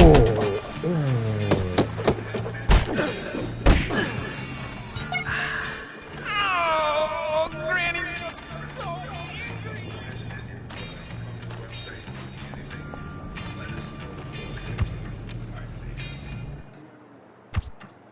I've had both of my children during the pandemic. I can't even put it into words on how difficult that was. But The one with the window that faces the bay? The one where my father used to sit on the edge of my bed and tell me about the ships coming in, about the tides, about how the Chesapeake is an estuary, not an ocean, patient, gradual, and deeper than it looks. I had the locks changed on day one. The boat I sold, not because I needed the money, but because it was the last thing Gerald had touched that still sounded like property, and I wanted it unempty, clean, mine. Morris came by in mid-August with a bottle of bourbon and a folder of documents, the final trust accounting, the property transfer completion certificate. Why'd anyone throw this away? 11 years of stewardship. We sat on the dock across the water over silver to copper as the sun fell. Your father set this up the week he was diagnosed, Morris said. Before he told your mother, before he told anyone, he sat in my office and said, she's going to need this, and whoever comes after me is going to try to take it. I didn't say anything. The bay was flat. A heron stood on the far pilot when he was waiting for something. He was right, Morris said. He usually was. Morris left around 8. I stayed on the dock. The air had that late August weight to it. Warm, heavy, carrying the sound of boat engines from somewhere across the water. My phone was inside. No notifications I cared about. No toast speed, baby. No laundry that wasn't mine. The tide was going out. Slow, patient, and irreversible. The way my father would have wanted it.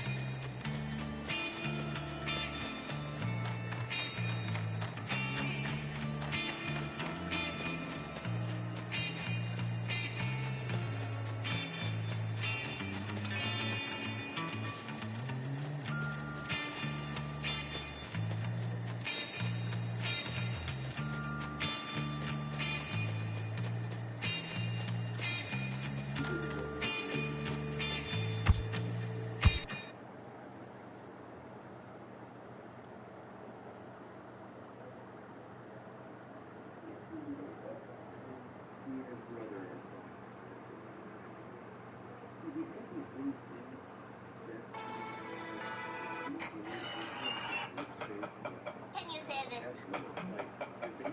Up rent again? No. I mean nice. By the way, don't go. I mean I will not play it, but I can sing it. So this song here is just... Okay, ready? Let's go! Jesus Christ. Volkswagen.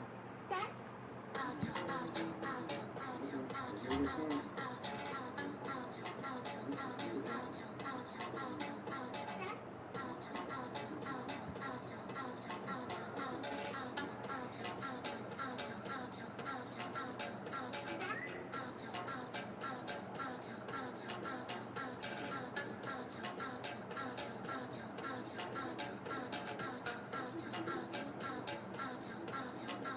Auto, Auto,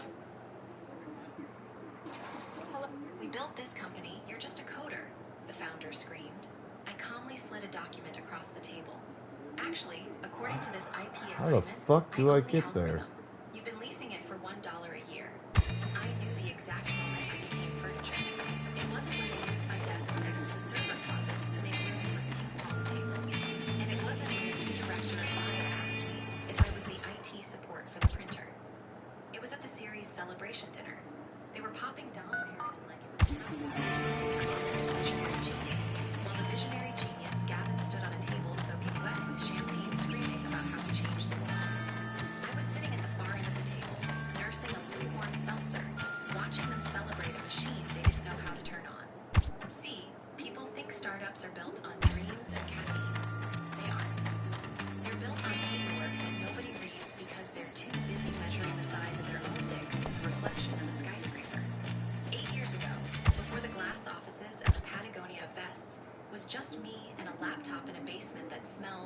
drywall, and ambition, I wrote the core, the predictive commerce engine that currently generates 90% of this company's revenue. Gavin provided the pizza and the hype. I provided the logic. Quick side note before I dismantle these people. If you enjoy stories about the quiet person in the back of the room holding the nuclear launch codes, go ahead and hit subscribe button. Maybe drop a like. It keeps the algorithm happy and helps me pay for the good scotch I'm drinking while I type this. Anyway, back to the crime scene. Back then, we were incorporating. Gavin was manic, signing papers without looking. Eyes already on the imaginary beans. I was different. I was a post-it with trust issues and a student loan debt that looked like a phone number. I didn't want equity that could be diluted. I wanted control. So, in the stack of incorporation documents, right between the bylaws and the standard non-competes, I slipped in a single boring-looking sheet. It was an intellectual property lease agreement. It stated in very plain English that I mapped dance. I'm gonna rip out your heart and feed it to you. I'm gonna hit you till you love me. The generous sum of $1 per year. Renewable annually, terminable by the licensor me, with 30 days notice if the lease fee wasn't paid, or if the contract wasn't formally written. I'm on Dayton's beatdown too, son.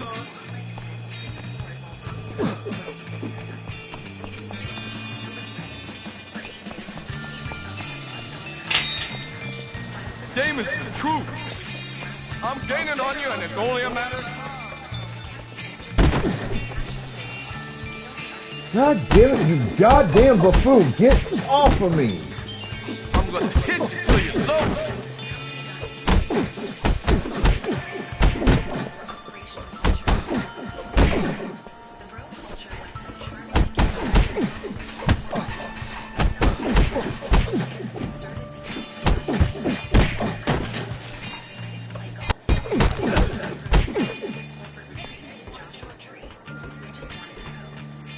I sat there at that Series C dinner, watching Gavin high-five the new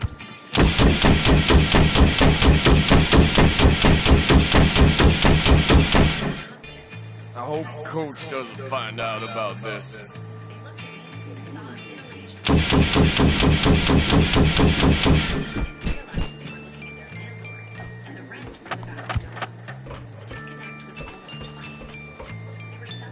unaware that I own the tree, the soil, and the water rights. I went back to the office late that night, not to work, but to check the physical file cabinet. My head still hurts. Slightly, the original lease. After a tough run, my muscles are screaming. Some days it was impossible to treat. You'll never keep it around! Horseback muscles, easy to soreness, and helps me keep running without skipping a beat. Whether it's a long run, speed workout, or just staying active, I can push through discomfort and stay on track for my marathon goals. Seriously, this little trick saves me every sort of. Save this for your next tough workout. You'll thank me later.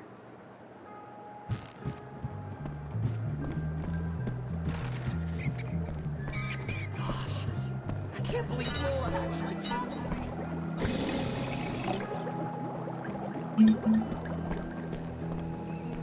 Gavin's journal I made a digital copy. Then I made a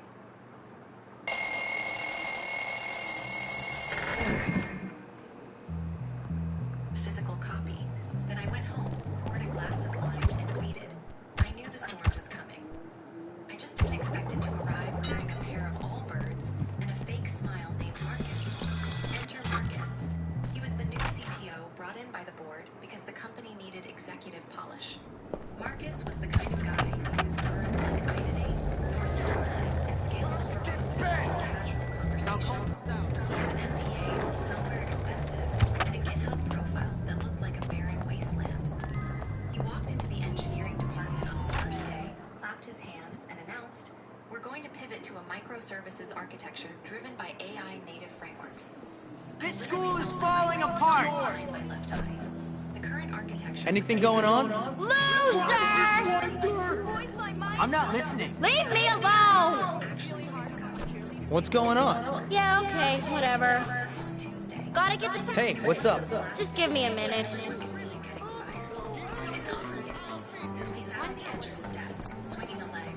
Hi, I'm so Want to tell me glad what a nice to girl meet like you is doing at Bulwark?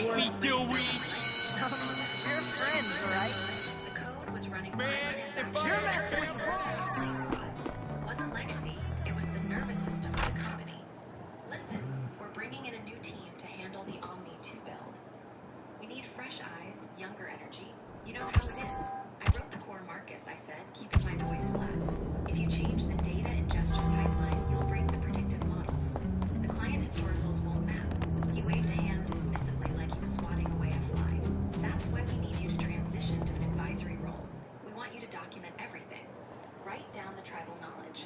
Hand over the keys to the castle so the new rock stars can drive. We're thinking head of legacy. Mr. Galloway, should you really be Head of legacy maintenance. It was corporate speak for janitor. He wanted me to write the manual for my own replacement, then sit in a corner and fix bugs while he took credit for modernizing the stack.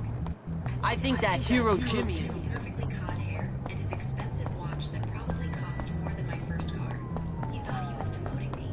He thought he was putting the old horse out to pasture. He had no idea he was talking to the owner of the pasture. I understand, I said. You want full documentation of the IP and a handover of all administrative access. Exactly. He beamed, thinking I was rolling over. Team player. Love it. Need a few weeks. You guys looking for something? I lied. There's a lot of historical context. Alright, I'll pay. You drive a hard bargain. Just make sure the Come on, let me get through this shit. Hey, thanks a lot, big guy. Thanks for the cash, chap.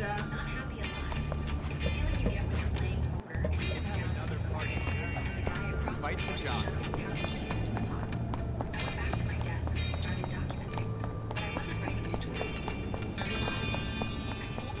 This place blows! Hey, thank you for the raid, some guy.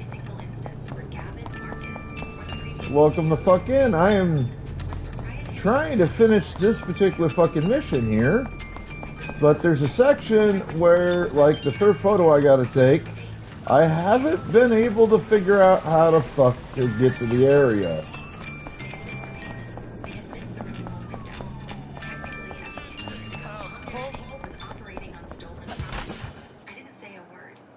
Have a good night. Have not left.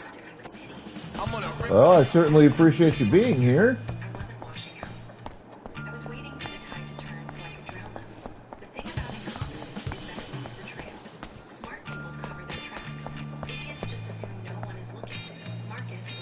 I sure hope he shows up. I need to get my grade up. Don't worry, he'll be here soon, I'm sure.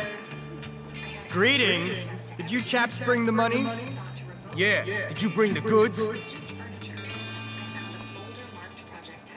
Thanks, buddy. See you at midterms. Hi! Proprietary predictive behavioral modeling, real-time inventory adaptation, customized user intent algorithms. They were selling my code, not just using it. They were white labeling it. Oh, that's what I was missing.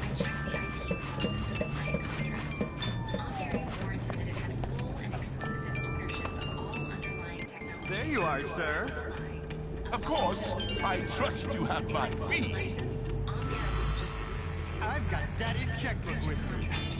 Top dollars for top grades. Makes sense to me.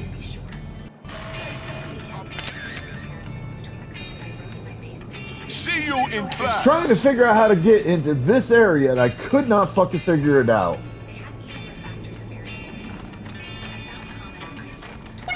I can use that.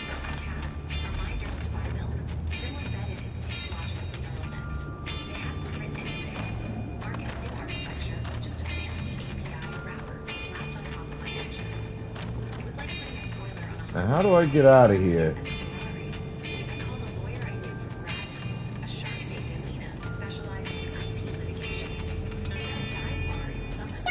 I'm just gonna collect this.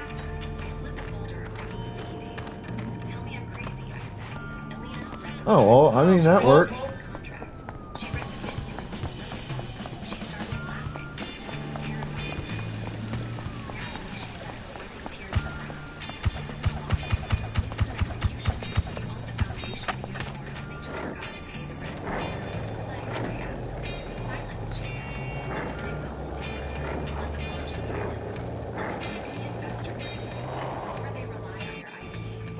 You know, he drinks on school grounds. Think of the children, Dr. Rattlesnitch. Drinking? I will terminate the employment contract of any staff member found corrupting children. Morality is the most important lesson we can teach the youth. Is that so? Then you might want to look at these. What's this? It's that fat, evil hypocrite selling test answers to rich kids. Fire him! What? You took pictures? And to think I trusted you, Hat-Trick? You're fired. But Bye-bye, fatty. And as for you, Galloway, there better not be anything to that drinking business. The betrayal wasn't just financial, it was existential. Wednesday afternoon, I was in the break room making a coffee. That was fucking annoying. All sorted. The Office Vibe manager didn't know how to descale it when Jason walked in. Jason was a junior dev, a sweet kid fresh out of MIT. Especially because I could not, for the life of me, figure out how to get to that section I needed to get to originally. He said, looking around nervously to make sure we were alone. Can I ask you something weird? Shoot, I said, stirring powdered creamer into my sludge in the all-hands engineering meeting this morning. Marcus showed us the core prediction module. He said he wrote the base logic during a hackathon last weekend, but I saw the timestamps and syntax style. It looks exactly like your own is. My blood ran cold. Then it boiled. Marcus wasn't just pushing me out. He was plagiarizing me in real time. He was claiming authorship of my life's work to a room full of 20-year-olds who knew nothing better. He said that.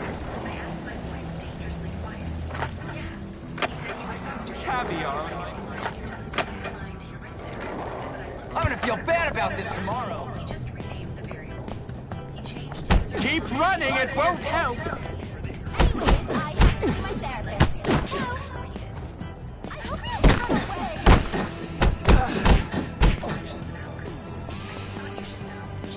Everyone thinks I hate everybody, but I like you. How do you like my... Nice shoes. Let's make out. Oh, Jimmy. All right, let's do it. Want to make out? Make out with the prep bitch in front of the preps. After knocking out one of their own. You're such a bad boy, Jimmy. It's very exciting. Fraud is now systemic. She replied instantly. Good. We have the investor diligence request coming up. The Series D funding round opens next week. They have to disclose all IP ownership. This was the trap. The Series D investors were... I have to train hard. Sir, please help. They will send a questionnaire asking, does the company own 100% of the IP? If My butt. Good time. I am serious. If they answered no, they lost the funding. They would answer yes. I'm gonna thump you really hard.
Alright, let's go get these clowns back on fucking board again.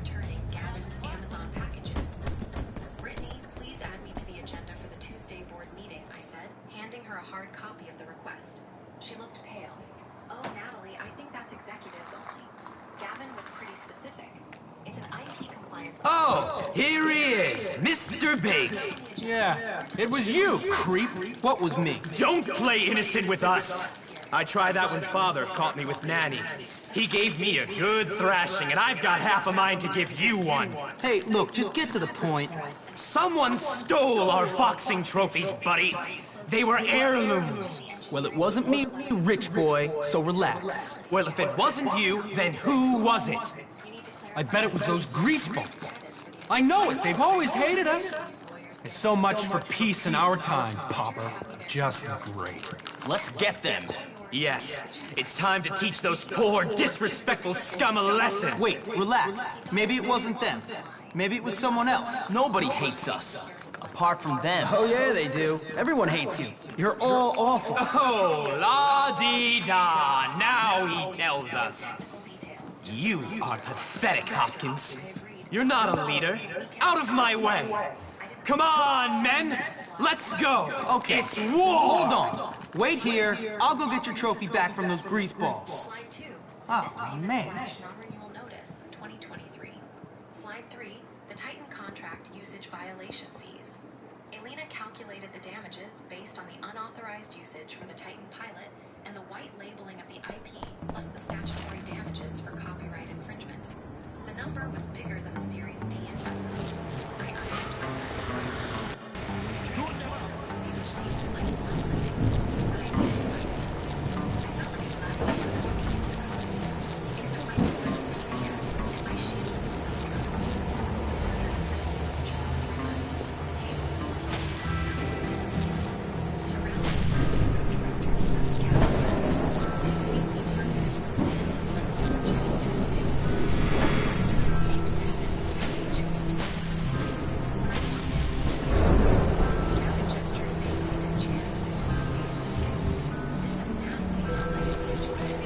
Before you get hurt.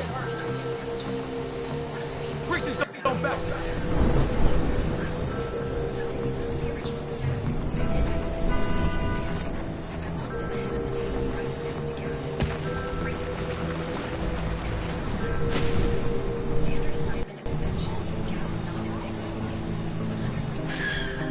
Actually, I said my voice cutting through the air conditioning hum. That's not accurate. The room went silent. Kind of silence you hear right before a car wreck. All right, Vance. Did you guys steal the Preppies' trophies? No way, man. After the townie's been saying all that stuff about Lola and made Johnny crazy, we don't care about those stuck-up jerks. The Townies? Really? Yeah, and Johnny says you're no friend of ours anymore. But since you got him out, I'll let you walk away from this meeting. Well, since I already beat you, I guess I believe you.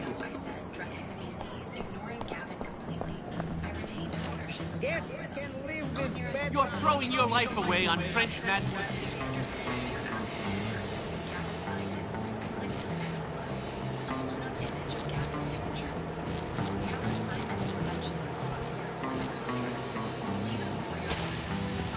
I wish I never...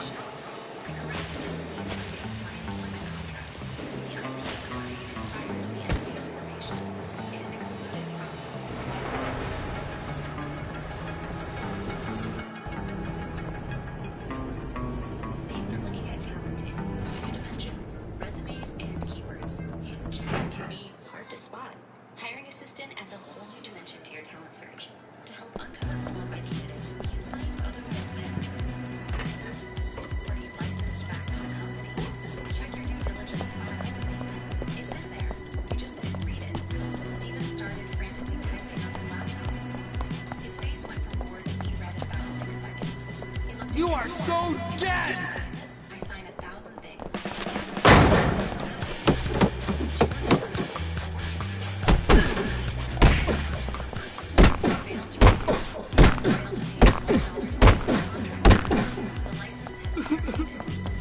Get in there, you little sucker! Ow! It bit me!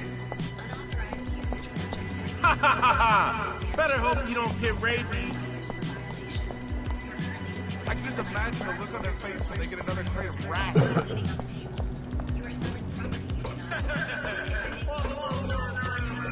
Like girls.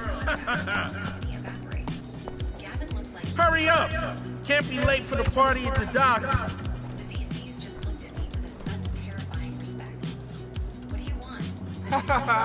Rats in the library. Awesome. Man, I hope one of them bites the librarian. She's such a cow. Man, I hope these little guys don't have fleas. I heard rats actually like to eat books. Man, wouldn't that be awesome? Keep running, fool! Let's do this right.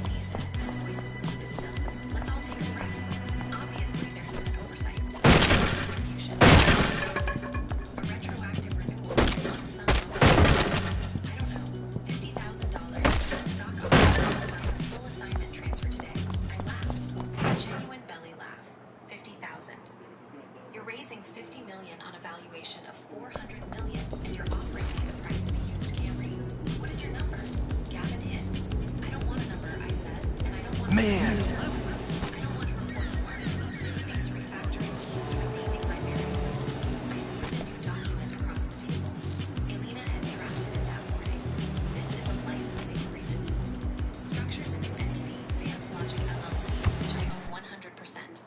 Omnira will pay a licensing fee of 15% of all gross revenue derived from the predictive engine. That includes Titan and the licenses revenue to reverse engineer the code. 15% of gross. Gavin's eyes flashed. That wipes out our margin. That kills the probability. Write your own code, I said. Here's Marcus do it. He's a rock star, right? Give him a keyboard. Turn off my engine and he can build a new one by tomorrow morning before the Titan pilot launches. I looked at Marcus. He shrank into his chair. He knew he couldn't go to the whole world without a tutorial, let alone a predictive commerce engine. We can't rebuild it in time, Steve whispered. Titan launches in 48 I'm sick of everyone complaining. I got enough to complain about. Don't.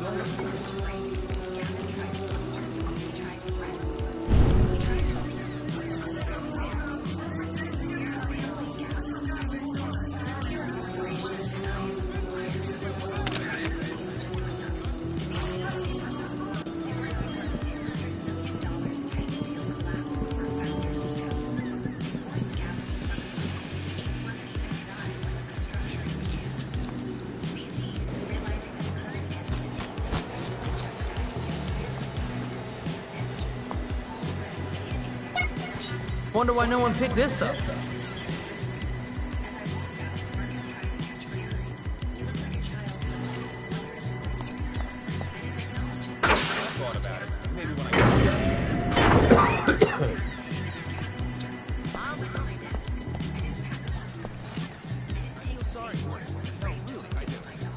You ever want to abandon your family?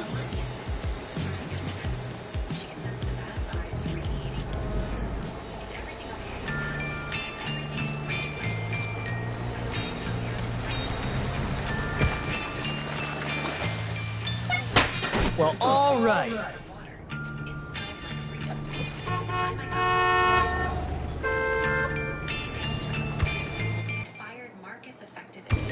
Alright, good. I am heading the way I need to go.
Okay, I see where I went wrong here.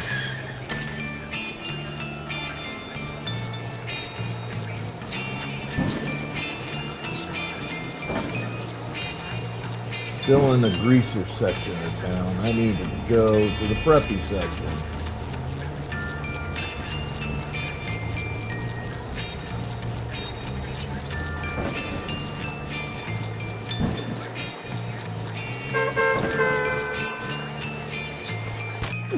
I got a good mind. Sometimes you have to burn the bridge to show people that they are standing on it only because you let them. They thought I was the help. They thought I was the invisible woman who kept the lights on. Well, Hopper, what did you find? Yeah, who took our trophies? Don't tell me. It was the Tooth Fairy. Yeah, either it was the Tooth Fairy or the Grease Balls. I wonder which one. Actually, trust fund babies. It was neither. It was those townies. Which townies? The ones who hang out by the factory. Them? Why would they steal our trophies? Don't talk crap, Hopkins. I'm not. I've got a picture to prove it. Why? They don't have any problems with us. Yeah, poor kids just love rich kids who act like stuck-up jerks, don't they? Listen, you over-fortunate numbskull. They did everything. Put Johnny Vincent in the home, let the rats out of the library, everything, including your trophies. Why? Because I listened to Gary. So it is your fault. No, it was Gary's fault. You, my friend, have got delusions of grandeur. Nobody cares about you or Gary. You're ridiculous. Come on, Biff. Let's leave this king of this school to his pathetic little fantasies. You are an idiot, Hopkins. I've got a photograph. You know what you can do with that, don't you? Okay, because you probably weren't. I seriously doubt you were. This is Jeff Gray.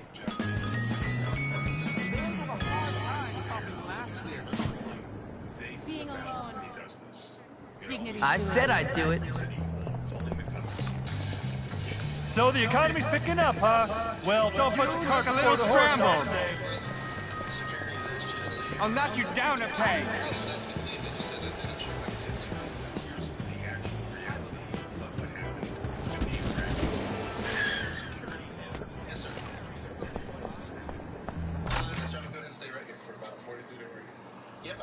Hello, welcome. Do come in.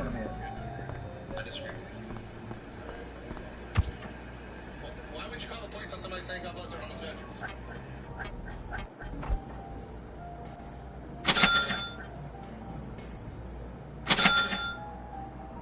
I said I was sorry. It was an accident.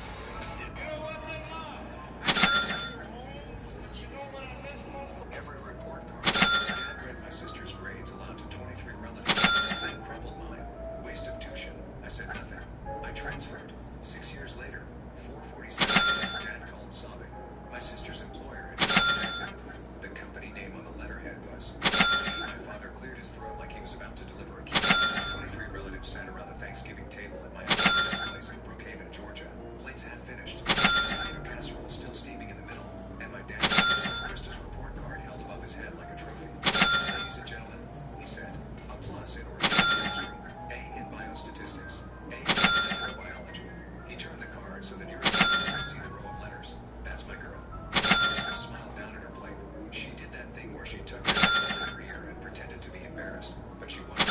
She rehearsed this. She always rehearsed this. My aunt Deborah clapped. My cousin Tremaine whistled. My grandmother, Nana Roz, pressed both palms together and whispered something to God. The whole room turned into a standing ovation for a piece of paper, and my father soaked it in like he'd heard every letter himself. Then he picked up mine. Alright, I'm not going to be able to finish everything there, but that gives me a good start. And I watched his jaw set in that way it does when he's already made up his mind about something. I should buy one of those. He crumpled it, not folded it, not set it down. Smile! Who dressed you, Hopkins? That crazy hobo? Waste of tuition, he said. The table went quiet. Not silent, quiet. That particular kind of quiet where everyone heard what just happened, but pretended they didn't. Forks moved again. Someone asked for the rolls. Aunt Deborah started talking about her church's bake sale like my father hadn't just balled up my semester in front of the entire family. I looked down at my hands. My GPA that semester was a 3.4. I was carrying 18 credit hours. 22 hours a week at a FedEx distribution company. My father paid a third of my tuition, not because he was generous, but because it gave him a receipt.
Might find a use for that. Didn't mention my father, didn't mention Krista. Just talked about what I wanted to build, and I wanted to build it somewhere no one knew my last name. Submitted it at 1:14 a.m. and closed the There we go. 2 weeks later, I got the acceptance email. Full ride, housing included. Start date, January 15th. I told my mother first. She stood at the kitchen island and gripped the edge of the Hey, what you looking at? Hey, Zoe. You want to have some fun, tough guy? What kind of fun? It's not that kind. I only date older men or junkies. They're so romantic. Come on, what's wrong with me? Well, everybody hates you. You're a little twerp. You dress terribly. But apart from that, nothing. Oh, okay. Good. Why don't we play a little game? Come on. By older men, I hope you don't mean Mr. Burton. Hey! Come on! We're going to the Spencer Shipping Warehouse.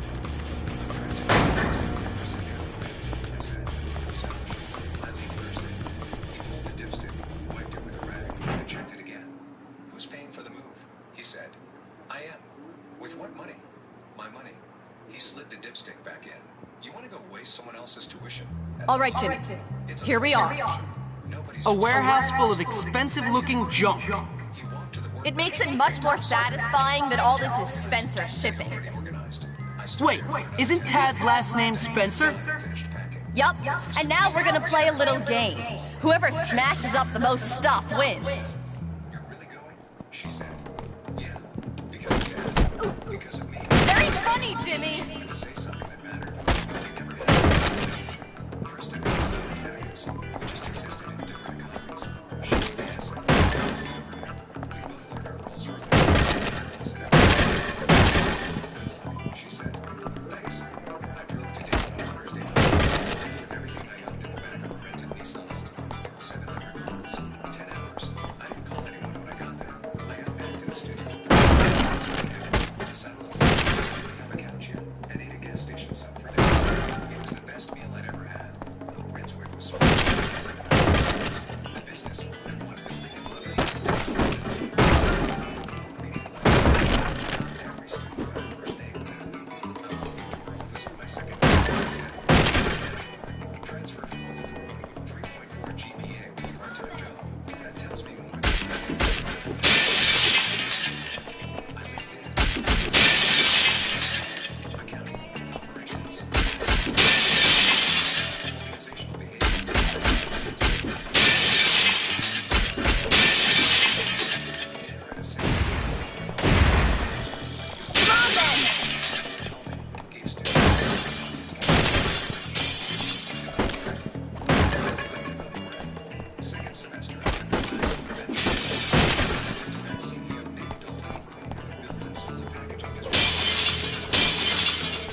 You win!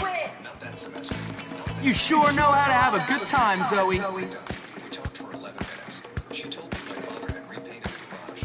She told me Krista had... This is the best date ever! biotech firm in Research Triangle. She did not ask about my grades. She did not ask Another about good deed done. Brunswick or the independent study. Let's get some Pokeballs in the chat. Anything that had happened in my life since I'd loaded a rented Nissan and driven north. I didn't volunteer any of it. We said goodbye like two people who shared an area code they no longer lived in. I graduated from Brunswick with a 3.91 GPA. I took a certification for academic excellence and a standing job offer from a logistics consulting firm in Columbus called Braddock & Lyle. I took it. I worked there for 14 months. It won't let me fucking ride that. It didn't insult anyone's intelligence, and how to sit in a room full of people who were older than me and say what I meant without apologizing for it. Then I quit. Not because it was bad, because it was small.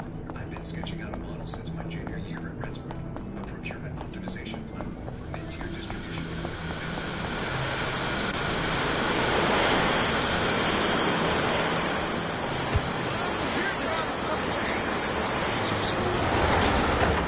built it or spent the next decade helping someone else build theirs.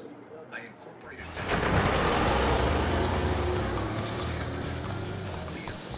opened a business account at Riverton National Bank with $11,400. Everything I'd saved minus rent for 3 months. Set up a one-room office in a flex space on Briar Avenue in Dayton. Bought a desk, a chair, a whiteboard, and a coffee maker. The first year was brutal. I pitched 47 companies. I drove across Ohio in a used Camry with a presentation on my laptop. Simon Shop in Kettering. I sat in lobbies. Getting that work done.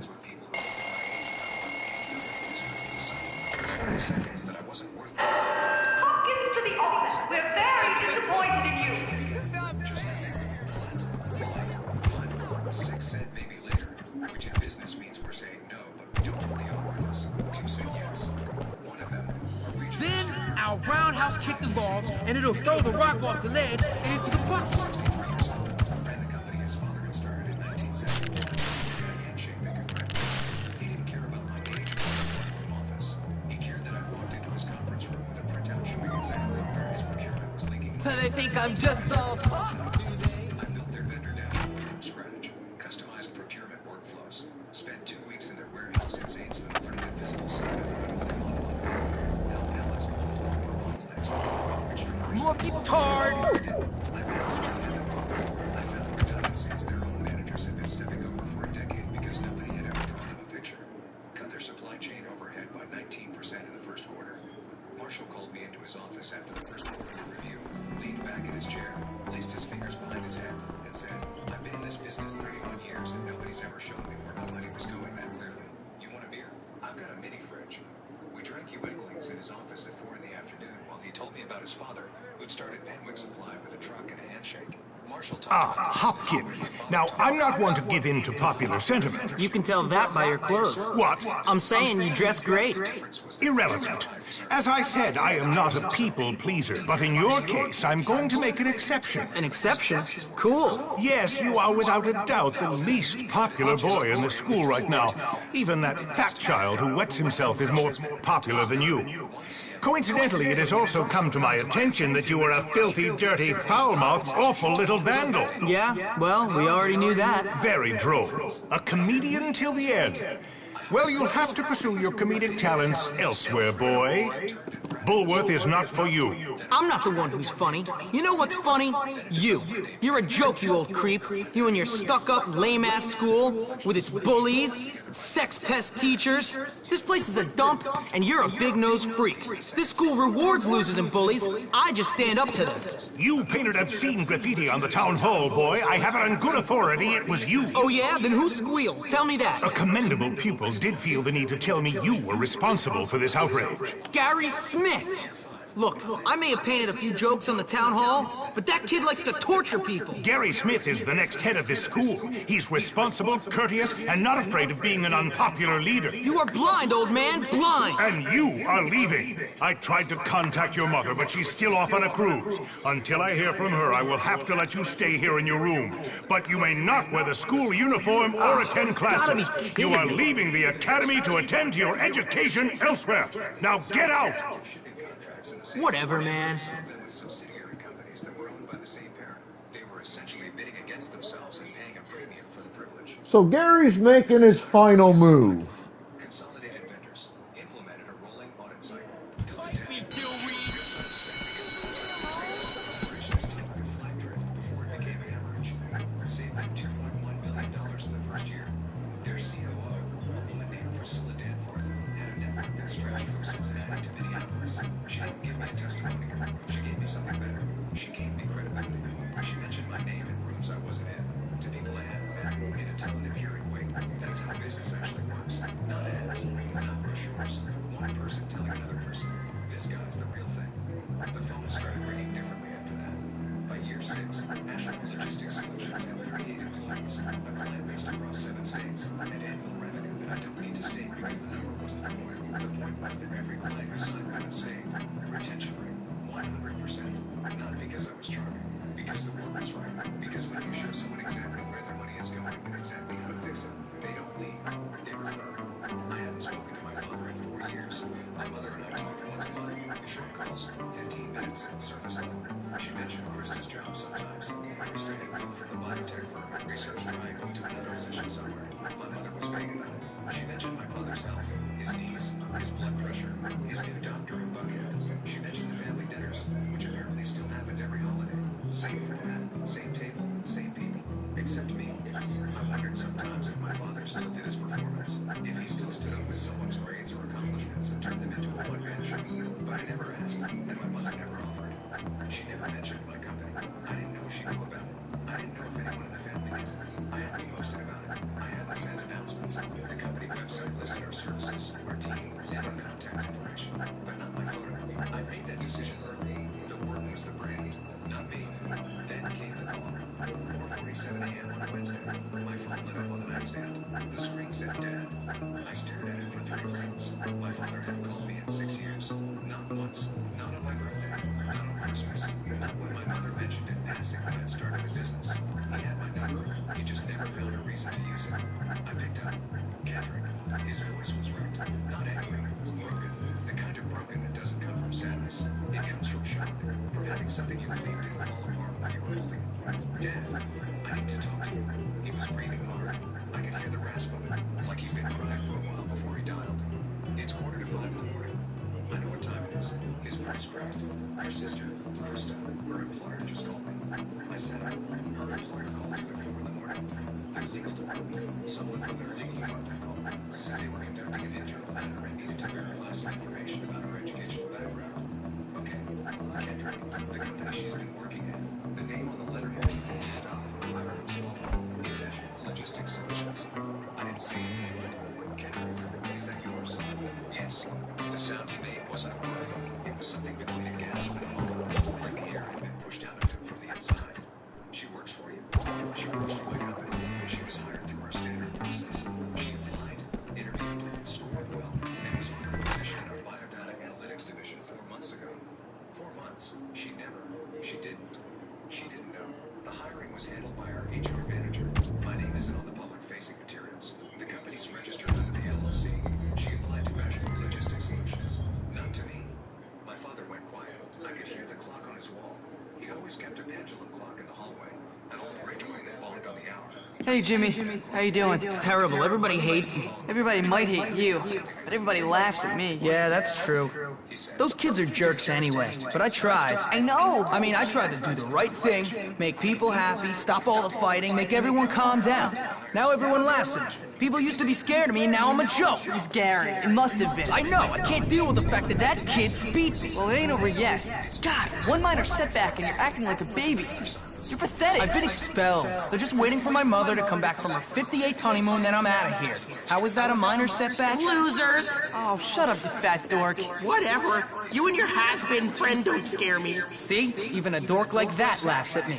We gotta prove Gary was behind everything. We don't even know if it was Gary. All we know is townie kids beat up a bunch of Bullworth kids. I mean, I don't even care anymore. Well, we've gotta find out what's going on.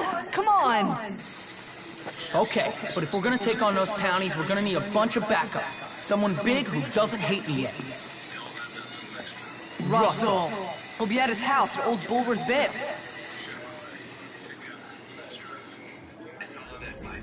What's the dealio, dude? I'll be a... Alright, let's see, where is this? Alright, it's gonna be in town.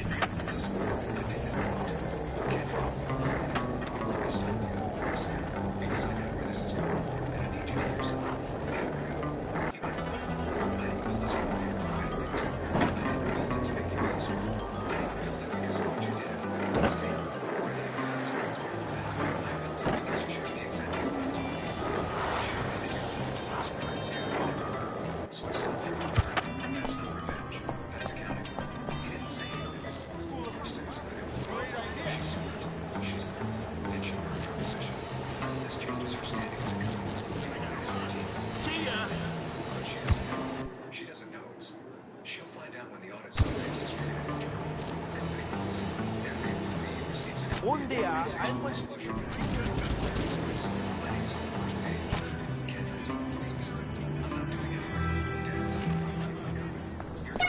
I can use that. That's just what happened.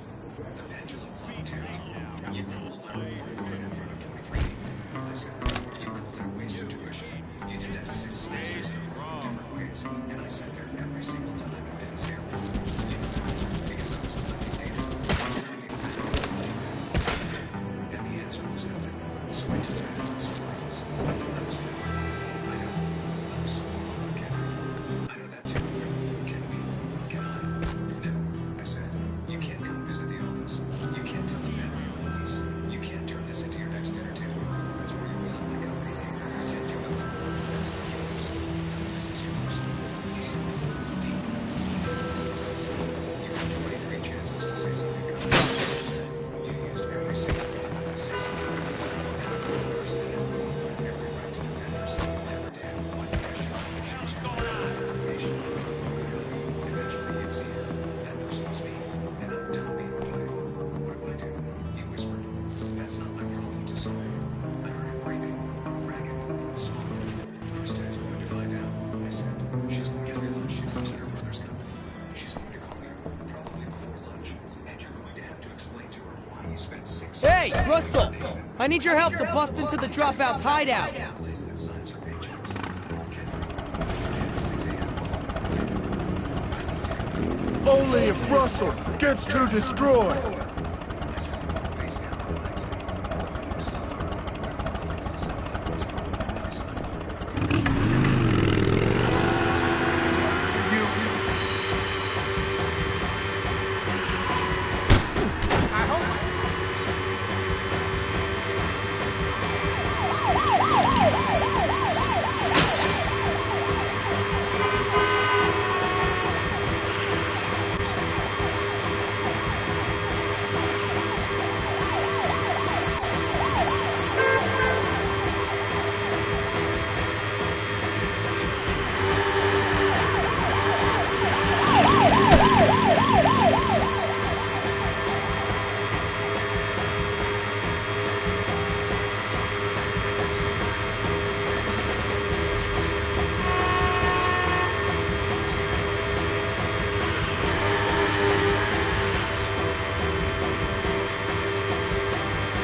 Outside, she'd just been comfortable. And comfort is its own kind of cruelty when someone next to you is drowning. Alright, Pokeballs out, folks.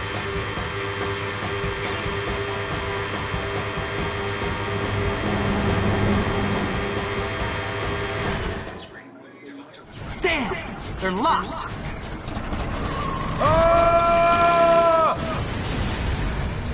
My table, in my building, at my company. Nobody crumpled anything. Nobody performed. We just worked. Oh, that's gotta hurt. Boom! Uh-oh, this doesn't look so good.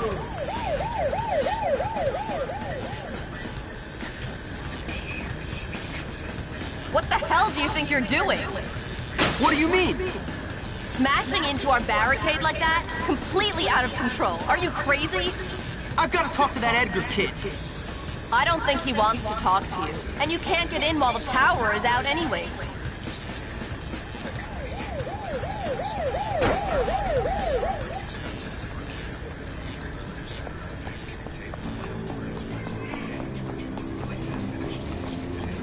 Prepare to get your sack smashed. Fun!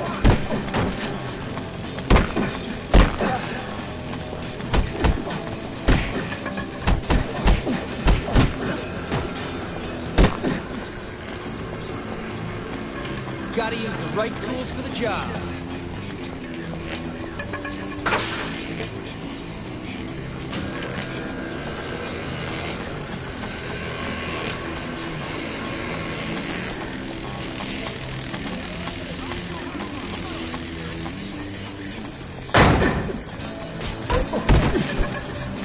Die! Fight worse than a girl!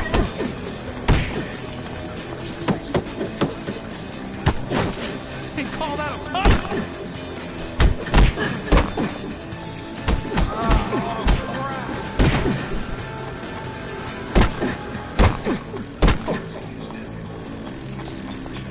Perfect.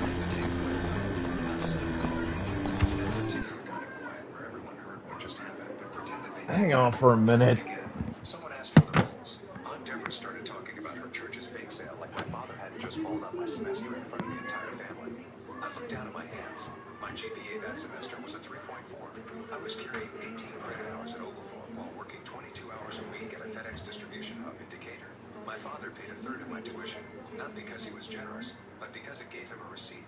A receipt he could hold up and wave around whenever he needed to remind everyone who was investing and who was failing the investment. This wasn't the first time we'd done it. Every semester since I started college, my father turned report card day into a performance. He'd call ahead and tell whoever was hosting that month's family dinner to save space at the table. He'd bring Krista's grades in a manila envelope, actual manila envelope, like it was a legal brief, and he'd read each one out loud with the cadence of an awards presenter. Then he'd get to mine, and the energy would shift. Sometimes he'd just shake his head. Once he said still. Sorry, we had some. Got a few pity laughs from my uncle's side. Last Thanksgiving, he'd held both. We had some motherfuckers outside that were being loud. I thought there might have been a fight or something.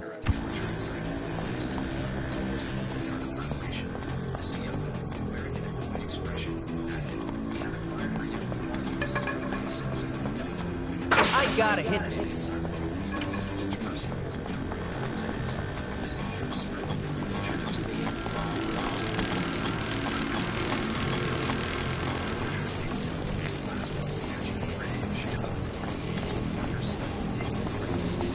We gotta go through the Red Star building. This gate is controlled by an electronic security suite. I think it's in the office.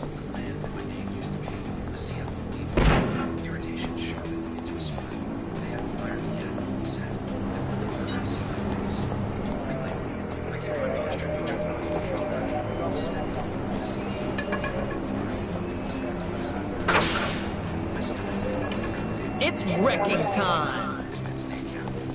Now that we have the power restored, we've got to get to the chem plant. And to do that, we've got to take on Omar. He's Edgar's right-hand man. He's the only one with the key to the plant.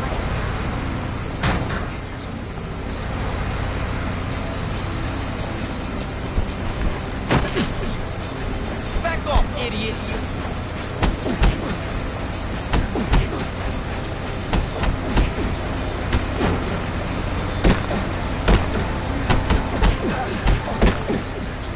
I'm bleeding, for Christ's sake. This is good.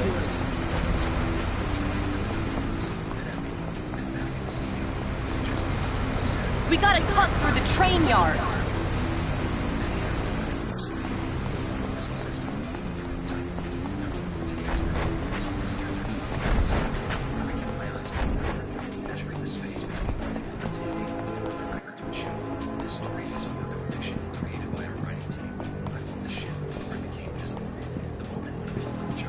Okay.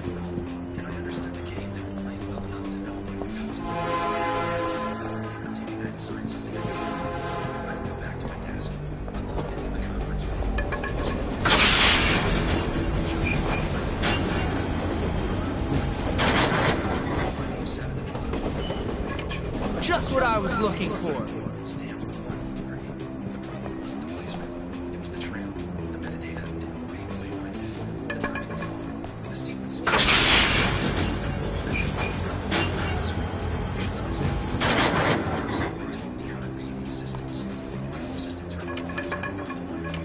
Now we're talking.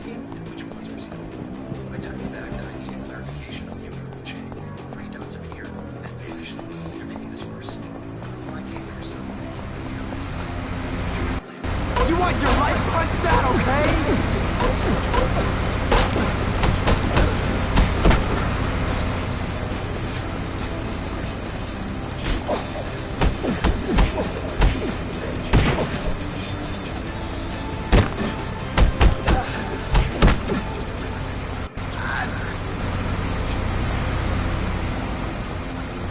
Get the switch, dumbass!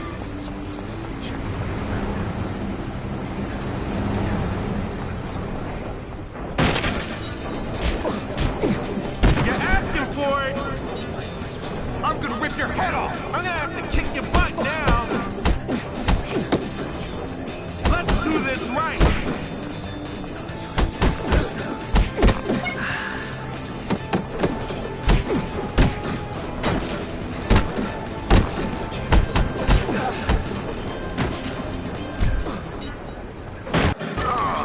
I should have watched TV instead.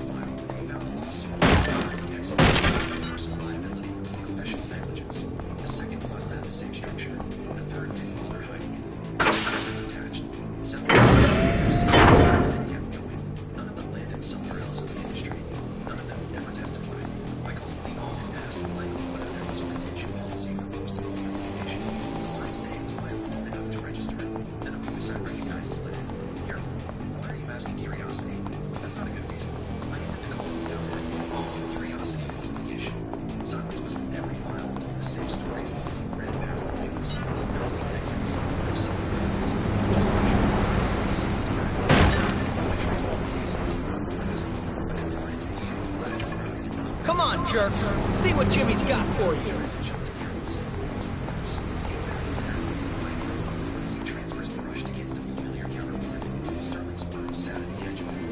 Let's go!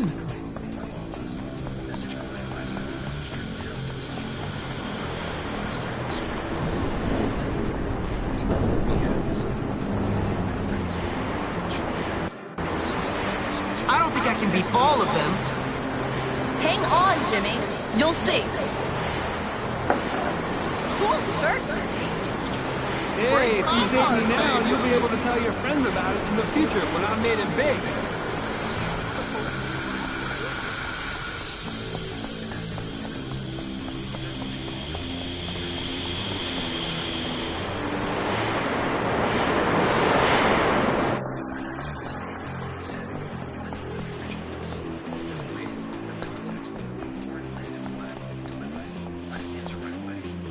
We don't like your kind around here. Get off my friend!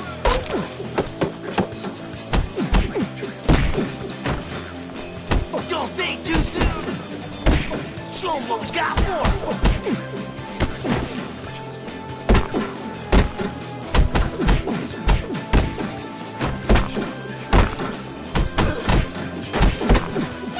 I was just looking for one of those. I can hardly feel that last punch. Just back off.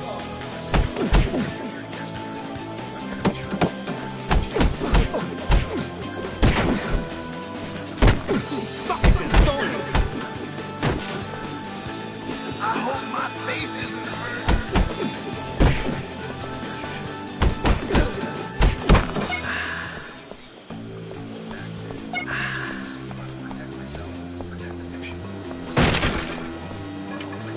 could hurt someone with this.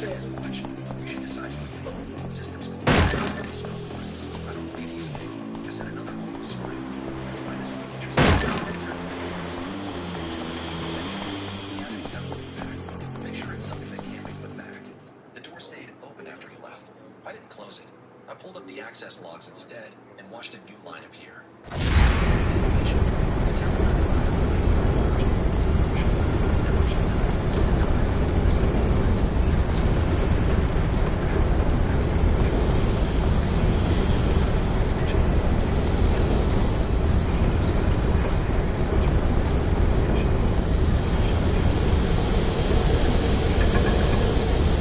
Let's get to work.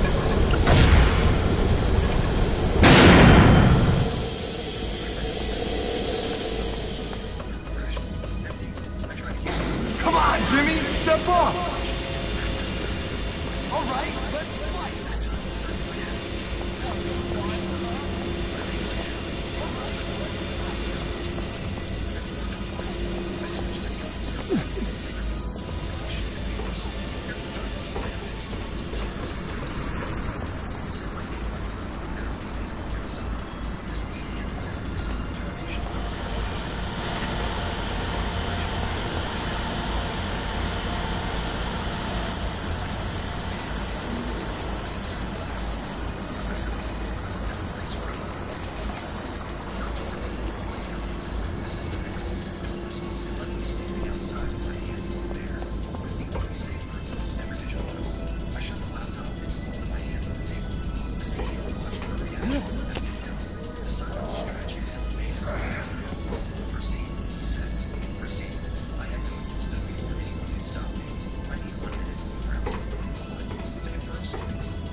Don't cross me now.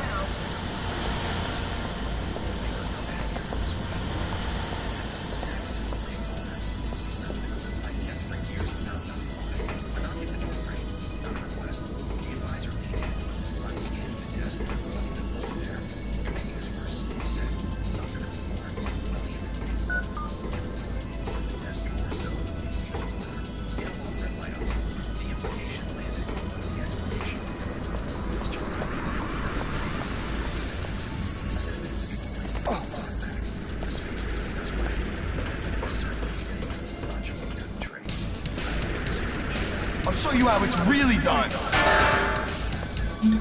All right, I'm open for business. Using tools. You're a clever You're not as strong as you think you are, kid. You need more help.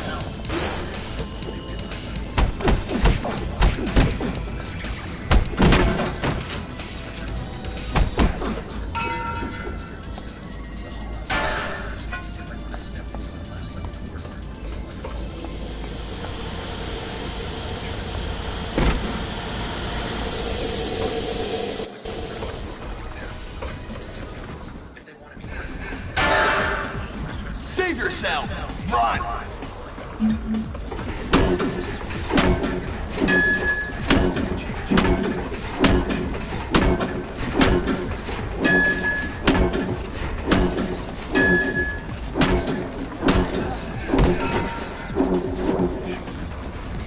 Wasn't about my company. It was about his a clean scenario build for public filings and timing he couldn't dispute. If the deal went through... You had enough? You want some more? Come on, big guy. You still think that movie's a good idea? No. Good.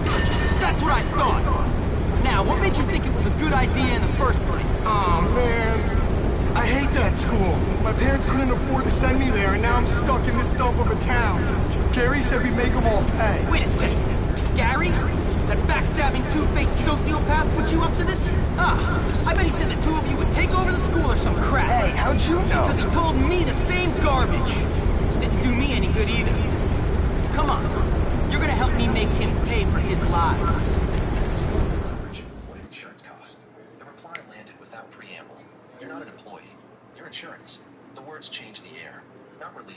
You know, you're all right, Jimmy. Yeah, okay. See you.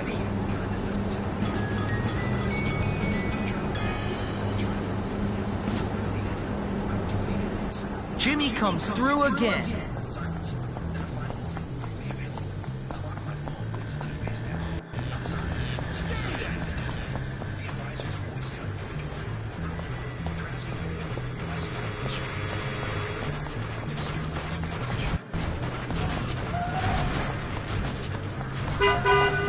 I got this plan to get rich quick. Can't tell you too much, but it involves a former minister. You'll help, won't you? Those greasers are a bunch of stuck-up idiots. Go egg some of them for me, okay? I drink beer for breakfast. Sounds all right. Hi, I want to kiss you. Jimmy, let's make I've been out. wanting to do this for a while.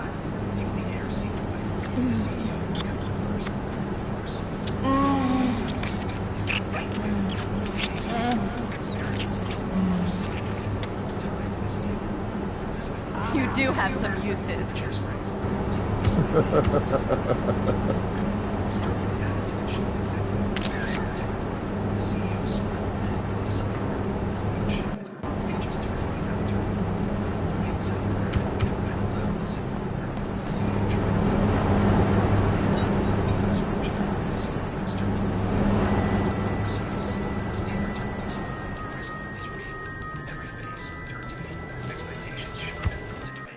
The offer sat there clean and public, power wrapped in legitimacy.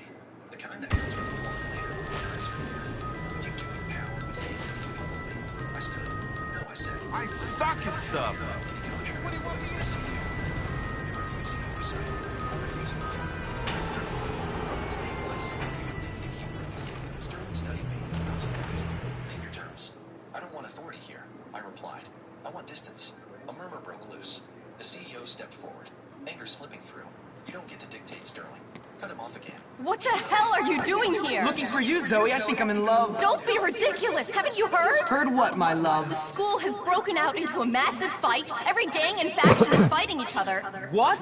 Yeah. Oh man, I gotta go. How am I gonna deal with this? I'm gonna need some serious backup. Where's Russell? Where's your buddy Edgar? Russell has been holed up in the Wonder Meat slaughterhouse, hiding from the cops. He's worried about going to prison after stealing that bike. Russell can comprehend prison? Wow. Look, I'll see you later. What about love? It'll have to wait, Zoe. Duty calls. I mean, kinda don't blame him and kinda do in this instance.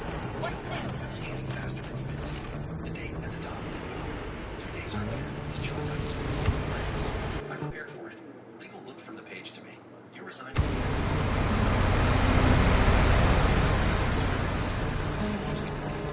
Stretched.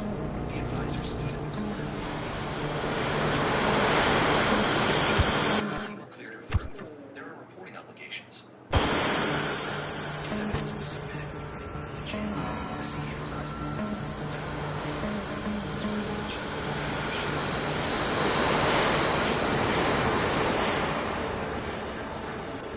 Across the table and unlocked it.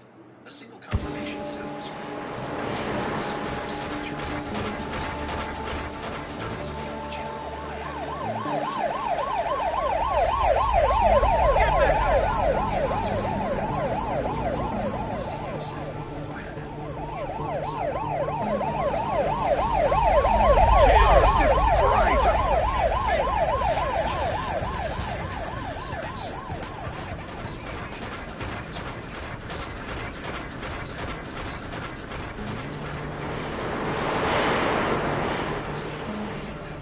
I just stopped standing underneath as I turned for the door.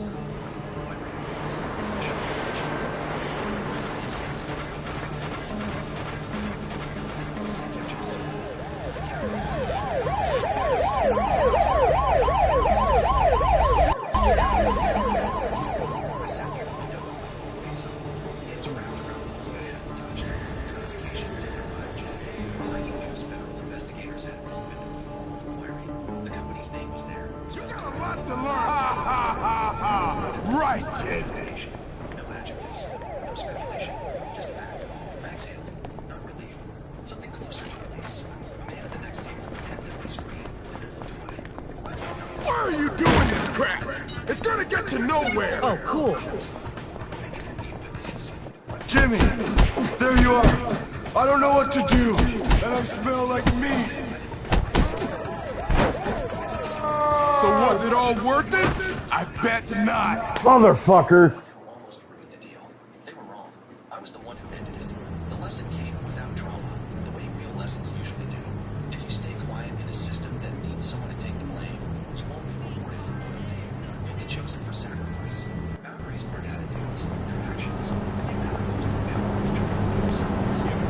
Check constants. The city kept moving, indifferent and solid. Years through, that felt right.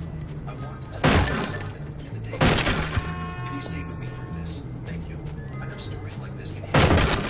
If you win in a room where the truth was inconvenient, That kid's glasses cut my share your thoughts below if you want. And if you're interested in more stories about holding your ground when it counts, feel free. What are you doing here, Rich I'll be here doing that.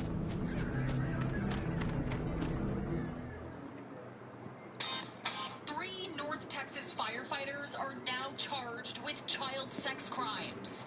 David... What the hell are you doing here? Looking for you, Zoe. I think I'm in love. Don't be ridiculous. You heard her say Mr. Kurt hadn't committed any crime. She just said it was no crime. Why wasn't he allowed to leave the scene? German. Part 2 of the update on the viral video arrest of Demetrius Kern from Cleveland Heights, Ohio, which I originally covered in July of 2023, along with Mr. Matthew Church. Mr. Kern had been falsely arrested and charged after he was falsely arrested by a police cruiser by Officer Carly Lewis.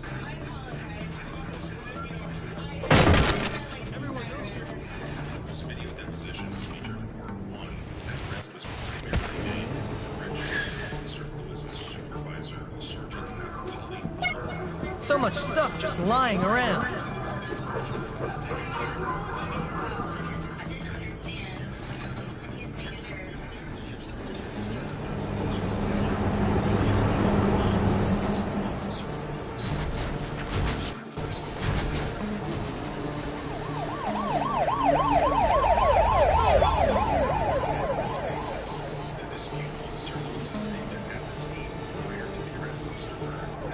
Blow the mouth on you. You don't belong here. You know, acting out like this won't make your daddy love you.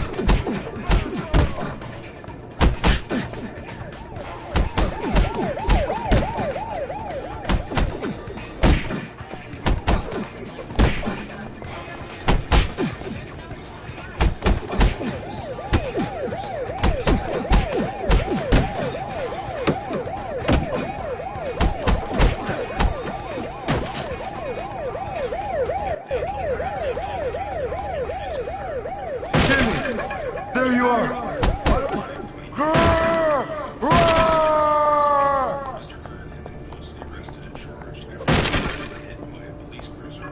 I can hurt someone with this.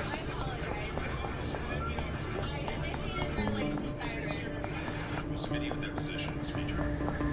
That arrest was primarily made in the direction of Officer Lewis's supervisor, Sergeant Lilly.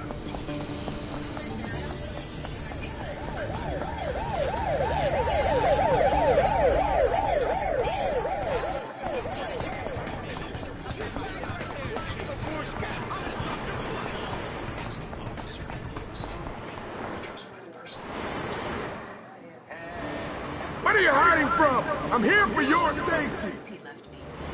Thanks, Jimmy. Come on, we gotta get to the school. All hell's breaking loose.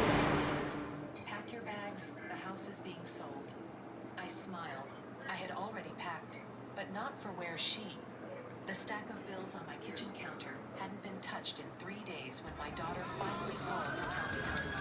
Hey, Jim, this is your turf. What the hell's going on? The whole place has gone mental. Yeah, it's your old friend Gary. He's the one causing all the trouble. The kid's a complete psycho, and now he's got the teachers and prefects on his side. So? So, we run in there, try to stop the fighting, and find a way to deal with Gary. All right, one question. How are we gonna stop a load of kids from beating the crap out of each other? It's America. We go in there with threats and bribes until we get what we want. If all else fails, we beat the crap out of everyone. That's why I brought along backup. Russell likes to hurt people for peace. cool. Then it's a plan. Oh, Russell. You are a funny dude sometimes, my brother. They're locked. Don't worry, Russell will get it.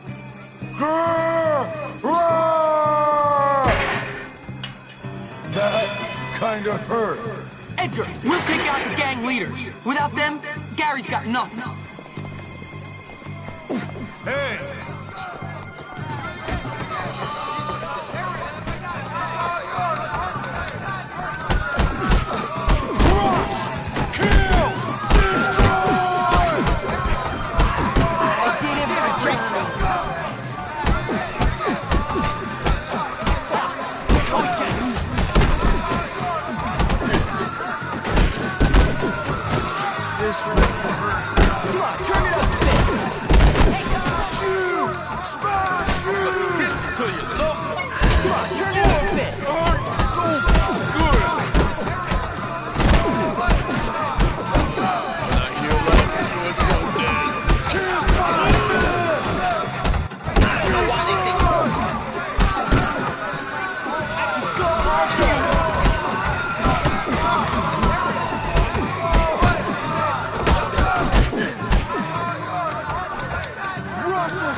You ain't going nowhere, buddy.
so you're gonna get creamed. Smash you! Smash you! Slow down so Russell can... Alright, let's start going to find some of these guys.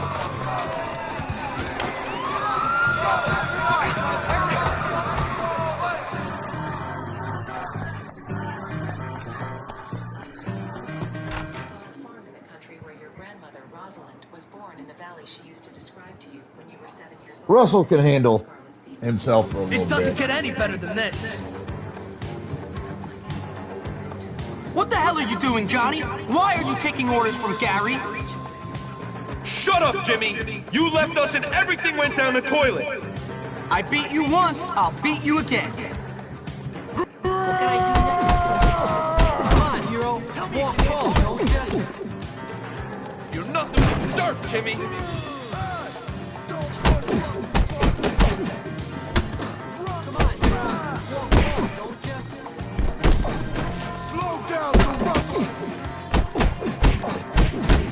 Not so big now, are you?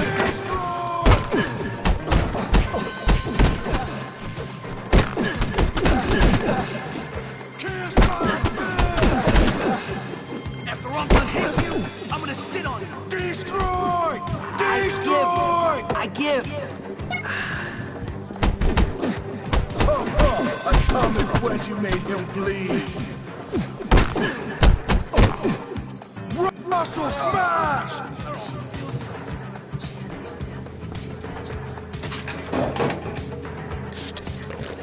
Just like eating 28 cubes of sugar.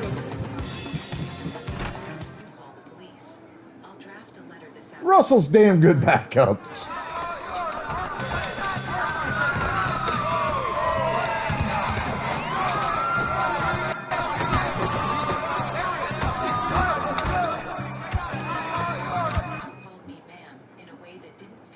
Kiss my fist! You better not slow down. Congratulations, ma'am. That's a big step at any age. Let me find you the best seat on the plane. This is the best. Ted, I need you to help me. Get lost, Jimmy. You ain't nothing. You're just asking for it. Maybe if I concentrate real hard, I can make the Come on, turn it up a bit. I can go all day.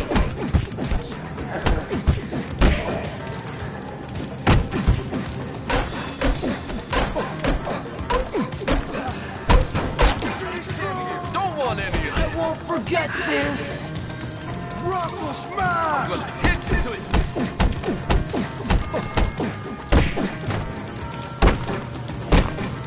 Kiss my fist!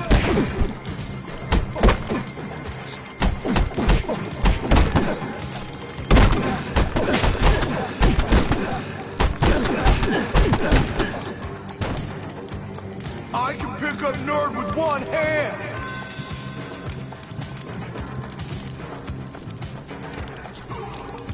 But there were still moments when the old Michael surfaced, usually in Oh shit, I forgot that popped up. Amanda told me she talked to you. Give me a minute. Not only do I need to check for the next location, I needed to plug in my controller.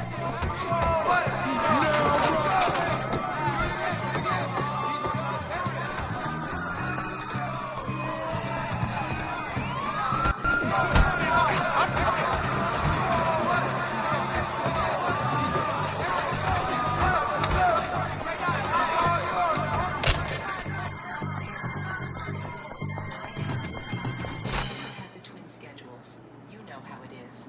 I do know how it is. That's exactly my point. You have full lives. Hey, Dirk, someone's here to see you. Oh, it's the thug. Don't worry, boys. I'll deal with him. You're getting really tiresome, Darby. Cut it out. Doesn't anyone at this school...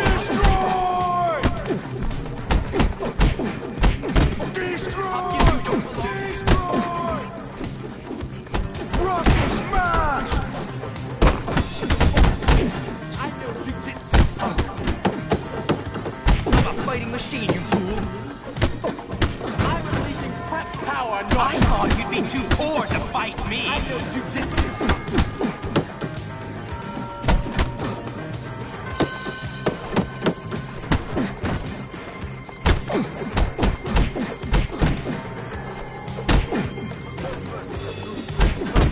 Now, my circuit's getting Destroy! Destroy! Hey!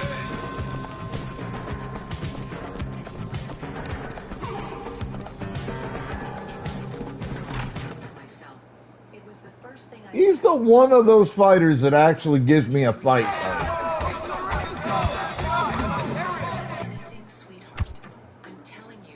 Oh, sure. Pull the leg.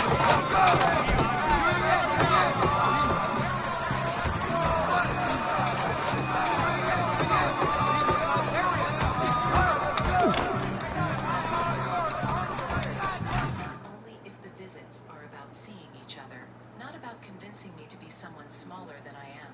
He was quiet again. You're This is nutso! Ernest, you nerd! What were you thinking? You fool!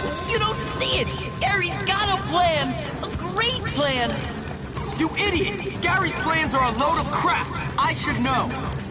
You don't get it! My brains and his lack of morals, nothing can stop us! Whatever! I'm gonna stop you both!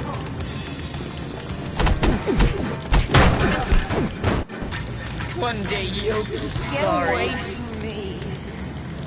All right. The door, wearing my good blue sweater and a lipstick I hadn't worn since Gerald's last wedding anniversary. Hello, Amanda. Jessica. I presume Jessica opened her mouth. Amanda spoke over her. Mother, we talked about this.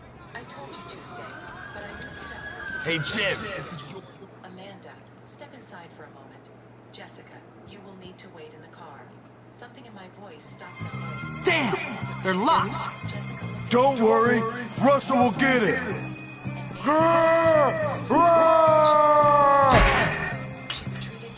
That kinda hurt. Edgar, we'll take out the gang leaders. Without them, Gary's got nothing.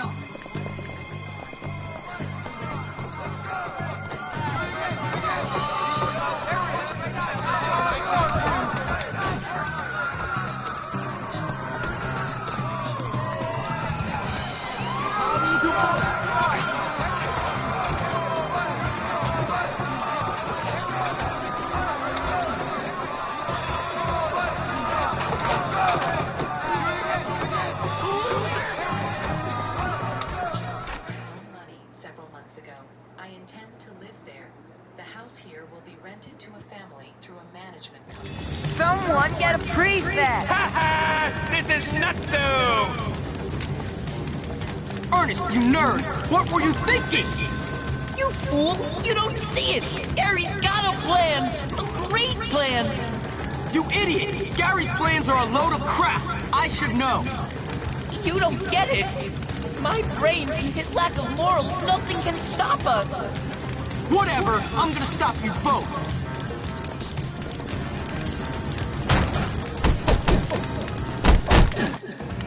This is just the beginning! Oh, I won't forget this ever! How humiliating!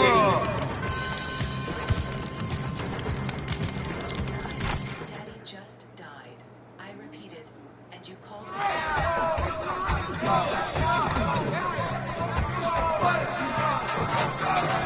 Sorry if I catch you! Slow down! But then her jaw set, and the woman I had raised, the woman I had failed to raise better, re-emerged. Hey, Dirk! Someone's here to see you. Oh, it's the thug. Don't worry, boys. I'll deal with him. You're getting really tiresome, Darby. Cut it out. Smash you! Smash you!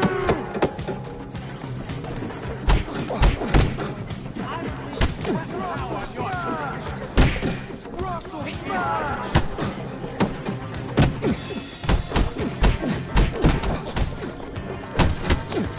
Kiss my I'm unleashing Brett power on your target.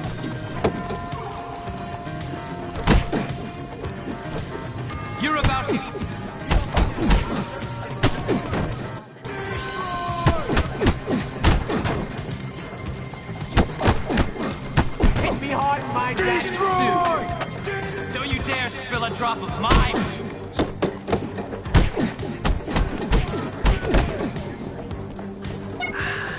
I thought you'd be too poor to fight me.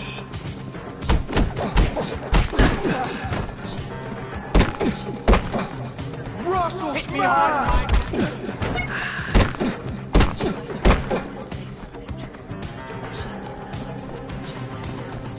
And that's two. The two most difficult. Nerds, because they're going to have all those improvised weapons and shit. It's going to get annoying quick.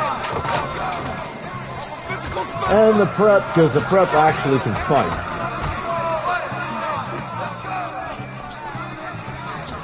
The other ones I'm not terribly concerned with.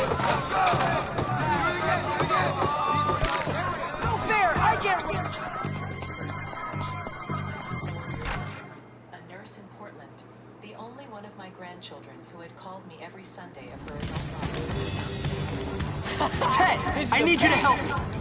Get lost, Jimmy. You ain't nothing. You're just asking for it. Hope you don't make anything worse. I'm gonna hit you till you love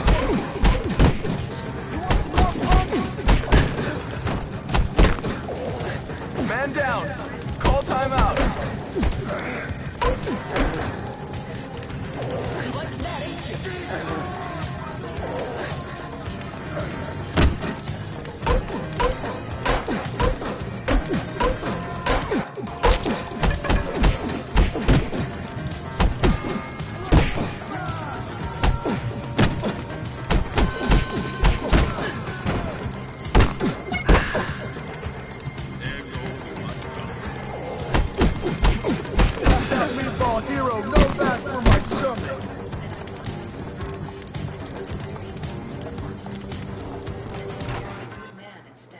They're just all brawn, no brain. They're not really a threat to me.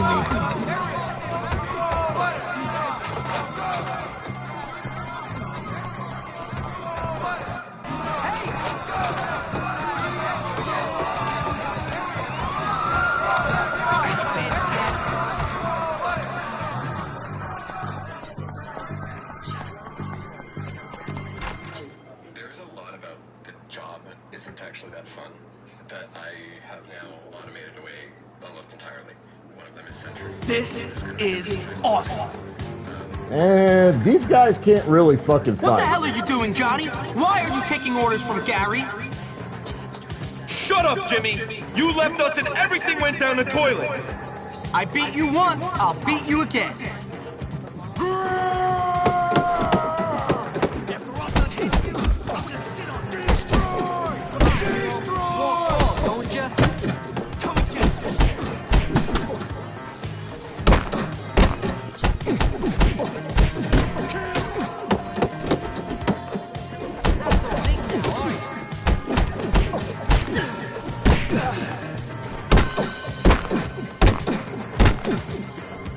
Stay down. Not so big now, are you? Kiss my fist!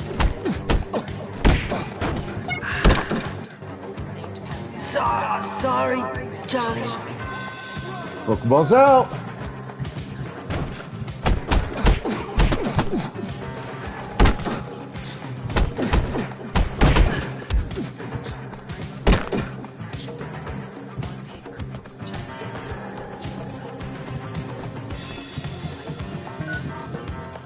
One every 2 weeks to Amanda, which she did not answer, but which I kept writing anyway.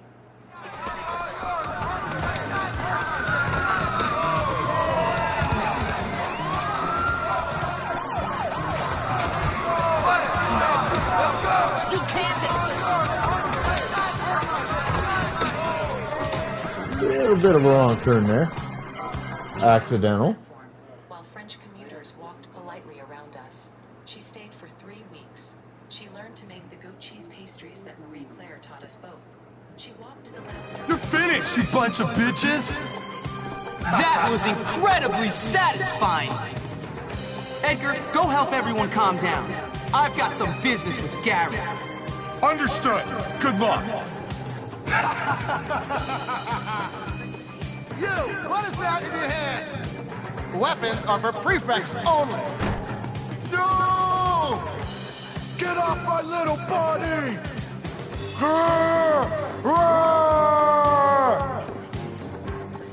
Slow down so Russell can smash you! Aw, come on. Your attention, please. Jimmy is complete human trash. Gary, you little bitch! Come out! James, I've been waiting. Let the games begin.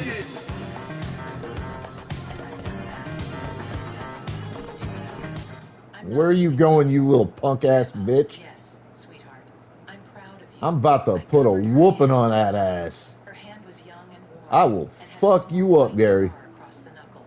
From something she had done as a child that I could not remember. I had Gary!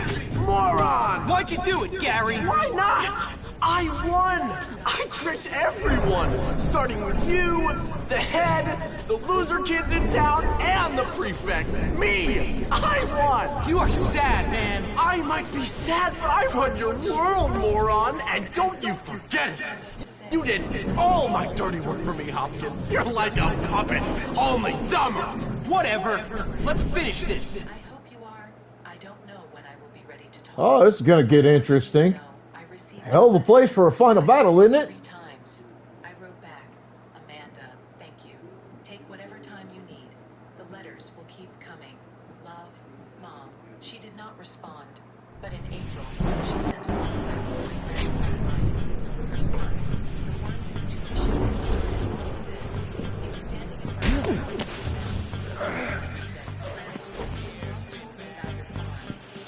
If you prove to me one thing this year, it's slow. You'll never catch me, Hopkins. You're too trusting, Jimmy. From the start, you were pathetically naive.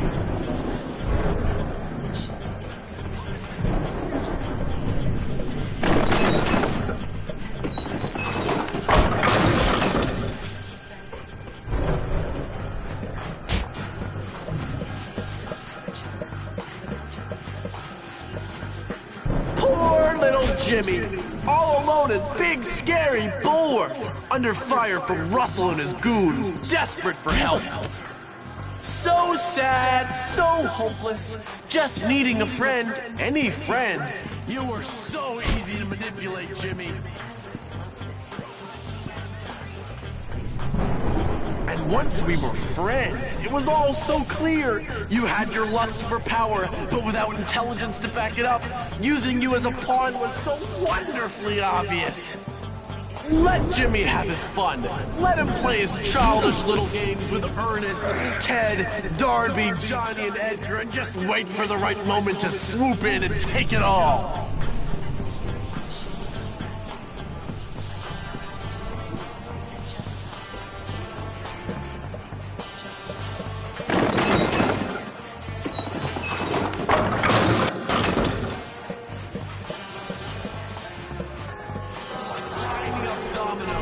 It all fell together so perfectly.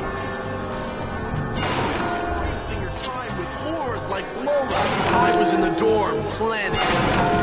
While you were racing bikes. Thank you, Amanda. I'm not asking you to forgive me right now. I wanted to say it. I hear you. The thing is, if I win, you're just another punk. You win, and you'll be sent away even quicker for beating up the head boy! Why'd you do it, Gary? Because I can! Because making little people like you and the morons who run this place eat out of the palm of my hand feels great! But I never did anything to you! You would've if I'd given you the chance! Face it, I'm smarter than you! Oh, congratulations! You're smarter than me!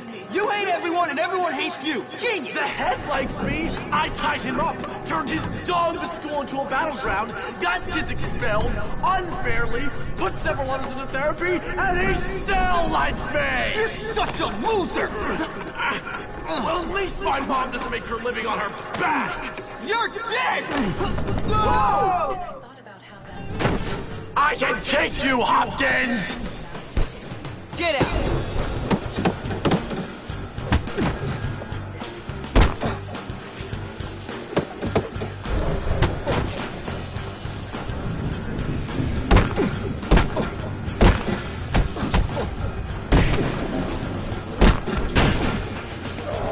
regrets, Jimmy. Move!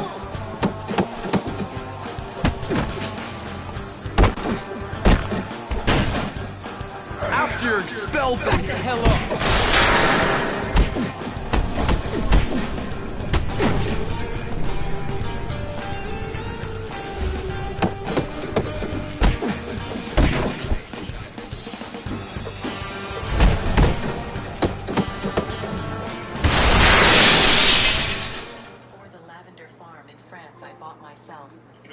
Hey, trophy earned, graduate! I completed chapter 5. Total trophy progress, 28%. I heard the whole thing! You're expelled! Come and untie me, boy! Yes, sir! Sorry, didn't see you there. You know, I think I may have judged you too unfairly, boy. Yes, a little rough around the edges, but you're a diamond, boy. A diamond. Thank you, sir. Now take out the trash, would you, Hopkins? My pleasure. So it was you who took on this monstrous little wretch, was it? Yep. What a hero. A lone wolf. Uh-huh. Well, no. To be honest, sir, I did have a lot of help from some friends. Like this girl, Zoe. She got expelled because she complained about Mr. Burton hitting on her. Burton? Well, he's fired. I hope he rots in hell. And a guy named Peter Kowalski, good friend of mine. Never heard of him. Yeah, well, he keeps quiet. He's kind of shy. Shy? The boy must be a genius. Why, he should be head of the school. Pete? Great idea. Now, about that letter to my mother... What letter? A real worker goes to the office at 8 a.m. and comes home at 6 p.m. That's how it should be. I tried explaining that I earn good money, that my clients depend on me, that I have actual deadlines. But nobody listens. They never have. Finally, everything is sorted out, more or less. I mean, I don't want to say we're going to live happily ever after or anything like that, but life is certainly going to get easy.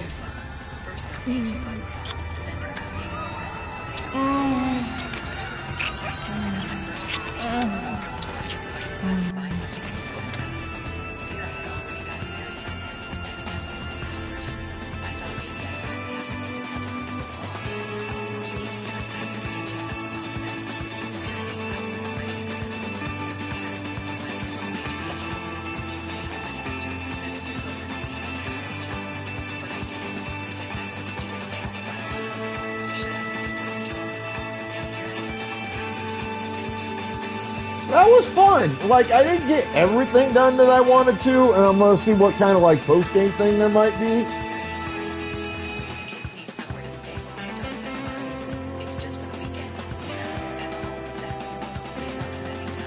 But that was fun.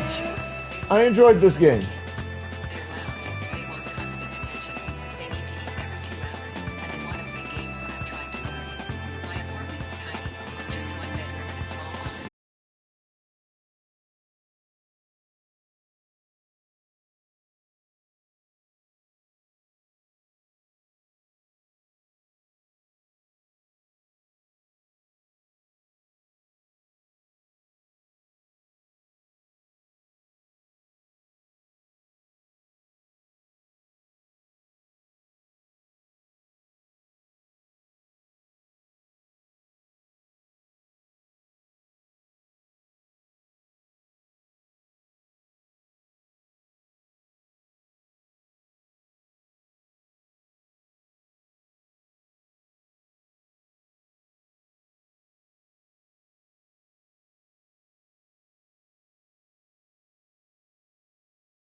course.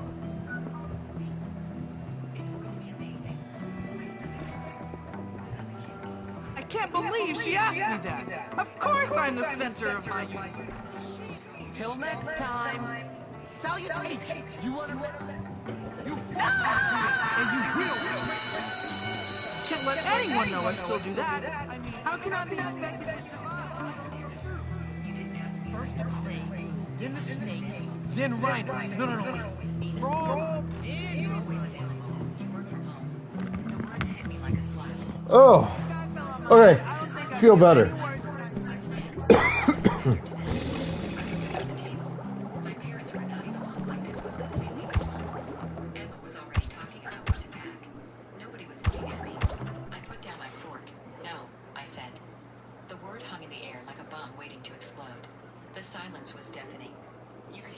Playing in the living room, completely unaware that World War III was about to start in the dining room. Mom was the first to speak. Alright. No, I'm not available to babysit next week. Sarah's smile disappeared completely. Nina, this is ridiculous. We've already booked everything. The flights, the hotel, everything. That's your problem, I said. You should have asked me first. Asked you, Emma jumped in. Nina, you don't have anything else going on. You work from home. There it was again, that phrase that made my blood boil. You work from home, like it wasn't real work. Like my life wasn't real. I have plans, I said firmly. What plans? Dad asked, speaking up for the first time. You never go anywhere. The judgment in his voice was clear. In their minds, I was just the spinster sister who sat at home all day doing fake work on her computer. I have my own plans for the holidays, I repeated. Plans that don't involve babysitting. Sarah slammed her hand on the table, making the wine glasses shake.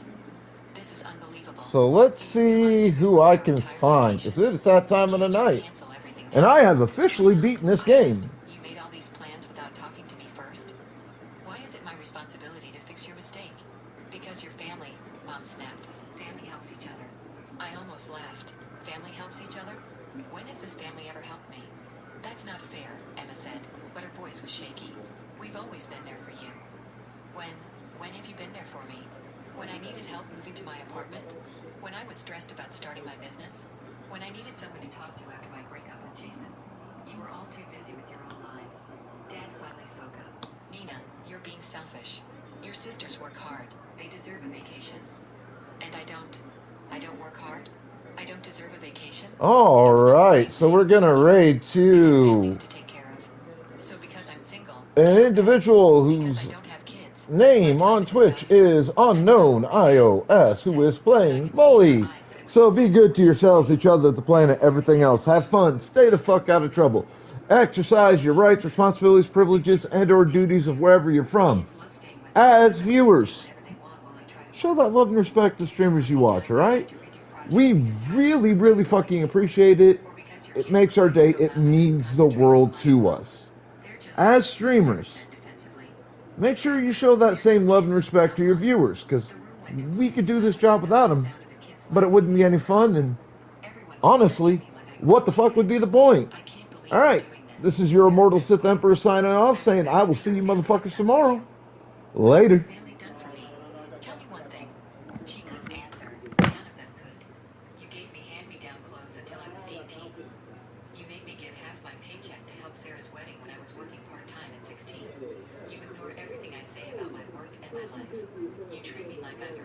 Babysitting service.